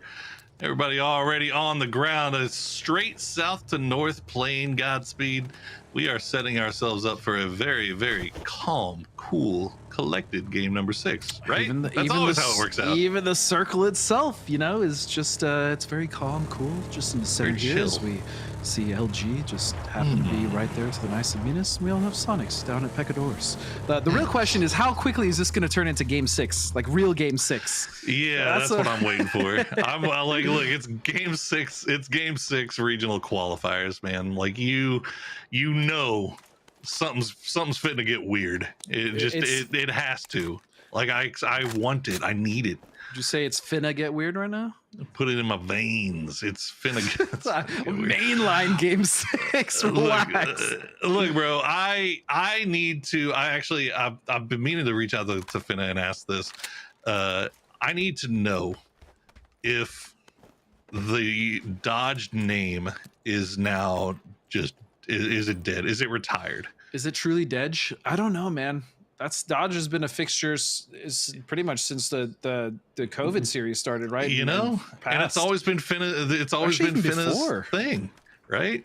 I don't think anybody. I think it's Finna's. That's Finna's team is Dodge, and now he's playing for Rats. They're not playing under the Dodge moniker. I'm wondering if Finna maybe have moved on from it. I hope not. I love the Dodge name. It has so much history attached to it. I'm actually trying to look at it right now. It looks like the first tournament for Dodge was in fact the Global Loot League Season 4 NA Finals. That was in February of 2020. I mean, that's how long that team has been around. And you're right, it's been Finna's team this entire time. A storied team. Like, they've had some great results. Yeah. Pretty much every player in NA has played with Dodge at some point. I feel like yeah. some of them twice. I think you've played for that team at one point. I'm pretty sure you did too, honestly. Like, do you not have a Dodge jersey? Because I do. Somewhere. I mean, yeah, that team's, I mean, Finna as well. Like, I mean, if you want to talk about a player who's really improved over the years, especially not even as an IGL, he's always had a really good mind for the game, but I think mechanically as well, he's put in the time. You know, he's definitely increased his average damage per round, you know, his kill counts, someone being a very good IGL, but wasn't necessarily on the same level, obviously, as some of the other IGLs. He's put in the work, man, and it showed throughout the years. It's really showed. I do hope that he can, you know, kind of really make an impact in international, maybe win this event, but it's, you know, it's been a little bit of a rough start, but still very much in the playbook for them. For sure. And it's see, Finna, the way, oh my gosh, Ashwin. You won't. If he only knew. If he only knew. And Salty's got He-Man there with him as well. And the whole rest of Sakura's Ensign coming down, and okay, H-Win, now you're in the vehicle of ice coming through. Ooh, that's gonna hit the chest. Oh no, that's not what you wanted to have happen. And do they know? He saw him with the DBS through the scope, right? We all saw it. Yeah. I mean, I don't know, did they see it? Maybe he thought it was a rifle, I'm not sure, but a DBS in these long buildings is a mess, but Cerberus is gonna find Salty. The third party from behind. This has been happening all day long. These early fights are getting third party when these guys least expected. He-Man pushing in with that M249, but as you said, the long building is terror. I know we are in October, we are in spooky season, but oh, I don't know. I don't want to push into that. I mean, well, it is game 6. If you're going to do it, now's the time, right? I mean, even if there's not a DBS on the other side of that, just it's notoriously difficult to push these long buildings. There's obviously a staircase on either side that leads to a second floor, but that second floor is really just a one-off, and so you're just fighting down a hallway, and it's so easy to hold. It's also so easy to get pre-fired. It's just, yeah, these are hard, difficult buildings to fight in. Looking to see if there's, I mean, is it even possible for either of these two to just escape this at this point? I mean, Sonic pushed up from the south. I think they have vehicles. I mean, they're getting overseen by Donkey Destroyers from the top there, but it's only 2 of them. So, I mean, you got to imagine they could maybe pull something out here. He-Man, that's got M249 and a Panzerfaust. It's a hell of a combo. I mean, M249, I really love that gun. I really still do. It's not, I miss it when it was a crate gun because it was actually my favorite gun in the game, but it's still a beast, man. You slap a stock on that bad boy and an extendo, 150 rounds of hell. It's big danger. Well, looks like things have calmed down for the time being, and a tense truce being held here. Yeah. The fortunate thing here is that both teams are pretty much center circle, right? So there's no rush. Mine's gonna get involved now. Yeah, why not? You know, it's like, oh, remember me? But no, I mean, Sonics and Sakura, they don't have to move, but I imagine Sonics is not going to want to share this compound for long. So unless Sakura has just the best hold ever right now, I do think Sonics is going to get a little aggressive here, especially if they get a knock. Especially because they know one member's down. Yeah. I mean, like, I'm just kind of free farming ADR over here, at least until Pat Caps or Cerberus spot them out. But Luminosity just slowly making their way down south. Although friendly fire, you can see Roth. He's got a little bit of vision. Okay, he's figured out that situation. So everybody taking their time here in game number 6. Nobody, at least our big teams, our tradition teams, not throwing all hazard out the window. They're taking their time with this. They should. You know, we talked about it a little earlier. It's a pretty vanilla circle. There's plenty to play, and all the teams obviously have a position that they already are in, and so it's going to be a slow burn. A lot of these guys are just waiting for that shift. They already have their next rotation path. Some of them even are in splits specifically for rotation. So this is definitely going to be a slower circle. kind of still surprised that Sonics has just kind of not wanted to push forward and you know, take out Sakura, but I get why at the same time. Yeah, Other side of that coin, I get it. And then in Donkey Destroyer, they had to pull Cerberus away because you've got Mercy kind of making their way around, and then Tumas is kind of holding off the western side of this big split from Donkey Destroyers in the power grid, and he's got 4Nation kind of right on top of him here. Now, it doesn't look like he's called for any help, or if he has, it's not coming from Donkey Destroyers. So Tumas either is on his own here, or he's just wait and see what happens here with Donkey Destroyers. But Mercy might force the issue if they get a little bit closer. Yeah, they might. And this is actually something we've been seeing all day from Donkey Destroyers, right? And the games that have actually survived past the mid game is they do these really wild splits. I mean, look at where Oldless is super far north, and then you have Tumas all by himself in the west. Meanwhile, Pat Caps and Cerberus just above the position that we see Sonics and Sakura fighting themselves in. So wide split, definitely potential to get punished here on it.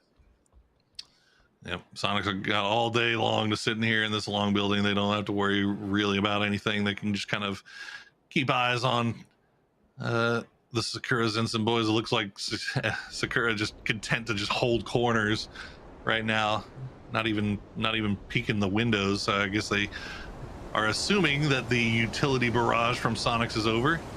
Meanwhile, Funny Business getting a little sand in their mouth right now. Gross. I hate sand. It's coarse. Stop. Just stop. It gets everywhere. All right. Ryan also in there a little bit, trained to go. At least for at least the sandstorms that we've seen so far have just been kind of touching the edges.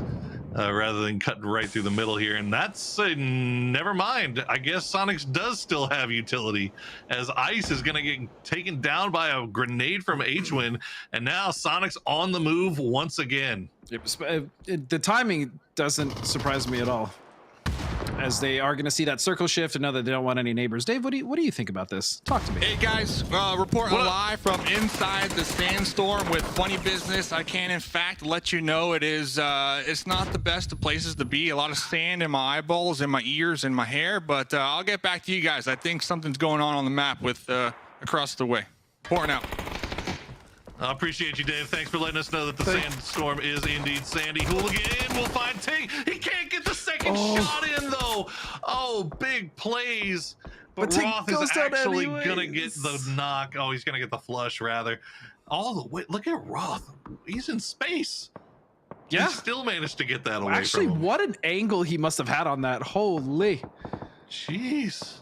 That feels super bad if you're Sonics. Feels amazing if you're Oh my God, they had it.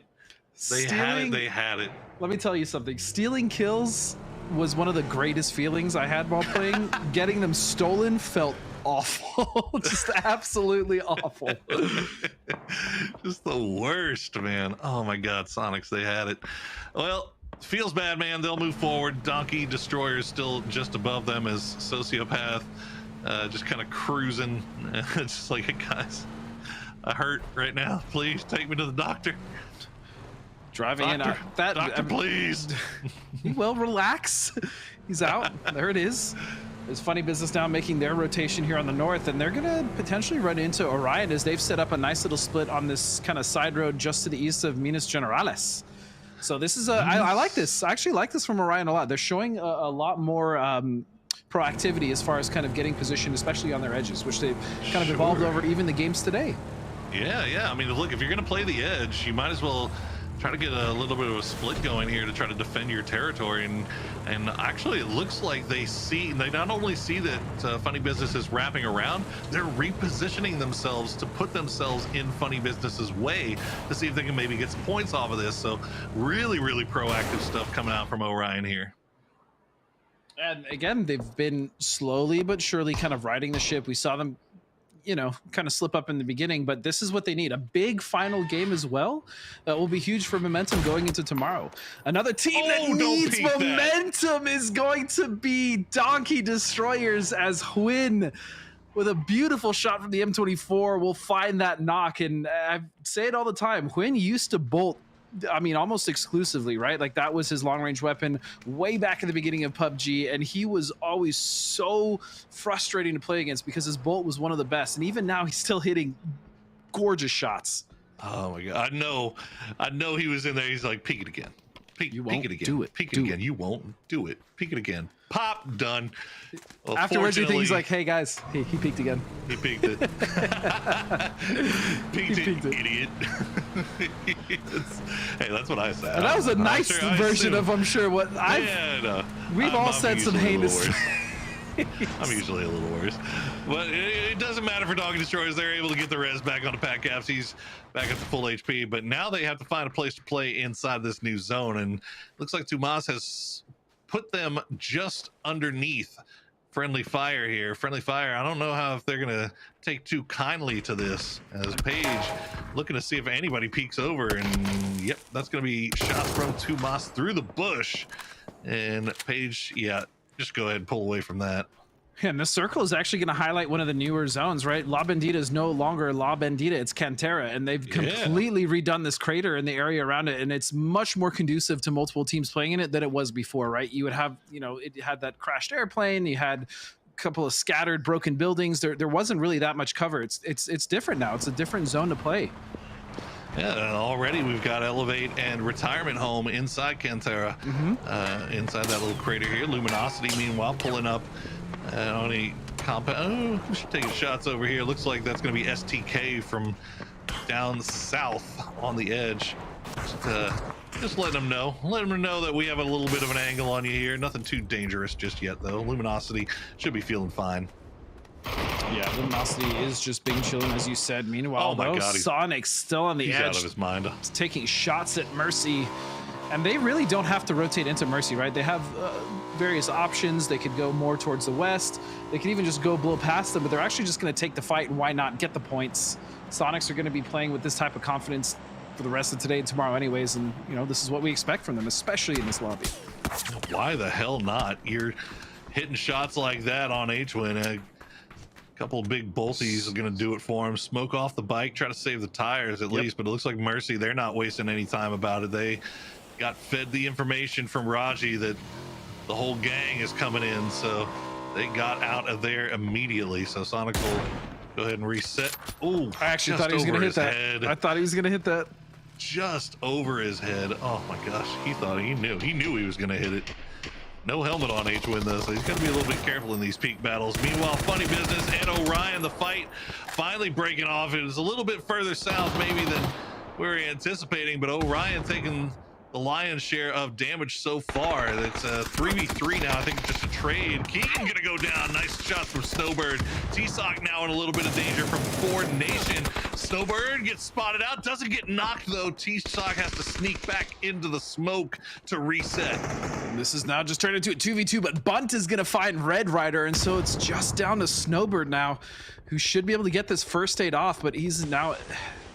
It's a very difficult situation. It's a 1v2 with the potential to get that res up, and 3v1. Actually, no. RJX Live actually is still up as well. Yeah, RJ. He's on the other side of this, yeah. Yeah, that south side. He's got to rock the high behind. I think he should be. Oh, the mortars are coming. The mortars are coming. Sorry, those guys in LG, though. Everyone is starting to rotate in. The circle just posted here, Poro.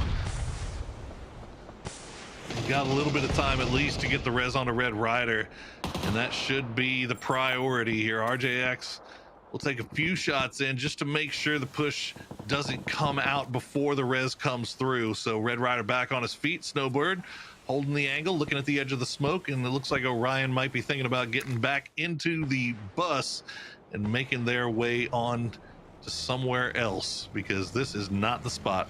Nope. This is not the spot at all. And look at this circle. I mean, it's more importantly, look at how many teams are compacted in the south in this new area of Cantera. You have STK to the southwest, you have Rats immediately above them, then you have Elevate, Retirement, Esports, 4 Nation, and those guys, not to mention everything that's happening on the southeast side between Funny Business and Orion.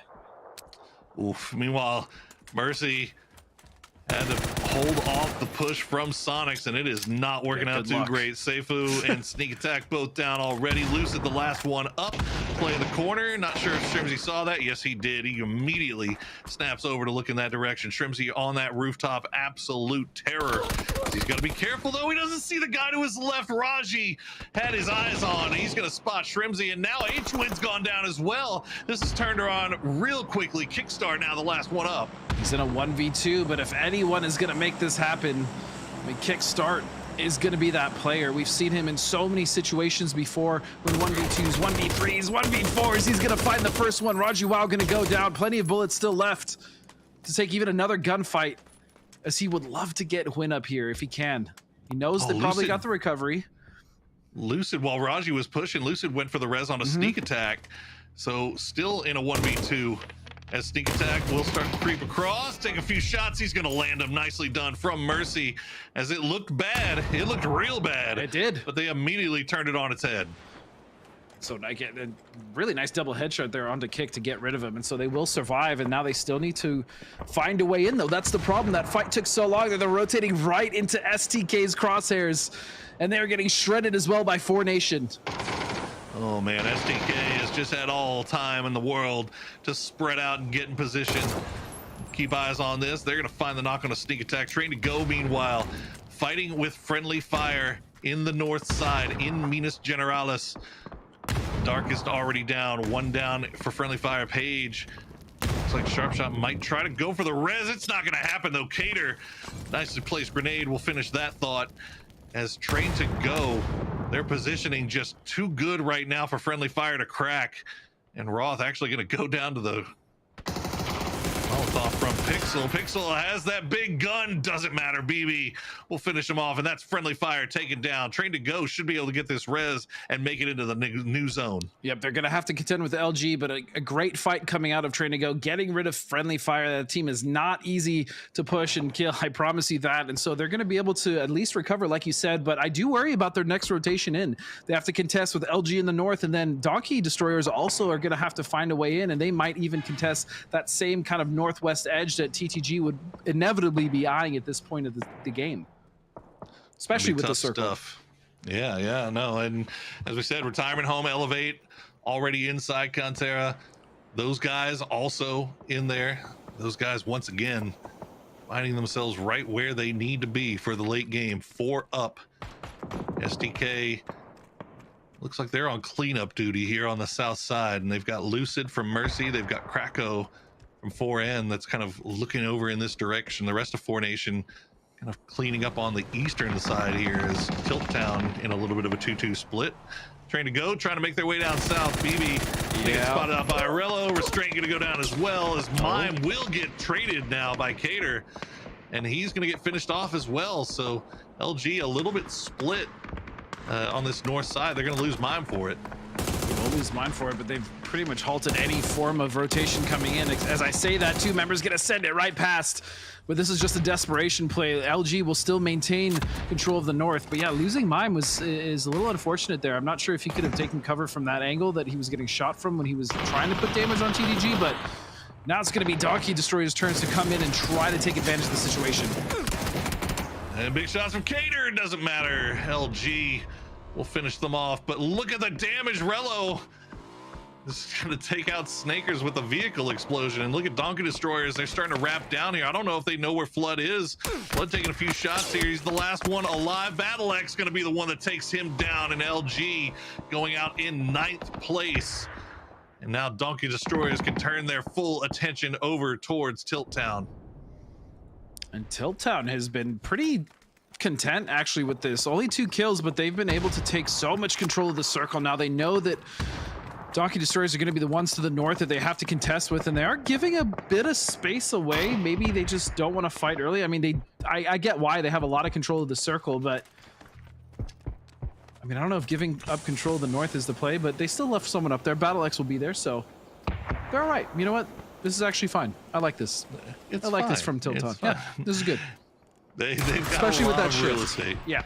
No, for sure. That shift's going to help them out a lot here, as they've got a lot of real estate over there on that northeastern side. They can kind of see everything in front of them. BattleX keeping eyes onto Donkey Destroyers to make sure the wrap doesn't come through. The rest of the crowd going down towards the south, seeing if they can focus down 4Nation. Meanwhile, shoot to kill on foot, pushing into the backside of Rats. Alo leading the charge with Purdy and Penta taking shots from range. Alo wanting to get there as quickly as he can, using the smokes, using the ridges. He's going to get close enough to get within utility range. Finna just staying alive inside that smoke. To Spoon not looking. Alo will get him real low.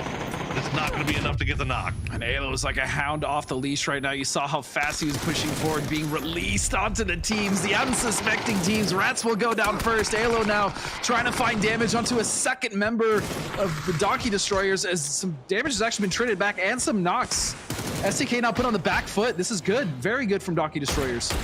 Bulldogging Alo right at the front, coming right at these teams, making sure that the damage is done. The points have been picked up yet again. 6 kills now for STK, but as you said, Donkey Destroyers holding the line and holding strong. Pat Caps the front of the line at this one. Tubas gonna get the knock on to Adam. Nice shots with that mini.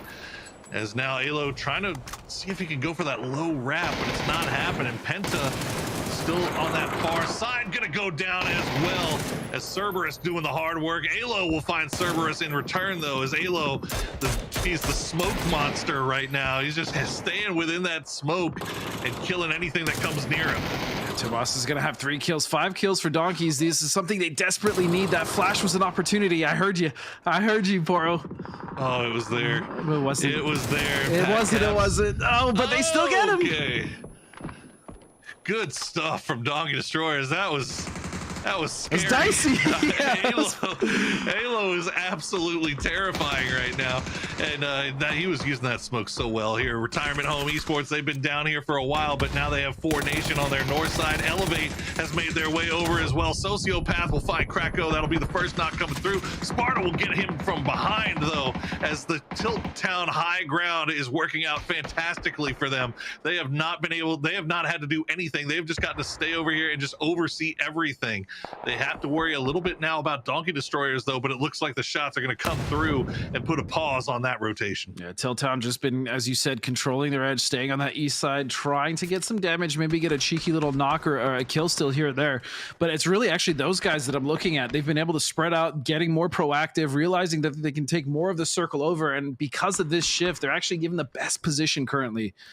Just the decision making on a macro level for those guys, even with or without shifts, has been on point today. They've been doing great. They've been making some great decisions. They've also been catching a lot of luck, let's be honest. They have.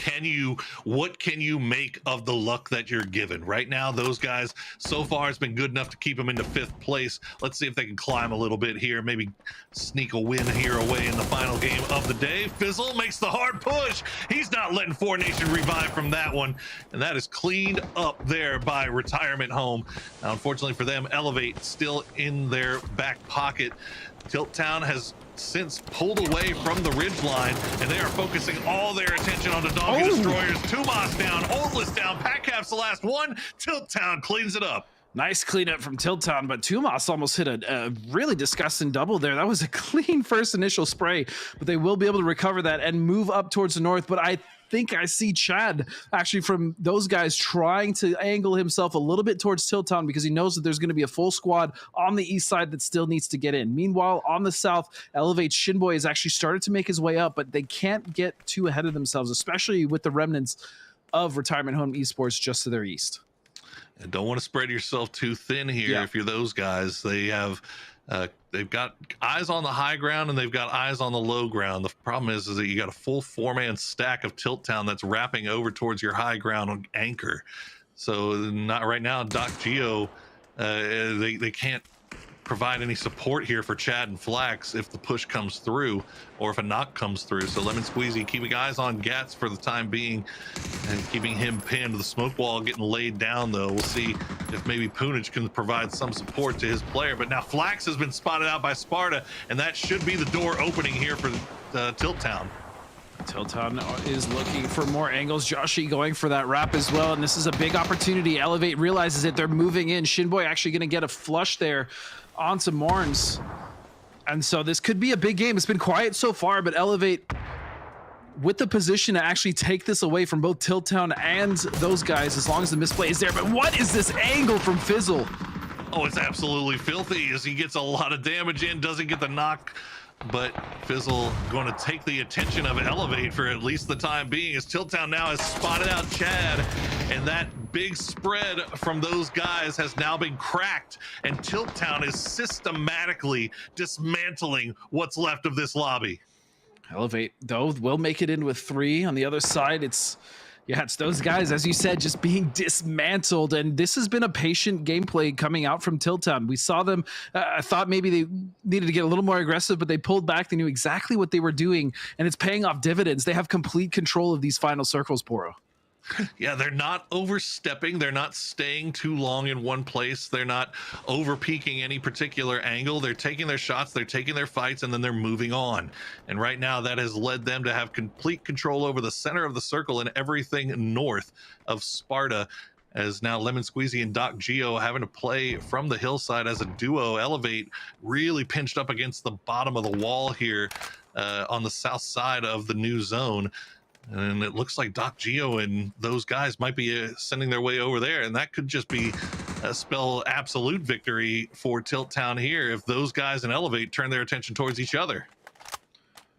And that would ultimately be what those guys would love, right? The opportunity to go for a third party, but I don't think it's going to be given to them. I really feel like Tilt Town just has so much control there, and as you said, they're not overstepping, they're taking their time, and they're really just going to make this fight be forced between Elevate and those guys are not coming out. Doc Geo going down, just 1 member left, and still Elevate fighting back. No trade, though. No trade for those guys. So Elevate still with 3 strong. Doc Geo leading out here. Lemon Squeezy going to see if he can maybe find something. We'll find Gats, but doesn't get the knock either. So once again, Elevate not giving up the knock here. They are holding their ground. They are holding the south side now. It's a 3v4 for the win here in game number 6. This could be absolutely huge for both of these teams if they manage to pull this off. The majority of the control is definitely in Tilt Town's favor, as well as the man advantage, right? It's a 4v3, but again, with the circle being this small, with the ridges being in play, this is just 1 knock away from Elevate completely turning this fight around and maybe even snowballing into a victory. They would love to have this victory, even though they're sitting, you know, in the top of the leaderboards for the most part. They've had a slow day, for all things considered. Sure. Yeah, 8 kills for Tilt Town, 4 for Elevate. And Tilt Town would love this win, though, let me tell you. That would be absolutely huge. It would go such a long way. Here's Poonage. Big spray, won't get the knock, gets knocked down to about half HP. And Tilt Town not really giving Elevate a whole lot to work with here. They're not, like you said, not over peaking. The smokes are starting to get laid down towards the center. They still got utility left. BattleX needs to hold on to those frag grenades. You just got to wait for the circle to kind of push you in towards the center. Use that utility at the end. And it looks like that's exactly what they're going to do. BattleX, nothing left in the bag for him. Yeah, Elevate have to, you're right, Elevate are the ones that have to move first, Poro. As you see, they're slowly getting crept forward. Tilt Town, still quite a bit of room to work with behind them, and so they're just smoking off the center, but this could also be a double-edged sword. This could work in Elevate's favor unless Tilt Town do exactly what they're doing, which is get a little more aggressive. That prone might have been a little too passive for this one. Yeah, you can tell Tilt Town's playing this really, really carefully. Smoke wall being laid down, the smoke puddle more than anything being laid down, as Gat's gonna find Sparta. BattleX comes from the flank. He's gonna find one, but immediately gets traded back. Gat's gonna go down. Poonage gonna go down. It's a 1v1. Savage versus Gats. And Savage is taking blue damage. He's got 24 HP. Gats just staying alive in the smoke cloud for the time being. Savage, he's getting fed information. Joshy's gonna go down. Gats letting his fallen players tell him where he is. Savage is there. Savage wins the 1v1 and Tilt Town comes out on top. What a massive 1v1. Even though information was being fed to the members of Elevate, it still was Tilt Town that came out with that one. And as we said, that would go such a long way for these boys.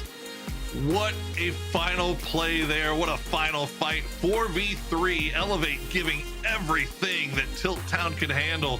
And in the end, it was Savage holding strong and coming in with the clutch victory there for Tilt Town. Yeah, and they earned it. They played super patient. They played good, solid PUBG, very fundamental. They didn't give up too much room. It did get really dicey in the end. It got really dicey in the end, but they managed to get it. Dave, are you there? Do you copy? Dave, do you copy? Big copy for Dave. Go for Dave. How you feeling, Dave? How do you feel about that game? I'm feeling good. Listen, Cats.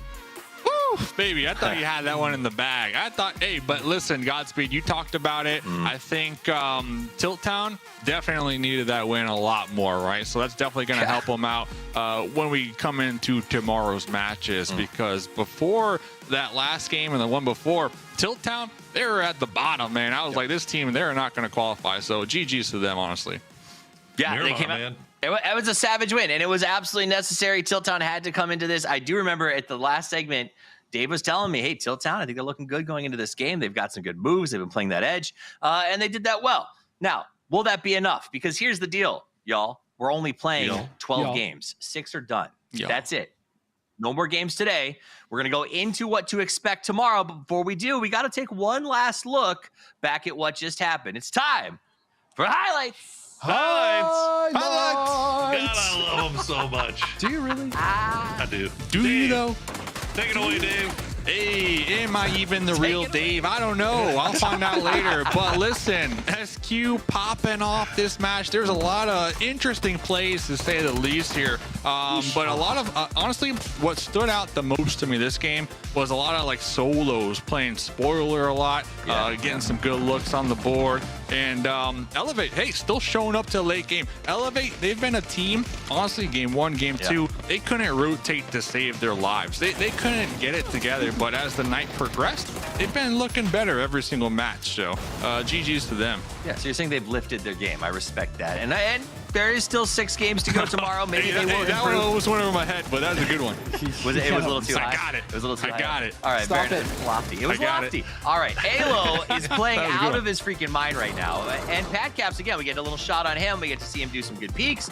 There is not rust on Pat Caps Poro. It's like a fine patina. That's what it is. Let's call it that. No, man. Donkey Destroyers has actually showed up a couple of times here today. They haven't been showing out the same way that STK has or some of these other teams, but they've been looking good whenever we've seen them up in the late game. They're playing like they're having fun, is what it looks like to me. They are, and I think we're going to see more of that from some of these teams that are coming through opens. Like, I mean, you got the retirement homeboy. At the end of the day, like, these are teams that the guys know how to play. They absolutely love playing, and opens is a good chance to come out here and have some fun. Now, some of them have put up. Taking a look at the match leaderboard, we're going to see some of these guys are showing up. Sakura Zenson is putting up numbers. Mercy Gaming, 6 kill points on that one. Are grinding their way up. But for me, the big story here, Godspeed, is the top 5 teams all died by phase 6, which means the door was open for some of our chase teams to get into a better position going into day 2.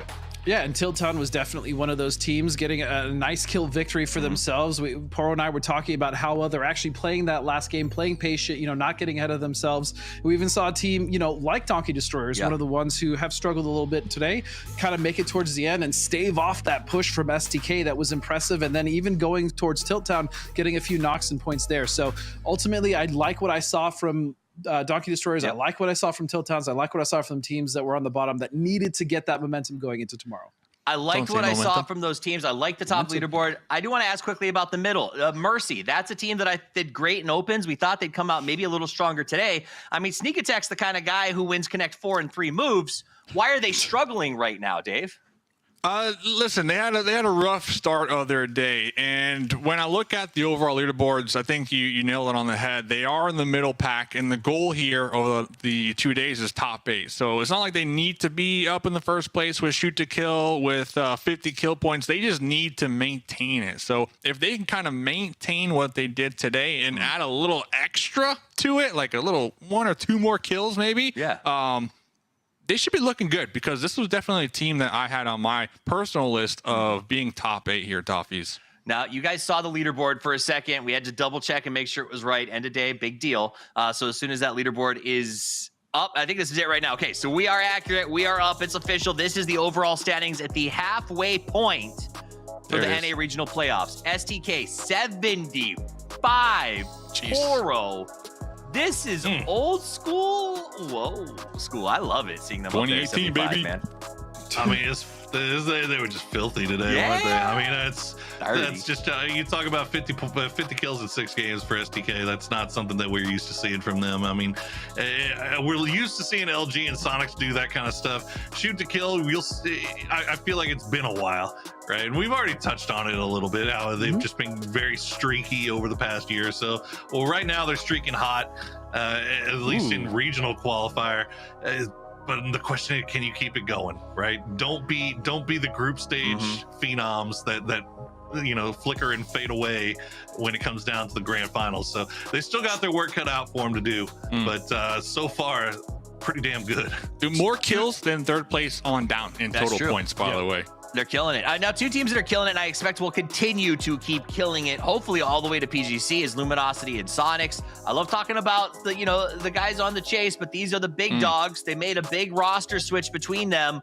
Here's where they lay out. 6 games in, it's looking pretty even, guys. It's actually neck and neck between these 2 teams right now, with STK and Alo, really the beast of that team today, kind of cannibalizing all those points. Sonics and Luminosity are probably the closest they've ever been in an opening day to a match. Yeah, in fact, let's look at those 2 players. We just brought them up. It's going to be kind of the story of the event. Kickstart to Mime, head-to-head at the end of our first 6 games, seeing them pitted together in competition, Poro. And again, it's still pretty close. Yeah, I mean, that's so close, isn't it? It's like 50 damage difference. It's nuts. Here's They're the both thing amazing for me. players. I'm keeping track. I'm not keeping track. I want to go on record here, and this is what's blowing my mind. Is traditionally when we talk about great players, Kickstart was always in the conversation. Mime was, but we often sort of had him playing 3rd or 4th fiddle when it came to talking Sonics. This is feels like a different vibe for Mime with Luminosity. Like, he is in the talk with Kickstart and performing just as well. I mean, has he always been like that, Godspeed? Is it a confidence buff with the honeymoon circle? Is this the Mime that we maybe have been missing or not seeing his true potential? I think it's just the potential of a new environment. Definitely, LG getting fed a lot of circles initially, getting them a lot of kills and points and damage. But I mean, Mime has always kind of played that spoiler role, or that tip of the spear, as you guys like to call it. He's been the first one in. He doesn't mind getting traded out as long as the team succeeds. But maybe they've concocted something different for him on LG. Maybe they want to utilize him in a different way while also still maintaining that base that he had of being this kind of very selfless player. And so it doesn't surprise me to see him doing this well as far as frags and stuff. I know we don't, as you said, normally see him on top just because of how dominant, Tig has been, or Shrimsy or whatever, but we've definitely seen him on those leaderboards before. So I'm curious to see how this is going to continue, not only in tomorrow's games, but grand finals and inevitably PGC. I've been enjoying seeing something a little bit different, but I want to see something a little bit different from Dave. I want to have you go out, get that post-day interview, have a chat with someone new. It's Lemon Squeezy. What up, Lemon Squeezy? We are back, man. I saw you in the pre-show. Big chillin', 6 games deep here, a little fatigued. How you feeling? Feel half okay. I mean, half happy. We weren't really exactly happy on how the day turned out for us. We couldn't close out the important games we needed to. So yeah, I'd say half happy. Half happy. Yeah, I mean, I had you guys on my momentum meter, and I'm still standing by that pick here. Chat a little bit about this last game. I really felt like the team was in a good position to get that winner chicken dinner, but it kind of all fell apart there at the end. What exactly happened in your opinion? What exactly happened there was it's our mechanics. We just lost our fight. We needed to win the fight north, and that would secure our win there.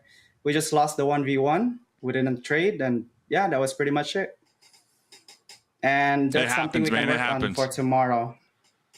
All right. So what are the plans then, I guess, for the rest of the night, or maybe even tomorrow? Like you said, what are the plans for preparation coming into day number 2? Oh, I'm gonna need that Jollibee buff. I'm gonna go to Jollibee for lunch. Gotta need it. Gotta need the chicken. Hey, I got a bone to pick though. No Panzerfaust. You told me you would show me some Panzerfaust plays, man. What happened? Come on. For candy. I didn't find one. I didn't find one, to be honest. And I wasn't I didn't feel like picking up Panzerfaust during the situation. So I feel like, yeah, just didn't feel like picking it up. It is what it is. It is what it is. Regardless, I mean, the goal, top 8, you guys are up there already, so it's kind of just maintaining to make it to the finals. So thanks, Lemon Squeezy, for joining another interview. Chatting chicken over here, chatting with Dave, whatever you want to call it. But, hey, you have a great night, man. I'm going to send it back to the boys on the desk and see what they got to say. Awesome. Have a good night, Dave.